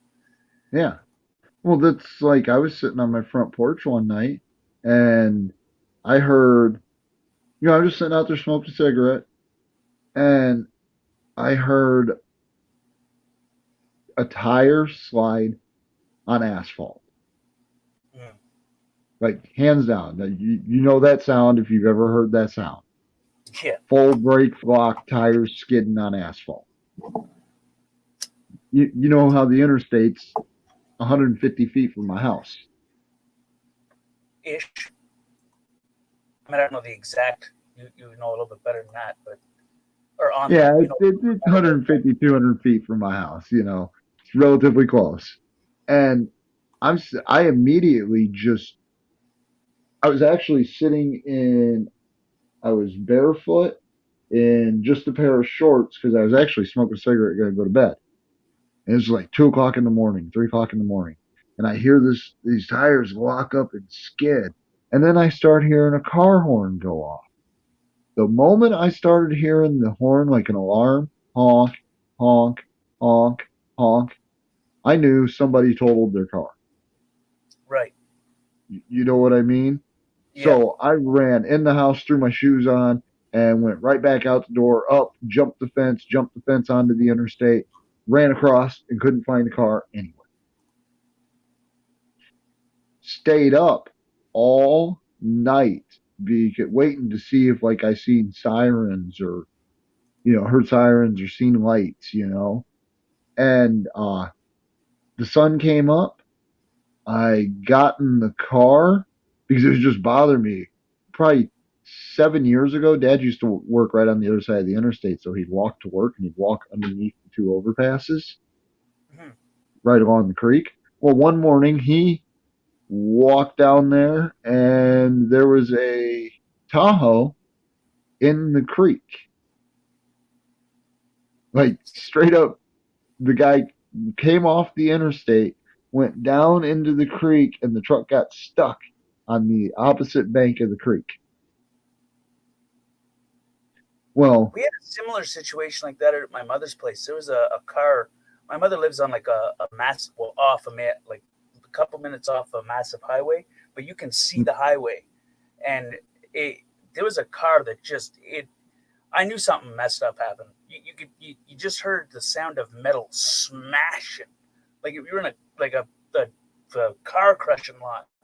And I woke my mother up, and I'm like, Mom, like this is when I was staying with her for like a couple weeks. I was like, Mom, I think someone just got mangled out there. And she's like, oh no, we hear stuff like that all the time. And I didn't think much of it at that, right? Turns out the next day when we got up and she was driving me to work and my brother to work and shit, we passed it. There was like wreckers there and police, and they had quarantined it out, or not quarantined, but you know what I'm talking about, like with the yellow yeah, tape, blocked it off with the police tape, and apparently someone was seriously injured. Um, sure. and before the lights had showed up, um, there was a good amount of time. So it often makes you wonder. I mean, if someone would have went out there, could they have helped? You know? Well, that's like Dad seen that truck in the creek and he freaked out, goes down into the water and over to where the truck is. The truck's still kind of warm, but there's nobody there.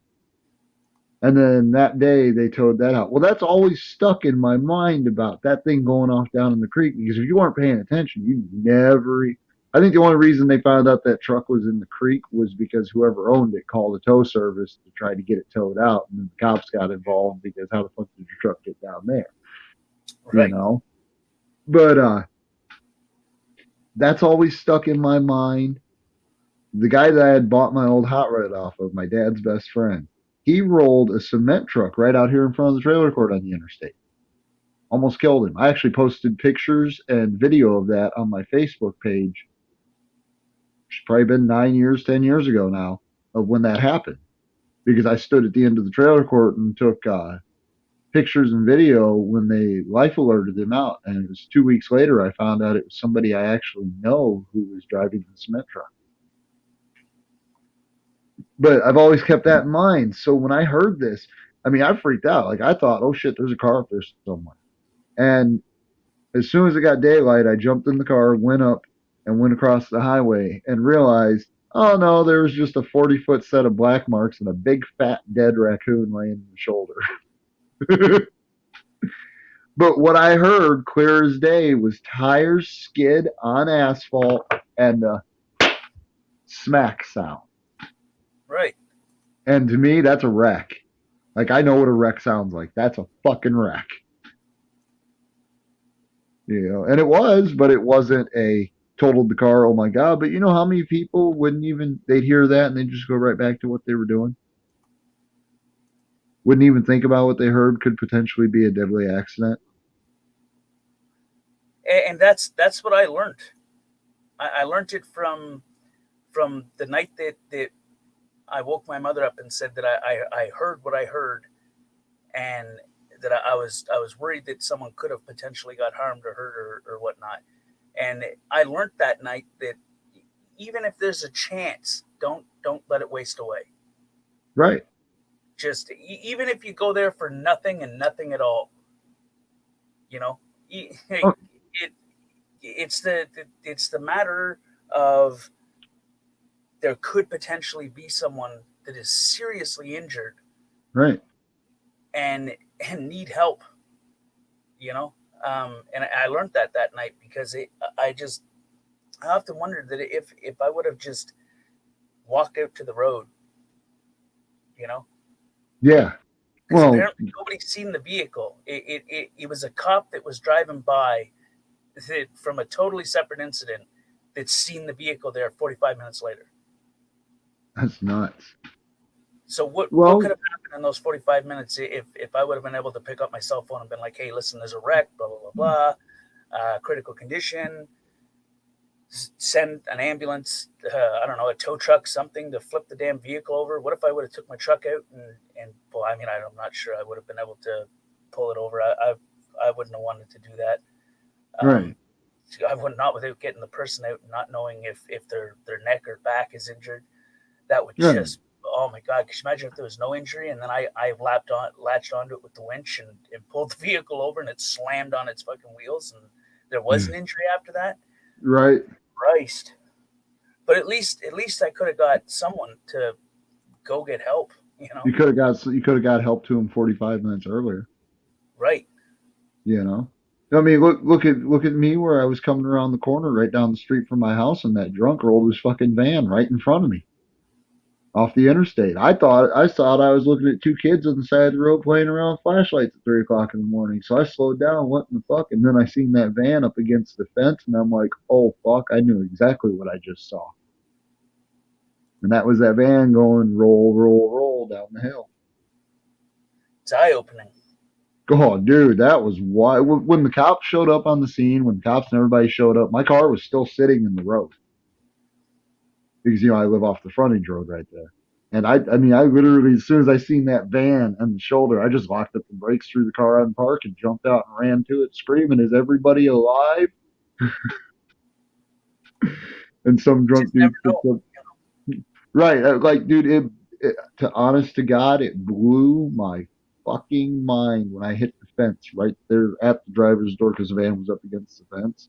It blew my mind when that dude sat up from being laid across the passenger seat, just sat up, looked at me, drunk as fucking way. I'm all right, man. I didn't know what I was running up on. I didn't know if I just ran up on a minivan full of a family that just killed half the family members or their kids laying, Nope, just some drunk dude in a minivan. You say that like it's so casual. No, just some drunk dude in a minivan.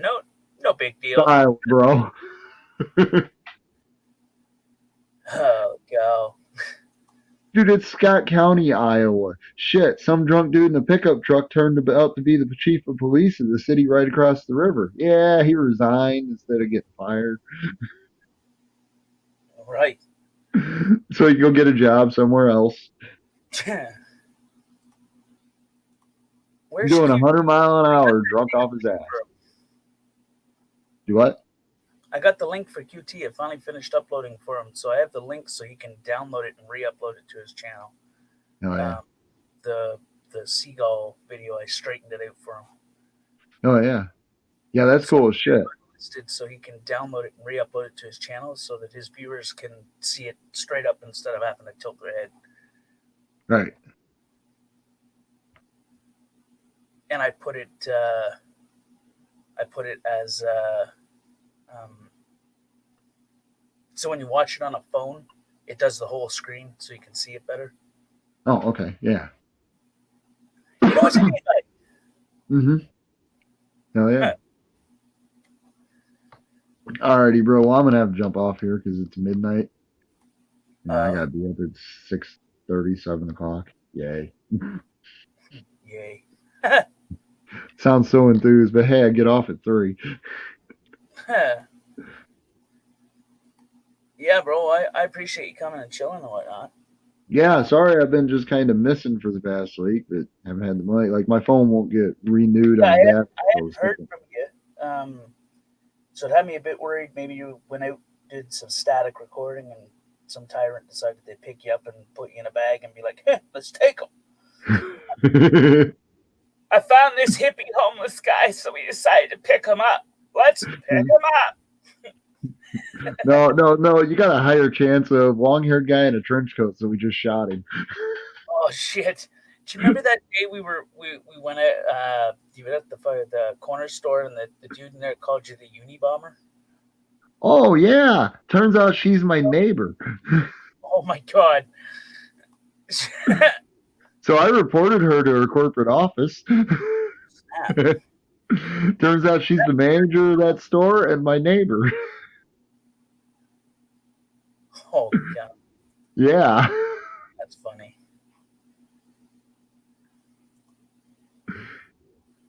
Oh, well, I have a better excuse now. I wear this long coat and this hood and all this to keep COVID off me. Fuck y'all. Bro, they put the COVID testing center in the mall. What? So, like, my store that I work at is at the end of the hallway, right? Because there's a T. So, like, directly out our door on the other side of the hall is 2 stores. Actually, there's 3 stores because there's a corner store to the right. And that T's right there to the 2 stores to the left of us is the end of the mall on what becomes the old Sears store, the big, huge store. So that store has been closed for a couple years now. They took the automotive bay and they turned that into the COVID testing site. Wasn't that nuts? Dude, it's got me freaking. I'm like, I don't necessarily fall for the beer bug hype and all that shit, but at the same time, if they're doing all that testing, that ventilation system in the Sears store is tied into the ventilation system of the rest of the mall. And it'll all get circulated around. And it'll all get circulated around.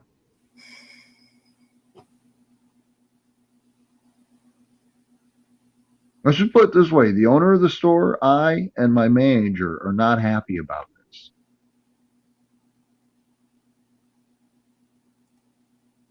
That's nuts. Thankfully, they still got the gate down and they got it. They need to see, like, I need to talk to her tomorrow about that. We need to raise a stink. Because there's a bunch of people there's a bunch of stores that all right along our row have an issue with this. Because we're all right there at that building, And we should raise a stink about how they need to put plastic over the gate to the Sears store. Well, what they need to do is get that new system that's out that takes air from outside and it doesn't circulate the internal air. It circulates air from the outside. So what they did is they did a regular central air system and then they did this system and they smoked the place out. They just smoked both places out to the point where you could not see hot box galore. Yeah. And within minutes, the one with this new system was clean. The other one, it took hours because it was just circulating the air inside, right? So sucking it out of one, pushing it in the next one, out of that room into the next one. So it's just like a weird, I don't know, follow the leader smoke trail. Rather with the other one was taking it and filtering it through proper filters and sucking fresh air from outside and pushing the old air outside and just constantly giving that extra filtering, Right. I don't know how much those systems cost. I haven't had to install one just yet, but I'm banking on it that they're not cheap. Oh yeah. But how wild is that they put the testing center in the mall? I've already had a customer, like, I was actually, because I was in the store earlier, I had to go pick up my check, and then I went back later on and talked to my boss, to talk to my manager. Went in for it with Ashley. But we were talking, and it's crazy because now it's come get COVID tested and buy whatever you want for Christmas at the mall. Huh. And we're actually talking about one-stop shop. Right, and we're actually talking about posting a sign in the entrance to our store that says, if you have felt ill or feel ill, please do not come in the store. Last week, I had a guy come in the store, and he had a mask on. He's an old guy. And he's just walking around the store looking at different stuff. You know, I asked, did the basics feel? How you doing today? You got any questions about anything? You know, if you're looking for anything in particular, kind of thing. And the guy just kind of coughs through his mask and goes, well, I got an appointment. I'm just trying to kill about 15, 20 minutes before I go over there. And dude, I'm up against the back wall behind the counter, like, get the fuck out of here. Like, you got an appointment? Well, if you're at the mall and you got an appointment, you're trying to kill a couple minutes. All the hair salons are closed. The massage parlor is never busy enough to have appointments wait. So you're here for COVID. He walked out the store. I literally wiped down everything he touched, every single thing with bleach. Nuts. Well, how nuts is it that they make it that easy for somebody who could possibly be sick with it to go infect the mall? I mean, those people getting tested, they walk out the door of that building or drive out the door of that building. They drive 50 feet to their right. They can park in front of my fucking, where the entrance where I park, and walk in the mall and be in with everybody in the mall.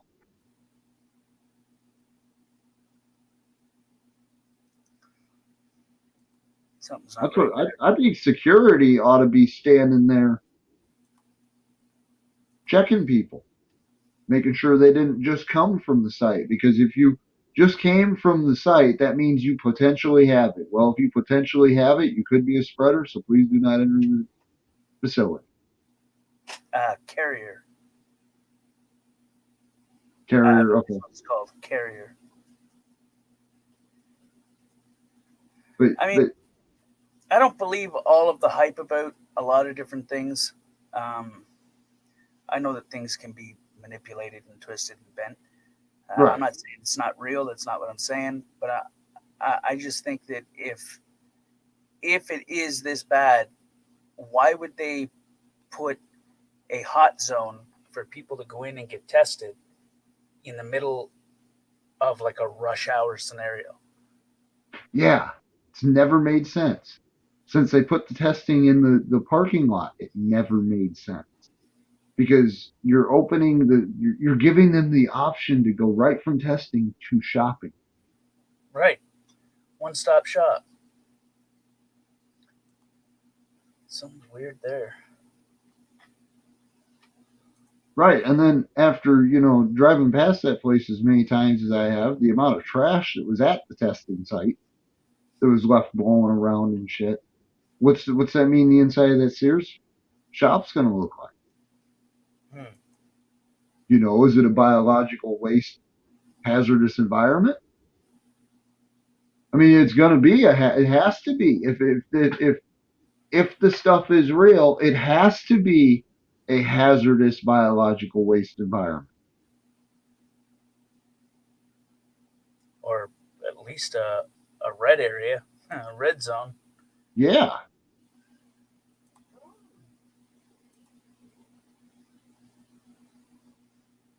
Like, it's crazy. It just blows my mind that they put it in the mall.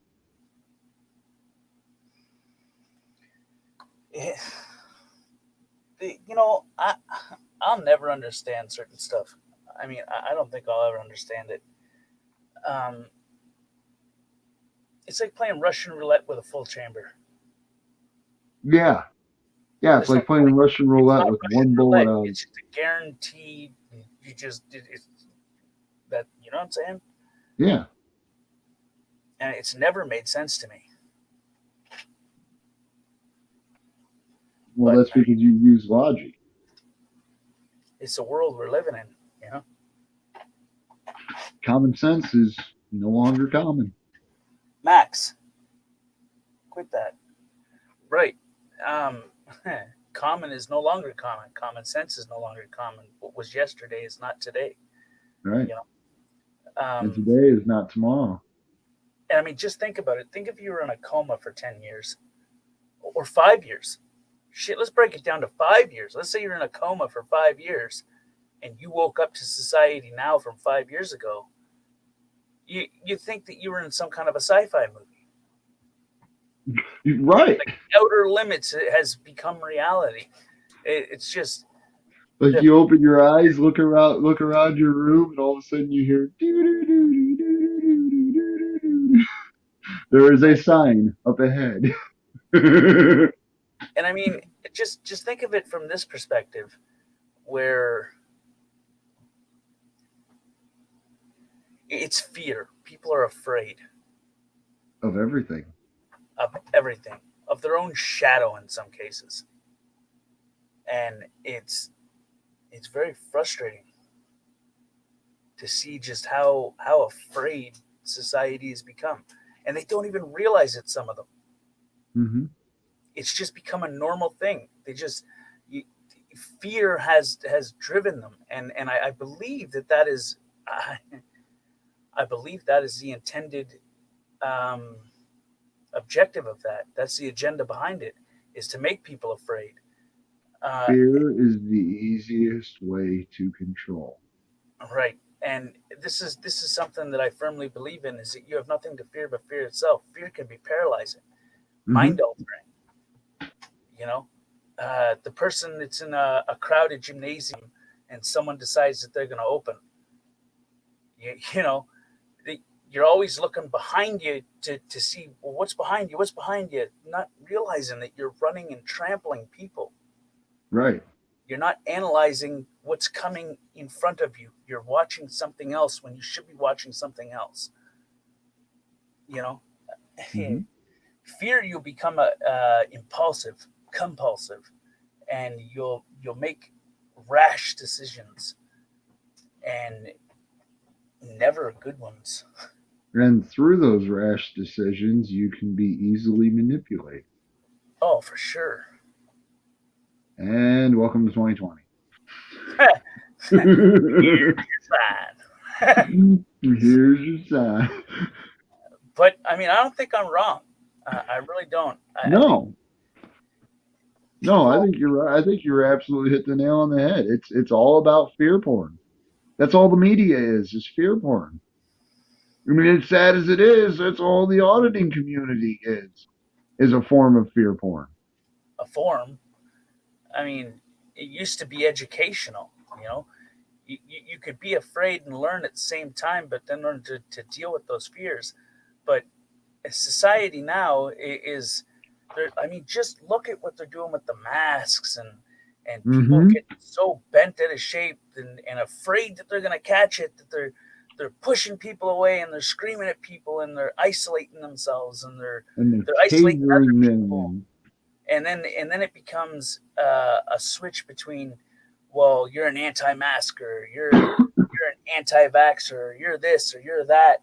Stop labeling. We are people. It's the same when people say it's black, it's white, it's left, it's right. It's not. It's none of those damn things. We are one race. We are one. We are people. We are human. We are the human race. Doesn't matter what color we are. Doesn't matter what our beliefs are. None of that shit matters. And the moment we start realizing that, I think, is the moment we can move forward. Mm-hmm. Just because something's different doesn't mean that you should be afraid of it. Right. And I've had situations like that where I've been afraid of things, not as in like a terrifying afraid, but afraid where it sketches me out, and it takes me a minute because I've got to sit back and I got to be like, okay, I got to reanalyze this, because why did it sketch me out? Yeah, why did I feel this feeling? Why is this making me feel some kind of way? So I got to slow it down, break it down, and be like, okay, piece by piece by piece by piece, there's got to be something about it that's tweaking my brain. And then I come to realize certain shit about certain things that make me feel that way. It's designed. Those things are designed to make me feel that way. So I have to compartmentalize that and then look at it from a fresh set of eyes, as if I'm a different person, in order to realize, well, there's no reason to be afraid of that at all. It's just wordplay. Right. You know? And it's the same. It's the same for if you post a video on Facebook where you and your buddies are smoking a joint, they'll pull that right down. gone. But a video of a white man beating a black man or a black man beating a white man, they'll post it. Right. They'll leave it up till it hits millions of views, and then they'll be like, "Oh, okay, I guess we'll take it down now." Why is that? Because it's how you steer people. Right. It's because it doesn't direct their narrative in the direction they want the narrative to go. Right. It's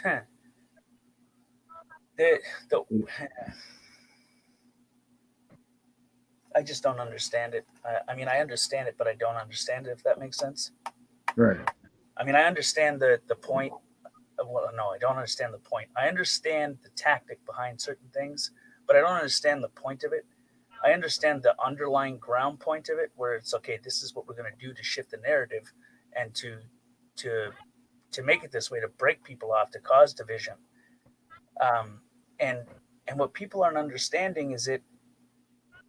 How many people in history died and sacrificed everything, and sweat, blood, and tears, and family members, and torture and whatnot to break segregation? Well, now we're asking for it.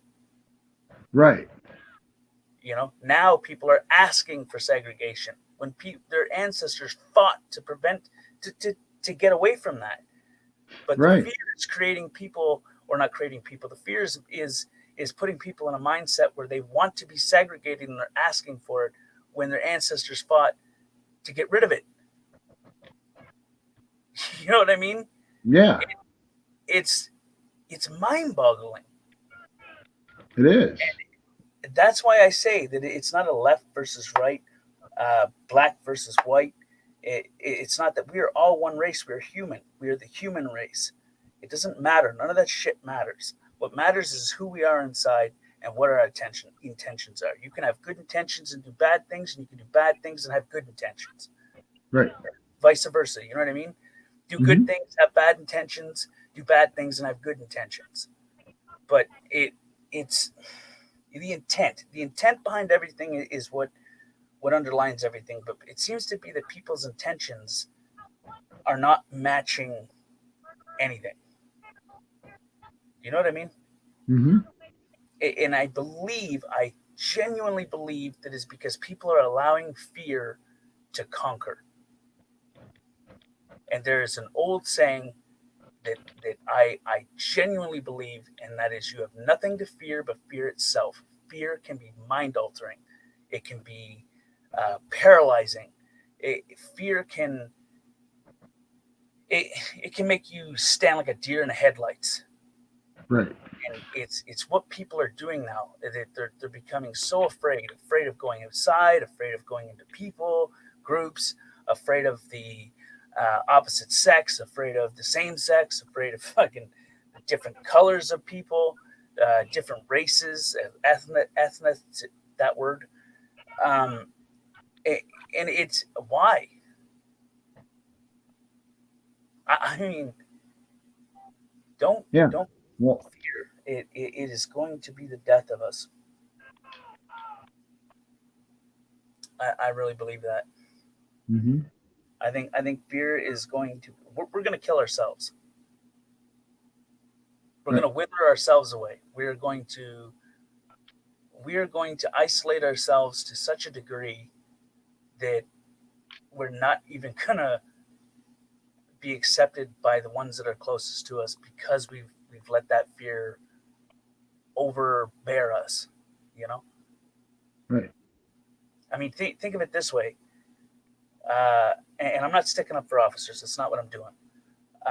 But I'm saying that if you look at it from that standpoint, where officers can be afraid, and let's say that they fear because of how they're trained on that, right? And they automatically become afraid. They think that hey, you know, I got to get them before they get me. Right. Because of that fear. So they automatically shoot first and ask questions later. What if a ground point? What if 90% of those cases have nothing to do with race and only to do with fear? There's Right. one thing that is in common.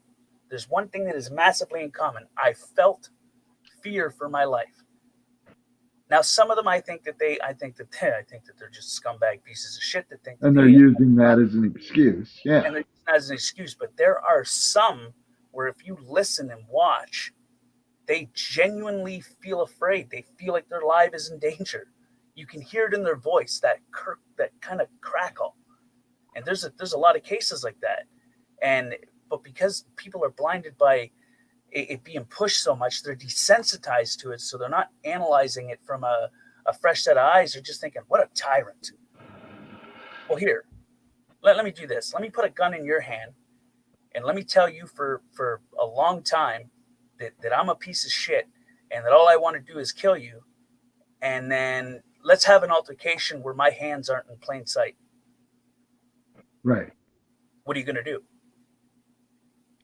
If you genuinely believe that I'm a threat to you, you are going to defend yourself using lethal force if need be. Think about that. Put yourself in other people's shoes, I guess. What would you do in that situation? And don't be like, I wouldn't do that. I'd do this and I'd do that, because you don't know until you're in that situation. Right. When you feel that your life is in critical danger, it is a life or death situation,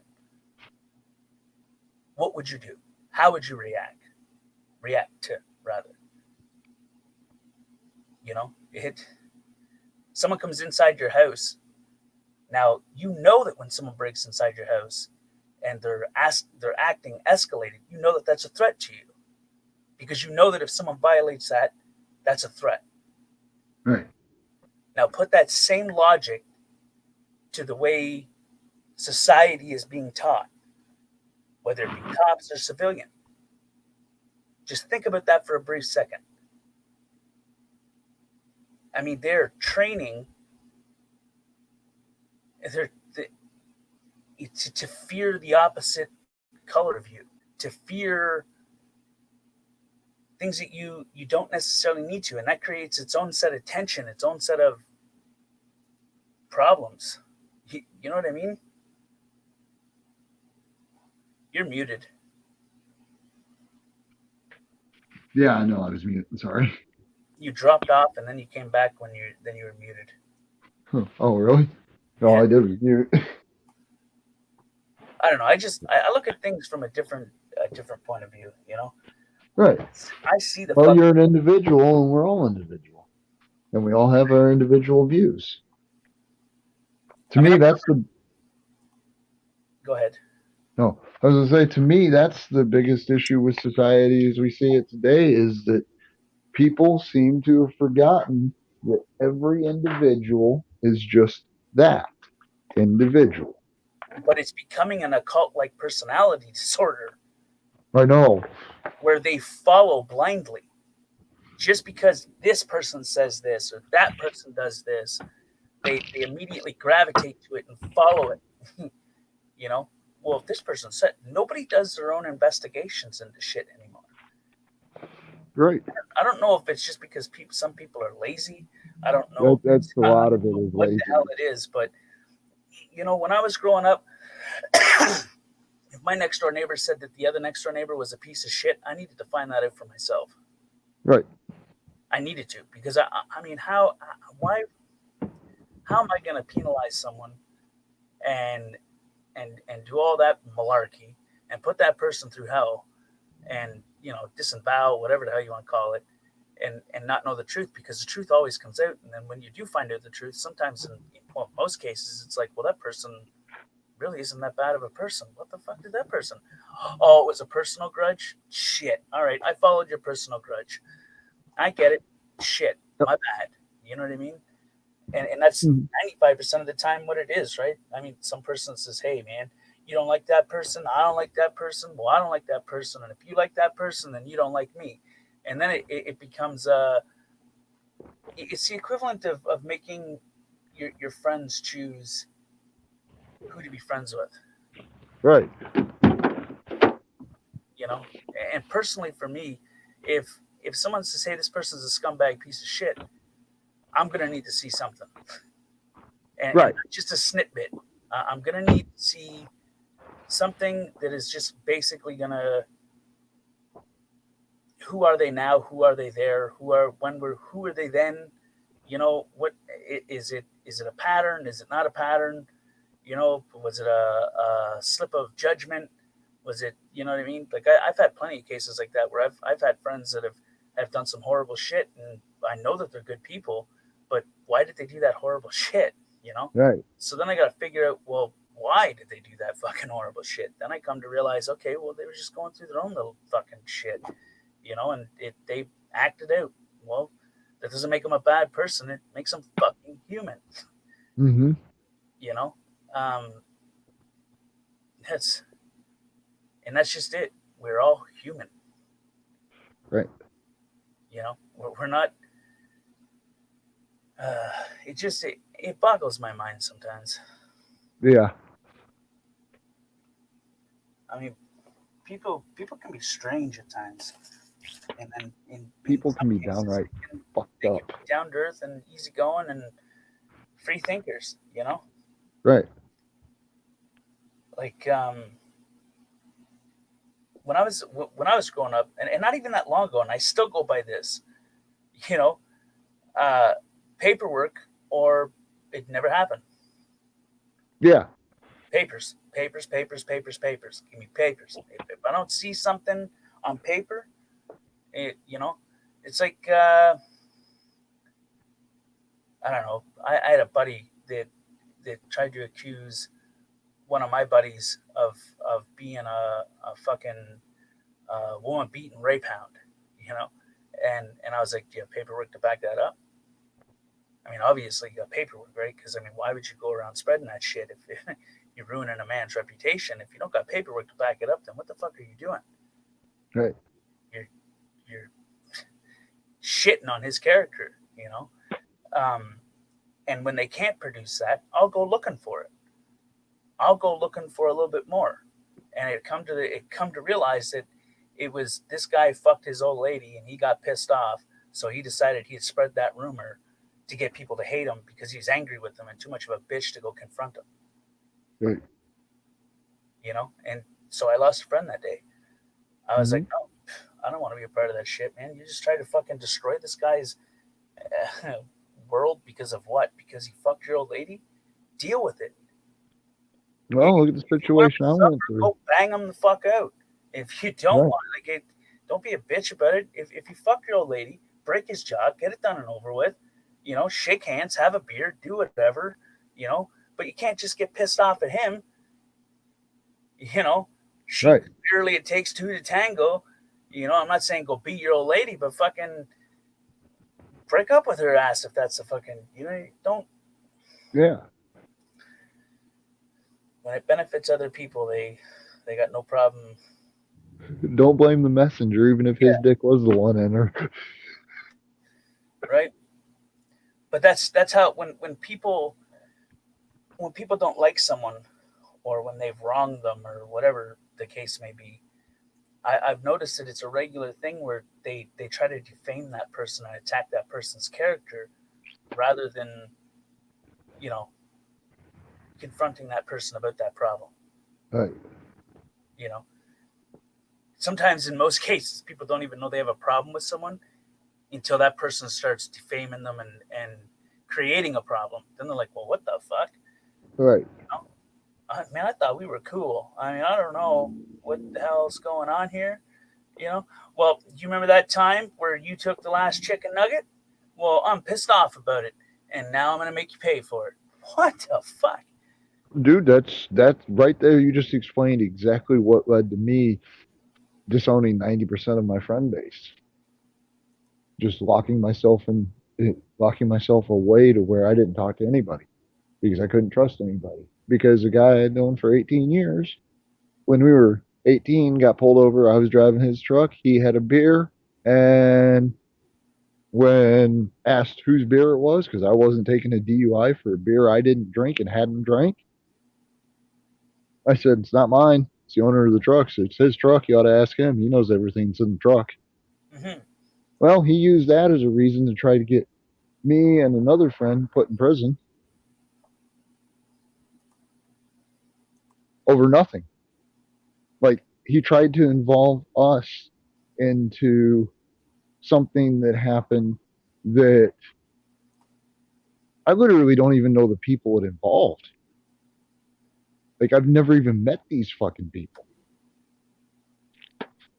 But I have the discovery paperwork that has the testimonial from him laying me out as one of the people trying to do said thing. There's a reason why that confrontation never happened. I don't want to spend life behind bars. Sometimes we don't think in the heat of the moment. Yeah, and that's my biggest fear is my reaction if I see that face. Well, it's So I fight or took a flight still, right? And if you're born to fight, then you're gonna fight. If you're born to flight, then you're gonna flight, right? right. It's the equivalent of, you know, you're in a parking lot and you and your buddies are having a good time, and somebody fucking bumps into you and knocks over your beer or something. You're like, hey, buddy, what the fuck? And then as that person's walking away, they're calling you a piece of shit. Yeah, I'll fucking knock you out as they're walking away. Right. You know, okay, stop talking. Stop talking. If you're going to knock me out, knock me out. Right. Make it count, though, because I'm going to rip your face off if it doesn't. You know? Right. But that's the mentality, right? It's just talk, and then as they're going away, it's about, I don't know, getting the other person fired up. Maybe, I don't fucking know, but I don't know. Trying to make the other person look like a bitch. It's trying to make themselves look like the bigger person. Look, I'm a tough badass because I told that guy off. Right. Yeah. Yeah, I mean, you got some people that'll see that, they'll walk up on that person. You know what I mean? They'll be like, hey, yeah, oh, well, don't fucking threaten me on it, man. Make good on your word. You know, don't talk, just do it. My dad always said, don't fight unless your back's up against the wall. Okay, but when that happens, don't talk. Right. Handle your shit, deal with it, and be a fucking man about it. Don't be a coward about it and hide behind shit. You know. And right. No matter what Snowflake says, I didn't take the coward's way out. I took the logical way out. Yeah. I saw an option to not have to be in a fist fight, so I chose that option. Because it was there. Had that option not been there, you know, I knew I was dealing with a chihuahua. The moment he started beaking off like that, man, my jaw would have just started grinding. You fucking, you little fucking cocksucking goofy bastard, fucking swing, fuck. I know me, right? And in those situations when I feel threatened, I feel like a gorilla where I just puff up my fucking chest and it's just like, come on, motherfucker. I'll punch myself in the fucking head just to show you I'll fucking take you. Well, you know, that's the biggest thing. I didn't feel threatened by him. It's not about threatened. It's I don't know. It has nothing to do with feeling threatened. It's just like you're trying to punk me off. You know, you're trying to. I'm just like I said. 5 years ago, that situation would not have went that way. That situation would have wound up with cops being there and there'd been blood. Right. You know, I've calmed down. Done really good about calming down. You know, I used to love it. Like when, like I used to catch this bus. I used to go to this place where it was just wood shop when I was younger. That was my schooling, wood shop. And I'd have to catch a bus at 2 different high schools. And there'd be someone that would beak off and try to make me look like a punk, and I'd outbeast them, and I'd make them look like a fucking punk. And then their friends are like, "Yo, man, just let that guy punk." No, man, I fucking punked him off. No, he punked you off, motherfucker. Well, then just fucking beat out back then and go fucking deal with it. And that's what we do. Bam, we bang it out for a minute. You know what I mean? I'd win or I'd lose. Either way, I'm still a fucking winner. I didn't bitch out on it, you know. And Well, you know, it's back when I was in high school. You really want to settle this? I'll meet you at Rainbow Road. we just call it the smoke pit. Well, Rainbow Road was actually the little 2-lane dirt road just outside the city limits. So it took a while. Right back in high school. It's called the smoke pit. It's where kids went to smoke. Yeah. That's where we do it. Meet me at the smoke pit after school. Yeah, no, we'd meet on Rainbow Road. Yeah. I had a buddy that would deliberately do it. He would, I mean, and I'd be stuck backing his fucking ass up. And he would deliberately, like, he would go there in the morning, create a fucking problem, and punk somebody off, and be like, yeah, well, after fucking school, meet me in the smoke pit, motherfucker. So we'd be catching that bus going back, and then we'd have to go to the smoke pit before the next bus picks us up to take us fucking home. We'd have to wind up boxing a couple fucking people, you know. And he was crazy though, but I'm not gonna say his last name, but his last name says it all. His whole family's fucking crazy, man. They're definitely not bitches, you know. It sounds like the Looney family.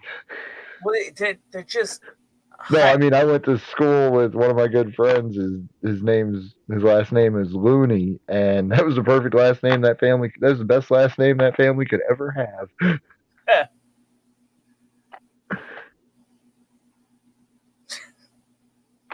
That's crazy.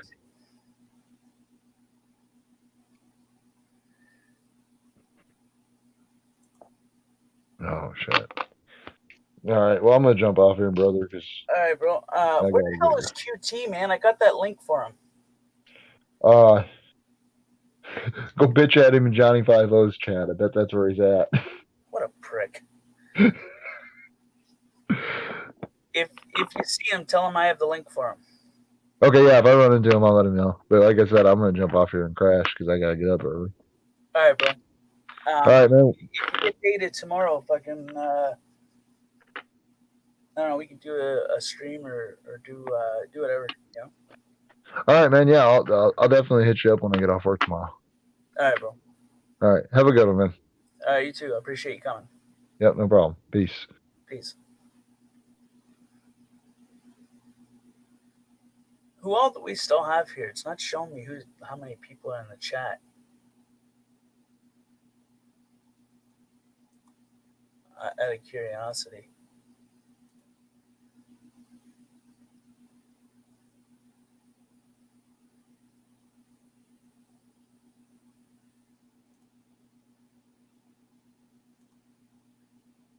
Probably nobody.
nice, man.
Wow.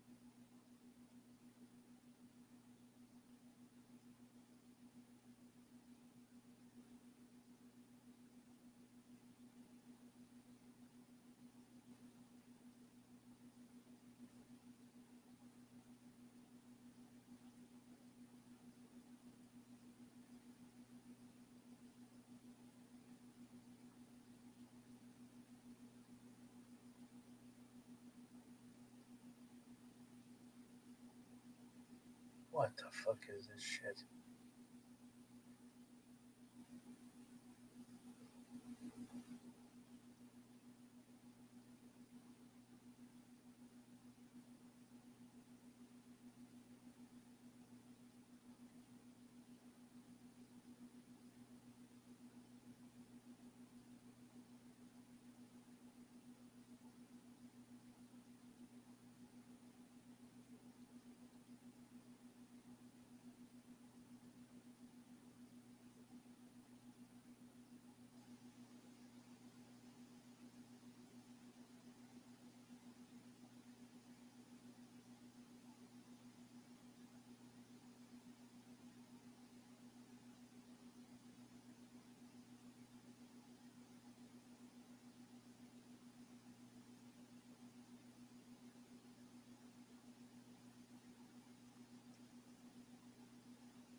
Where was this?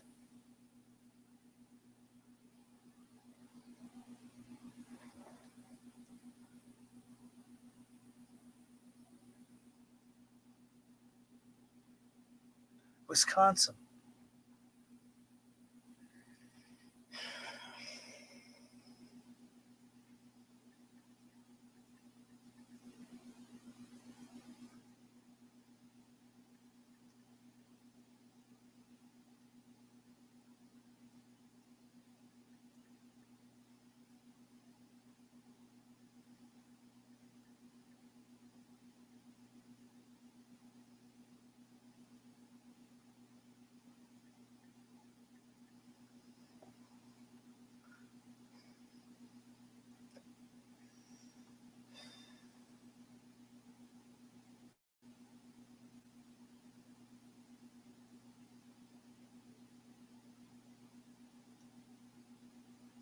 this month?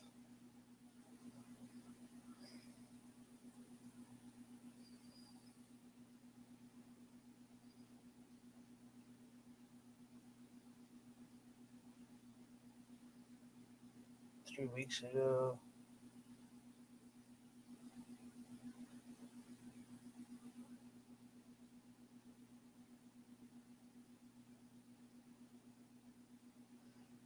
Uh,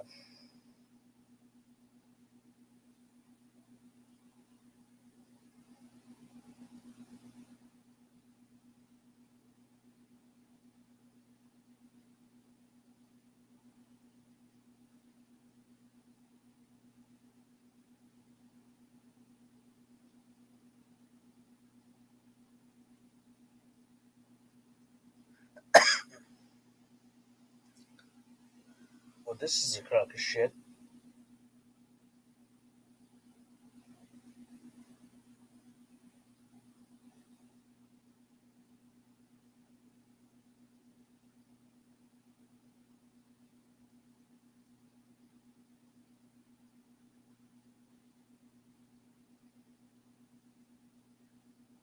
This is the same state that they overruled and said that it was unconstitutional. So what the fuck are they doing arrest on this guy?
Should have went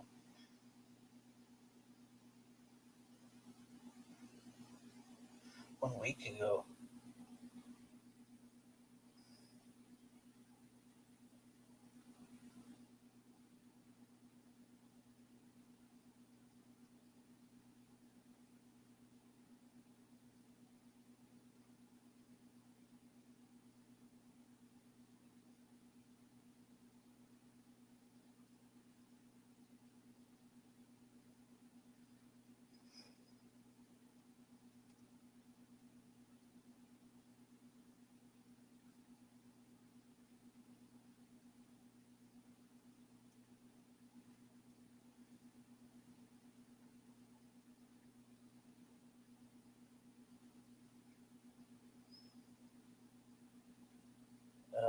Supreme Court.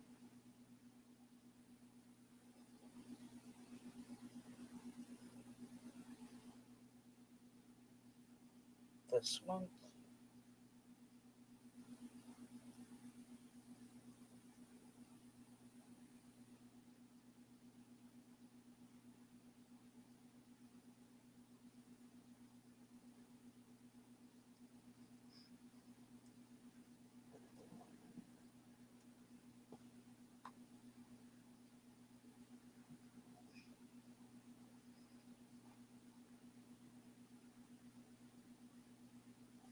That's not it.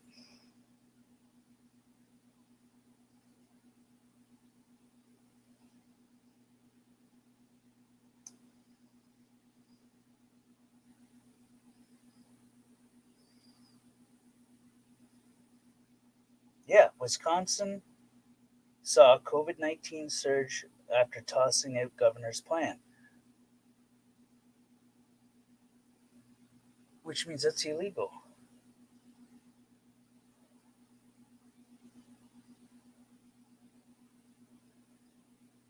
Unconstitutional.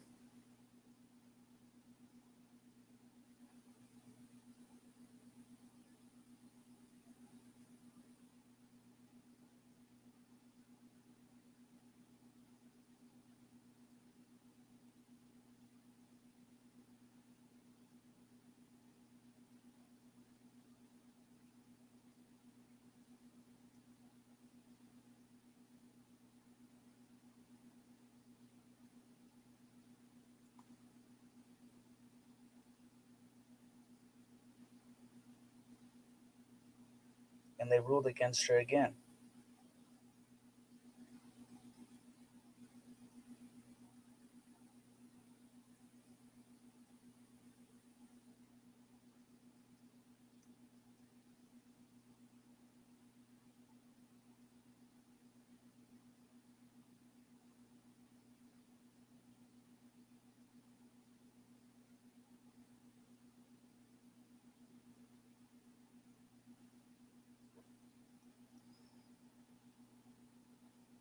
Weeks ago.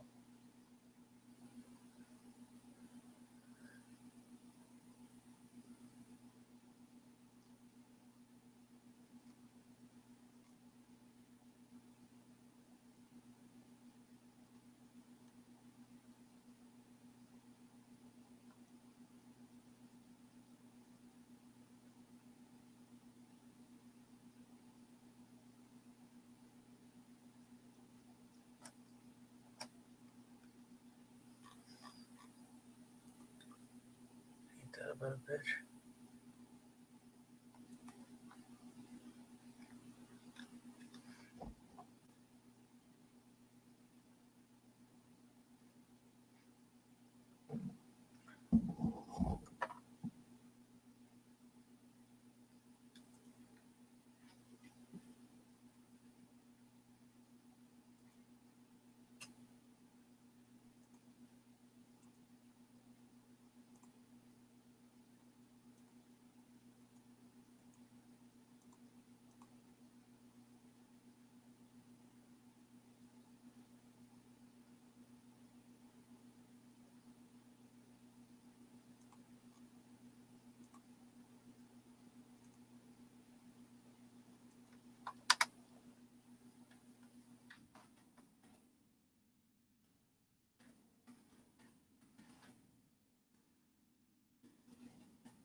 Right.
Walmart pulls firearms from store shelves, aimed fears possible unrest.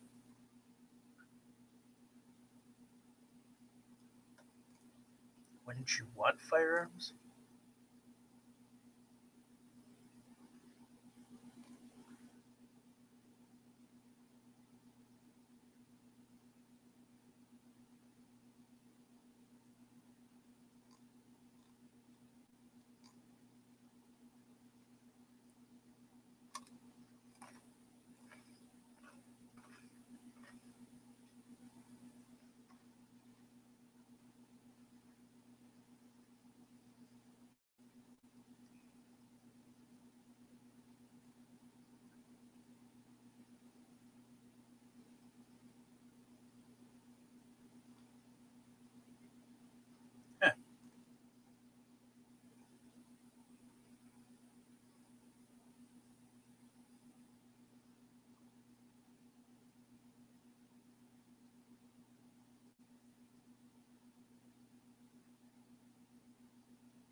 Well, it's a good thing she was charged with judicial misconduct. Because what the fuck?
This guy's a federal law enforcement officer?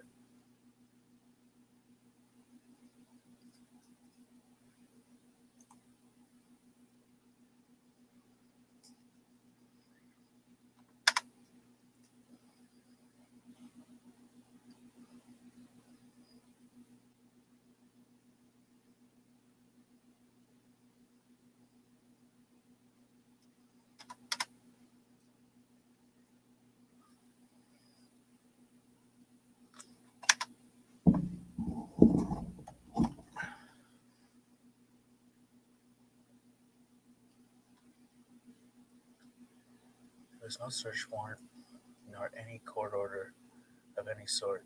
She said she was conducting a hearing at his home. What the fuck?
Good evening, everyone. Thank you very much for joining me. This is a change of plan for this evening. We had intended to bring you a discussion on the US elections this evening, but that will come. We will publish that over the next couple of days. I was also due to give a speech on the economy this evening. That will follow next week. This evening, instead, we're going to have a look at what is going on in France and what has been going on in France for the last couple of weeks. But this is not new, and terror attacks from Muslims have been taking place in France for a very long time, and many, many people have been killed. So what has happened in recent weeks? Well, first of all, a teacher was beheaded a couple of weeks back just outside Paris, Samuel Paty, and he was beheaded by a Muslim for discussing free speech, free expression, satire, laicity, secularism in a French classroom with pupils. He used the notorious cartoons of the Muslim prophet Muhammad in his discussion. He even asked Muslim pupils, pre-warned them he was going to do so, and asked them to leave the room if they thought they were to be offended by it. How very civilized of him, because he's French, and he's of the French understanding of secularism, which is that if you are upset by something, don't participate in it, don't read it, don't watch it. But you do not have the right to prevent people discussing things that you are upset by. So walk away if it upsets you. That was his thinking. For his polite, civilized thinking, he paid the ultimate price. For his commitment to discussion, to secularism, to free speech, he paid the ultimate price. Now, what has happened today is that three people, these are current reports. While I'm recording this, they may well change by the time you watch this. But three people have been murdered by Muslim in the French city of Nice, inside a church there. Some reports are saying that two of those people have been beheaded, a rather gruesome and very Islamic method of execution.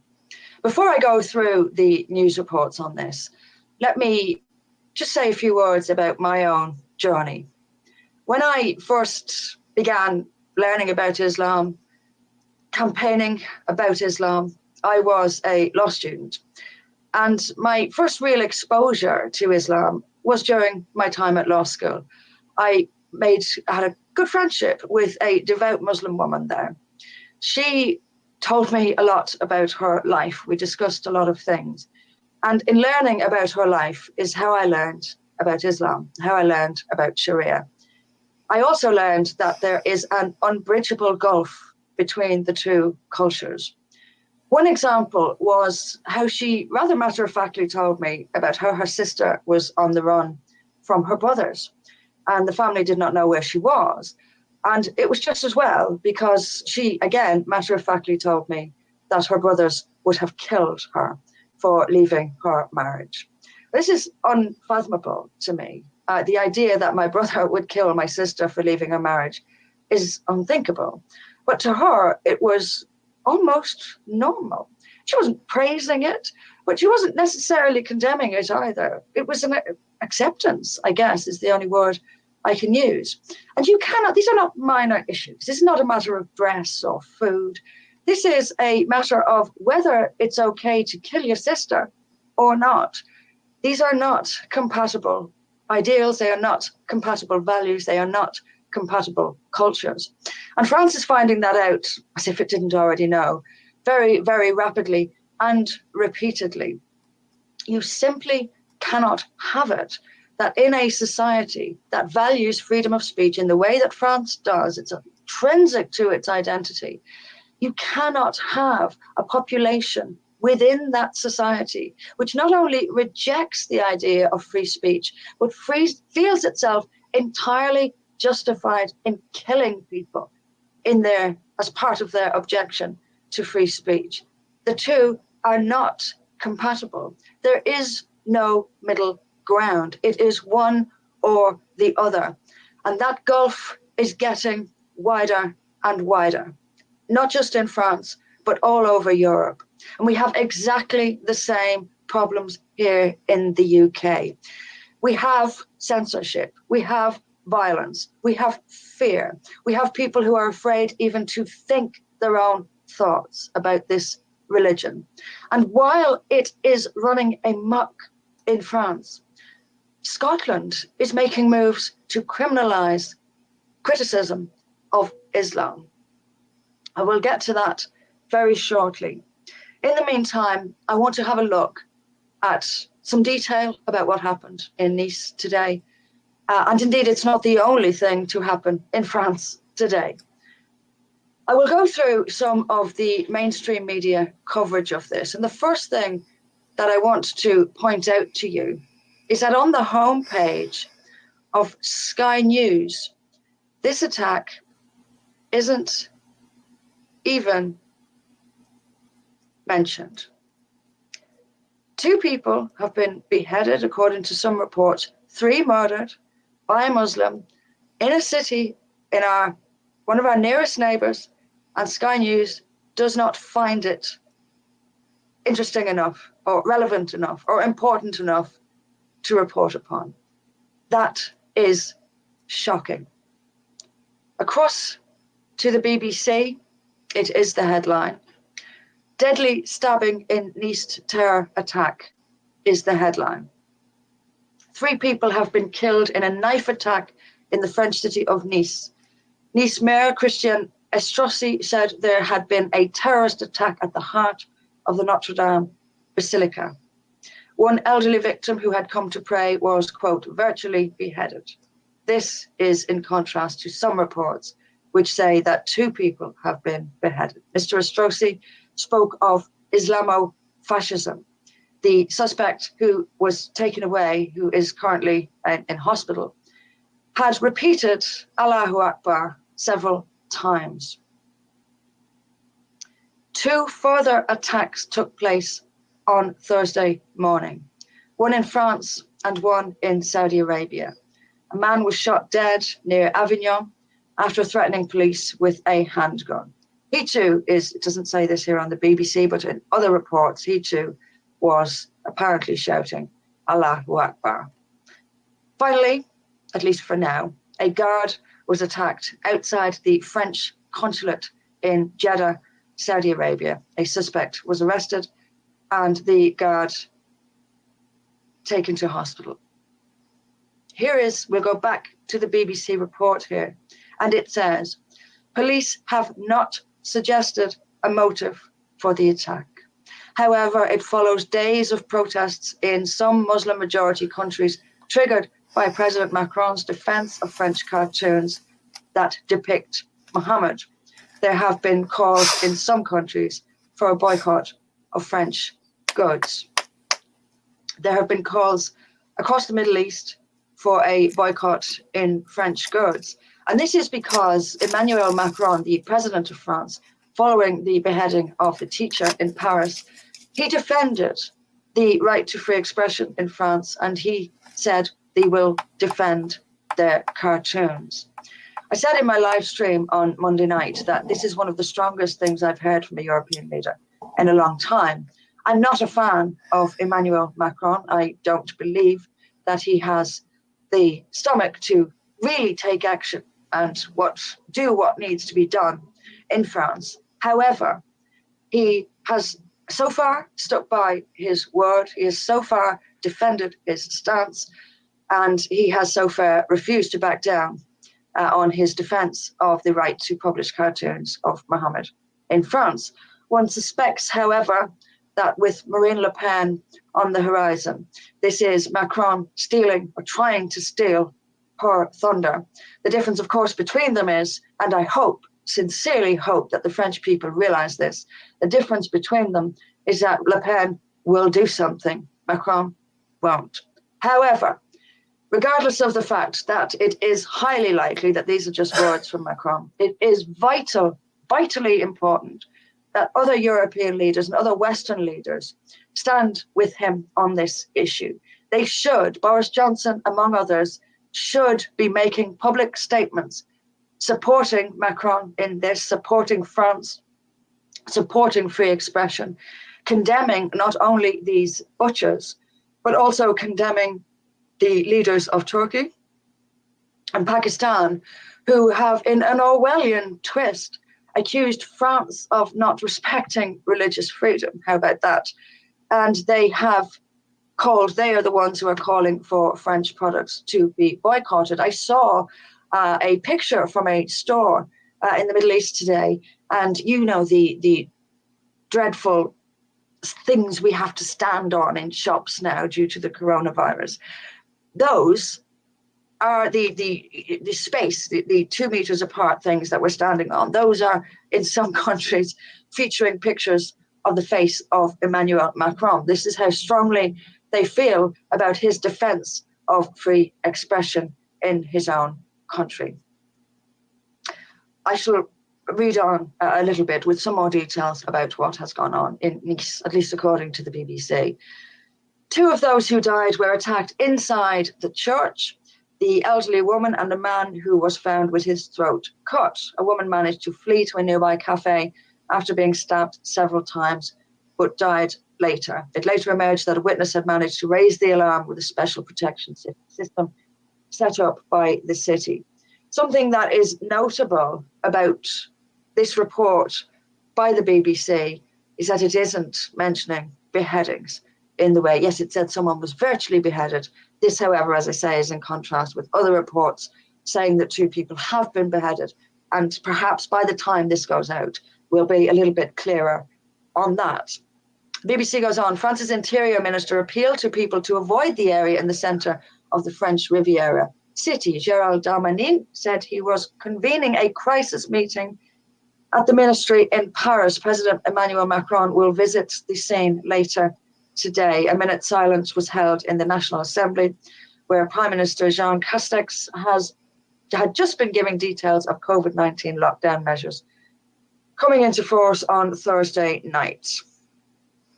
The French Council of the Muslim Faith condemned the knife attack and spoke of its solidarity with the victims of their families. You just know that the BBC relishes that, loves it, laps it up. And let me just tell you something, BBC. It's a lie. It is a flat out lie. They may condemn this individual's act for whatever reason, but they do it with their fingers crossed and speaking out of both sides of their mouths. Ask them whether they condemn in general killing for insulting Muhammad, or what is the reason. Get clarity from them on what is the reason they condemn this knife attack. You'll find, dig a little bit deeper, and you'll find that they don't condemn it at all. It's either an outright lie or they speak with forked tongue. I'm reminded of when Muslim groups here in the UK condemned child marriage because it's illegal in this country. That is what they said. It'll be a similar thing. There'll be a similar caveat behind this condemnation. But I guarantee you, whoever this group is, I guarantee you that they do not condemn killing for blasphemy or apostasy. Push them a little bit, scratch the surface a little bit, which of course the BBC would never do. They're happy with that response. This is what they look for. This is what they want. Scratch the surface a tiny bit, and there will be no condemnation of killing for blasphemy and apostasy. Coming across to ITV, similar stuff reported there.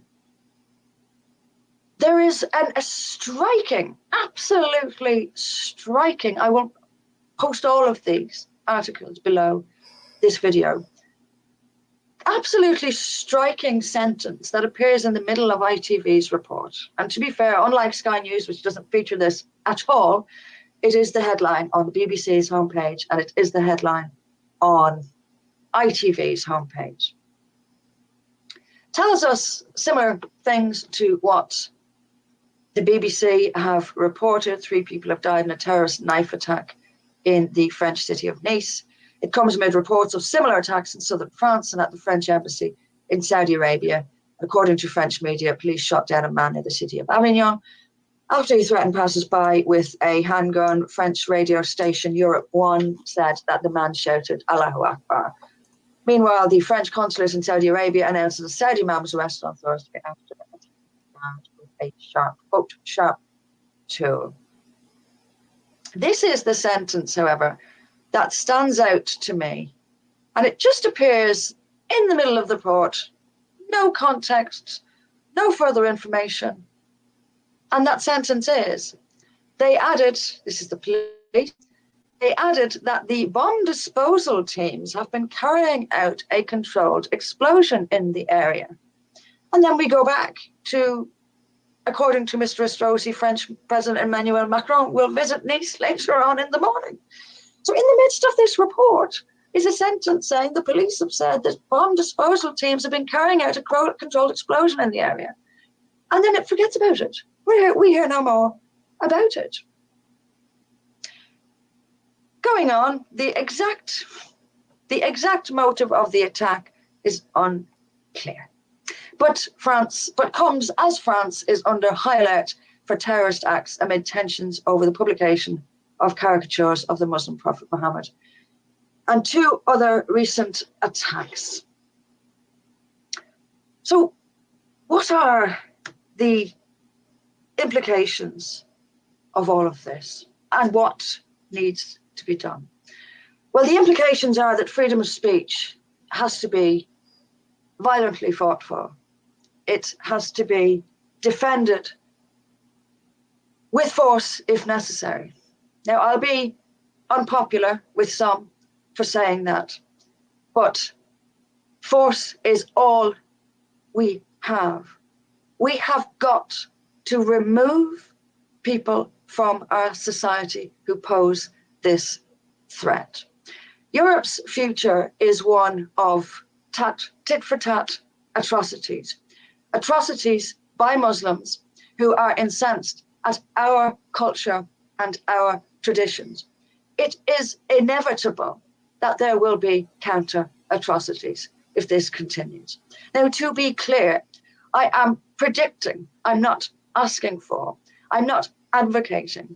It is simply a fact of human nature that violence begets violence, and there will be return attacks.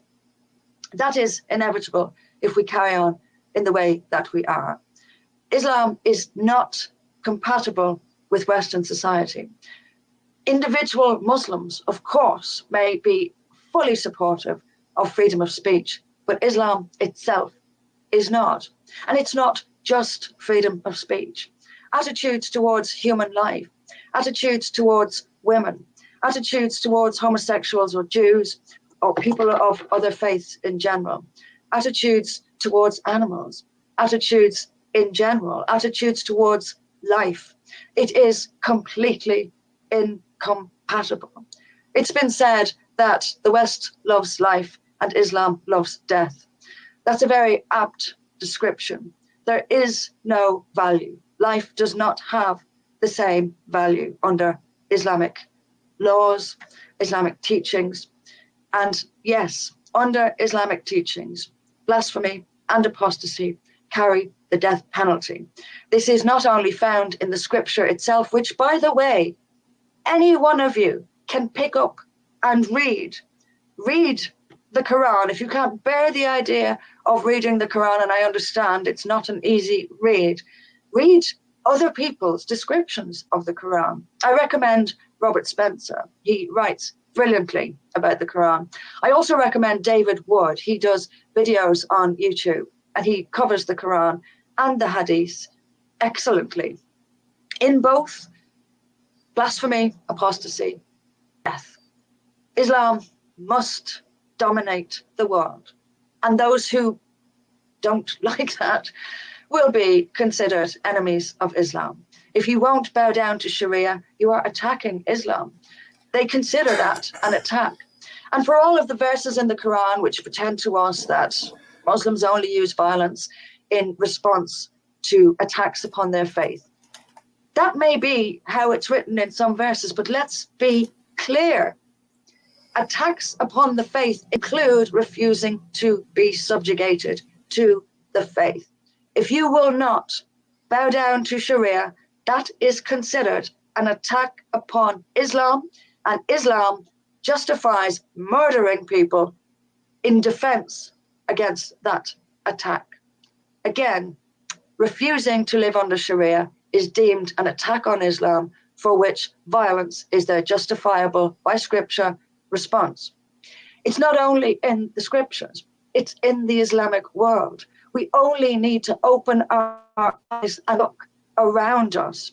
Look at the big Muslim states, Saudi Arabia. Execution, execution, execution. It stones people to death. It amputates limbs. It cuts off heads of its own people for minor, what should be minor, even indiscretions. But relevant to this, and this is what we are importing, we have imported hell on earth. We are seeing hell on earth. Islam represents hell on earth. It kills, it maims, it slaughters, it conquers, it butchers, it oppresses. It is a violent, oppressive, conquering religion. And you only need to read the scriptures to know this. But you also, as I say, look at the countries. Look at the countries. Some can argue that the scriptures are controversial. They were written a long time ago, and there are some terrible things in the Bible. You'll get that. Whenever you mention the Quran, someone's going to come back with, but the Bible.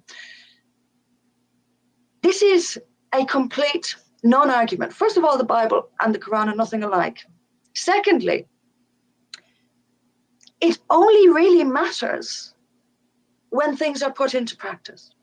So the Quran only becomes a dangerous book when people practice its teachings. Now, yes, there may be stoning, for example, in the Old Testament, but nobody stones anyone to death on that basis. There are not countries around the world stoning people to death because of the Old Testament. There are countries around the world stoning people to death because of the Quran and the Hadith, because of Islam. That's the difference. We are still, as far as Islam is concerned, they are still living in the age of Muhammad. They're still following those brutal rules that the rest of us, the civilized people of the world, left behind several centuries ago. That's the difference. This is not an aberration in the Muslim world. Killing people for blasphemy is not an aberration in the Muslim world. It is accepted by vast majorities across many countries. If you want details on this, there was a poll carried out some years ago asking people across the Muslim world what their attitudes were. And we're supposed to believe that it's only a tiny minority of extremists who support these things. It is not. I will find that poll and post it for you. The last thing I want to say about our future is that we are, even with all of these warnings, even with what is going on in France, we are still rapidly heading towards a Sharia state. And what happens when atrocities like this take place is that it becomes more and more evident that we are heading towards a Sharia state. Let me give you one example. Islamophobia is trending on Twitter. How about that? You would think, once again, here we are, mainstream social media, to read it, you would think that the problem was France beheading Muslims rather than the other way around. It's an absolute Orwellian nightmare. But we are still going in this direction of Sharia. What do I mean by that? I mean criminalizing criticism of Islam. The kuffar, the non-Muslim, is not allowed under Sharia law to discuss Islam at all, but we are certainly not allowed to criticize it. And the penalty is death. So whilst people are having the Islamic death penalty applied to them in France, here in the UK, we are legislating Sharia. Let me tell you exactly what I am talking about. I'm talking about Scotland, but believe me, England, Wales, Northern Ireland, the rest of Europe, it's all going in exactly the same direction. In an article on Zero Hedge this morning, under the headline, Scottish hate crime bill would criminalise offensive dinner table conversations. What the fuck? We are told Scotland's new odious hate crime bill would go so far as to criminalise dinner table conversations if their offensive content is reported to police. Such conversations were previously protected under the Public Order Act 1986, which includes a dwelling defence that shields conversations that take place in private homes from being prosecuted. However, that would be removed under the new law. The new bill would add an additional crime of stirring up hate against a protected group by behaving in a threatening or abusive manner, or communicating threatening or abusive material to another person, as well as possessing, and here's the crunch one, inflammatory material. What is inflammatory material? And who is inflamed in order for it to constitute inflammatory material? We're going backwards. We've got everything upside down. We know this already. The whole world is upside down. But here's how it is. Muslims react with violence. We then name whatever it is they reacted. We name it incitement to violence. Let me make that a little bit clearer. So a Muhammad cartoon. A Muhammad cartoon is published. Muslims respond, as they have been doing in France. We then name the cartoon incitement to violence and condemn the cartoon. That's exactly what this is and what this will do. It is the ultimate in self-subjugation. It is the ultimate defeat to Islam. It carries on.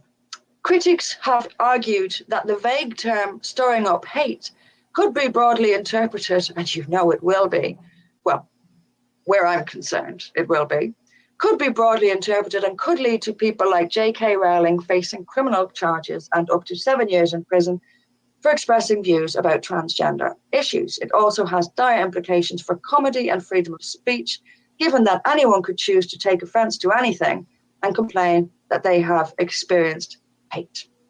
Justice Secretary Humza Yousaf, who is behind this, said journalists, writers, and theatre directors could also be dragged into the courts if their work is deemed to have stirred up prejudice.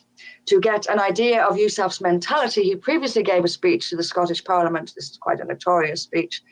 He previously gave a speech to the Scottish Parliament in which he complained that the vast majority of senior positions in Scottish authorities were filled by white people. That may have something to do with the fact that Scotland is 96% white, but you may recall this tirade of his in the Scottish Parliament where he was incensed that this person is white, that person is white. So this is the guy behind this. And there's no speculation particularly on this. It's pretty clear. It's pretty clear what this is. This will be used to shut down criticism of Islam, certainly, but to shut down freedom of speech and to shut down opposition to parties like the Scottish National Party, which presents itself as a nationalist party, but actually wants desperately to sign up to the European Union, to hand over its sovereignty there, and it cannot get enough Muslim immigrants. How nationalist is that? To finish on this, we have to understand what we need to do. If we do not want to end up in the scenario that I've described with atrocities, tit-for-tat violence, then we have to make changes now. Those changes will be very, very difficult, but it's that or we lose our society for good. It's time to step up now. It is crunch time.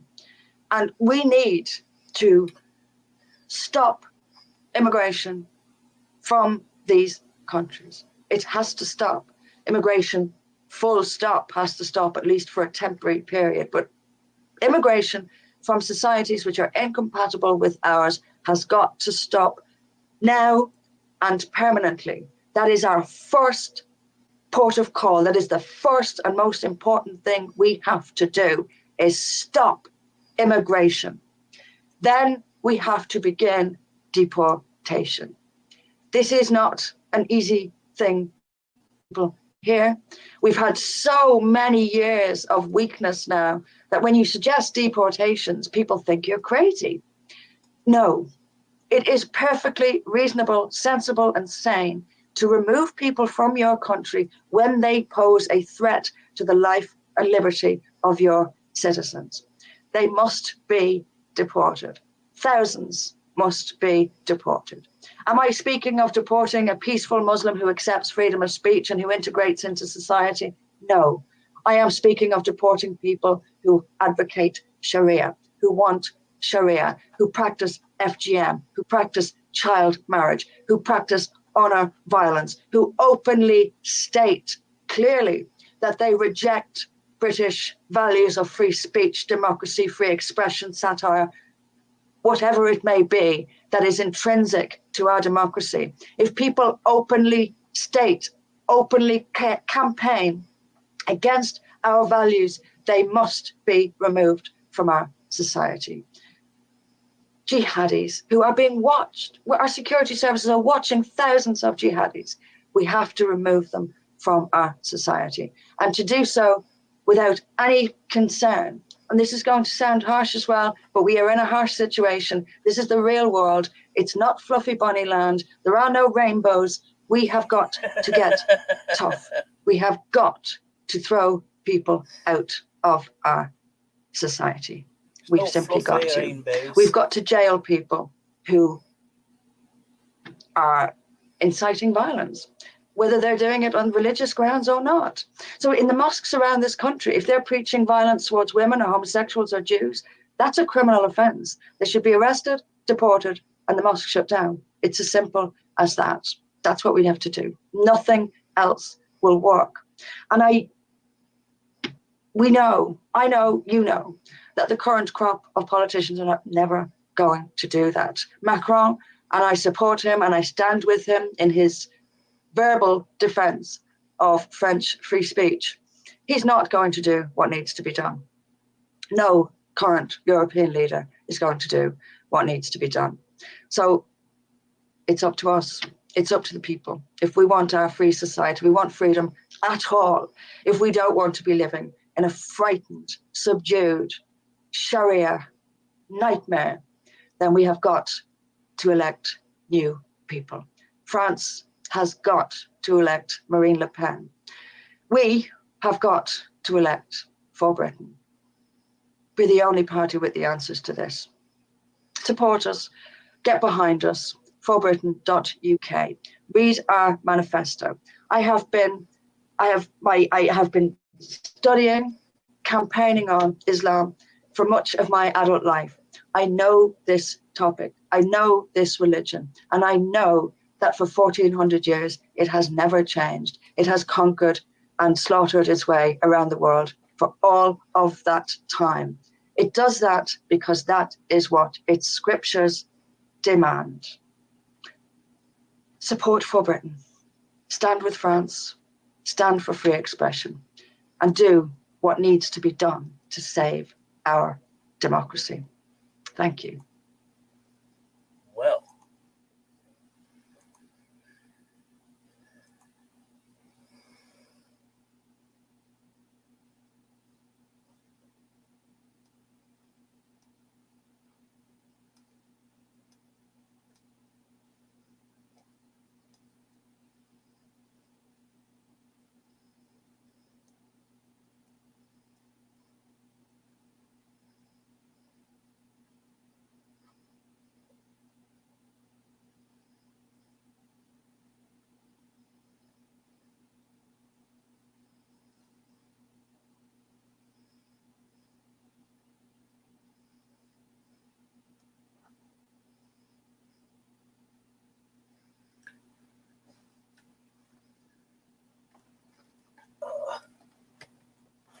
least.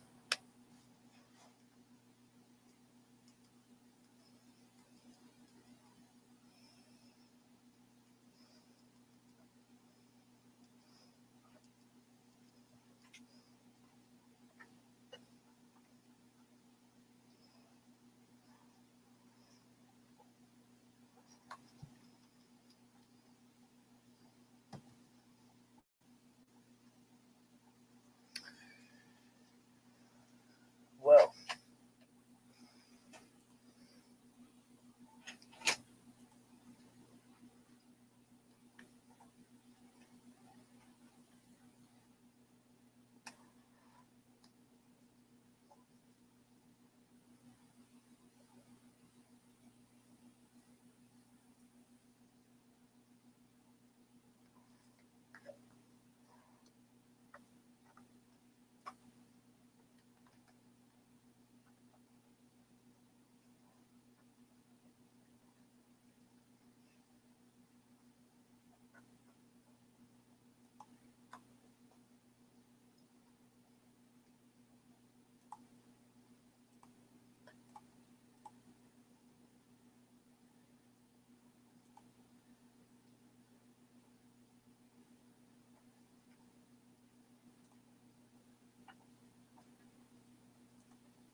alrighty. Well, that was fun. um, I appreciate everybody that's came and chilled and come up on panel and chatted in the chat. Um, and NCW Joker has a new channel. It is shit. Hold on.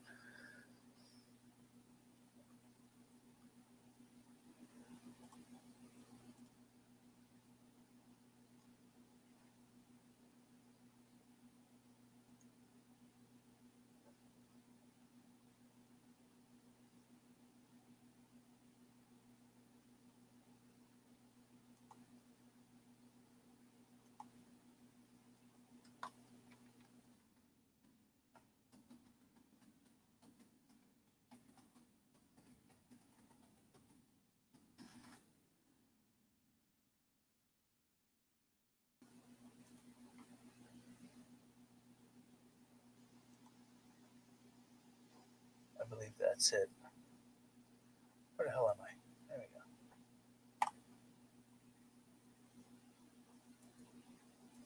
Let's make sure it's the right one.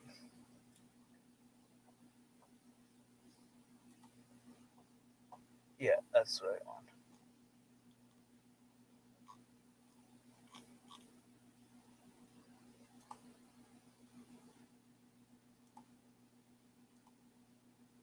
That is MCW Jokers, the channel.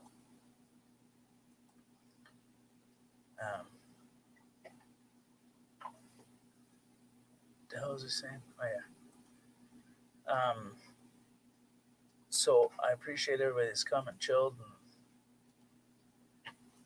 come up on panel and whatnot. And I hope y'all have a pleasant remaining of your evening or day, whichever it may be. And I hope to see y'all in the next one. Bye for now.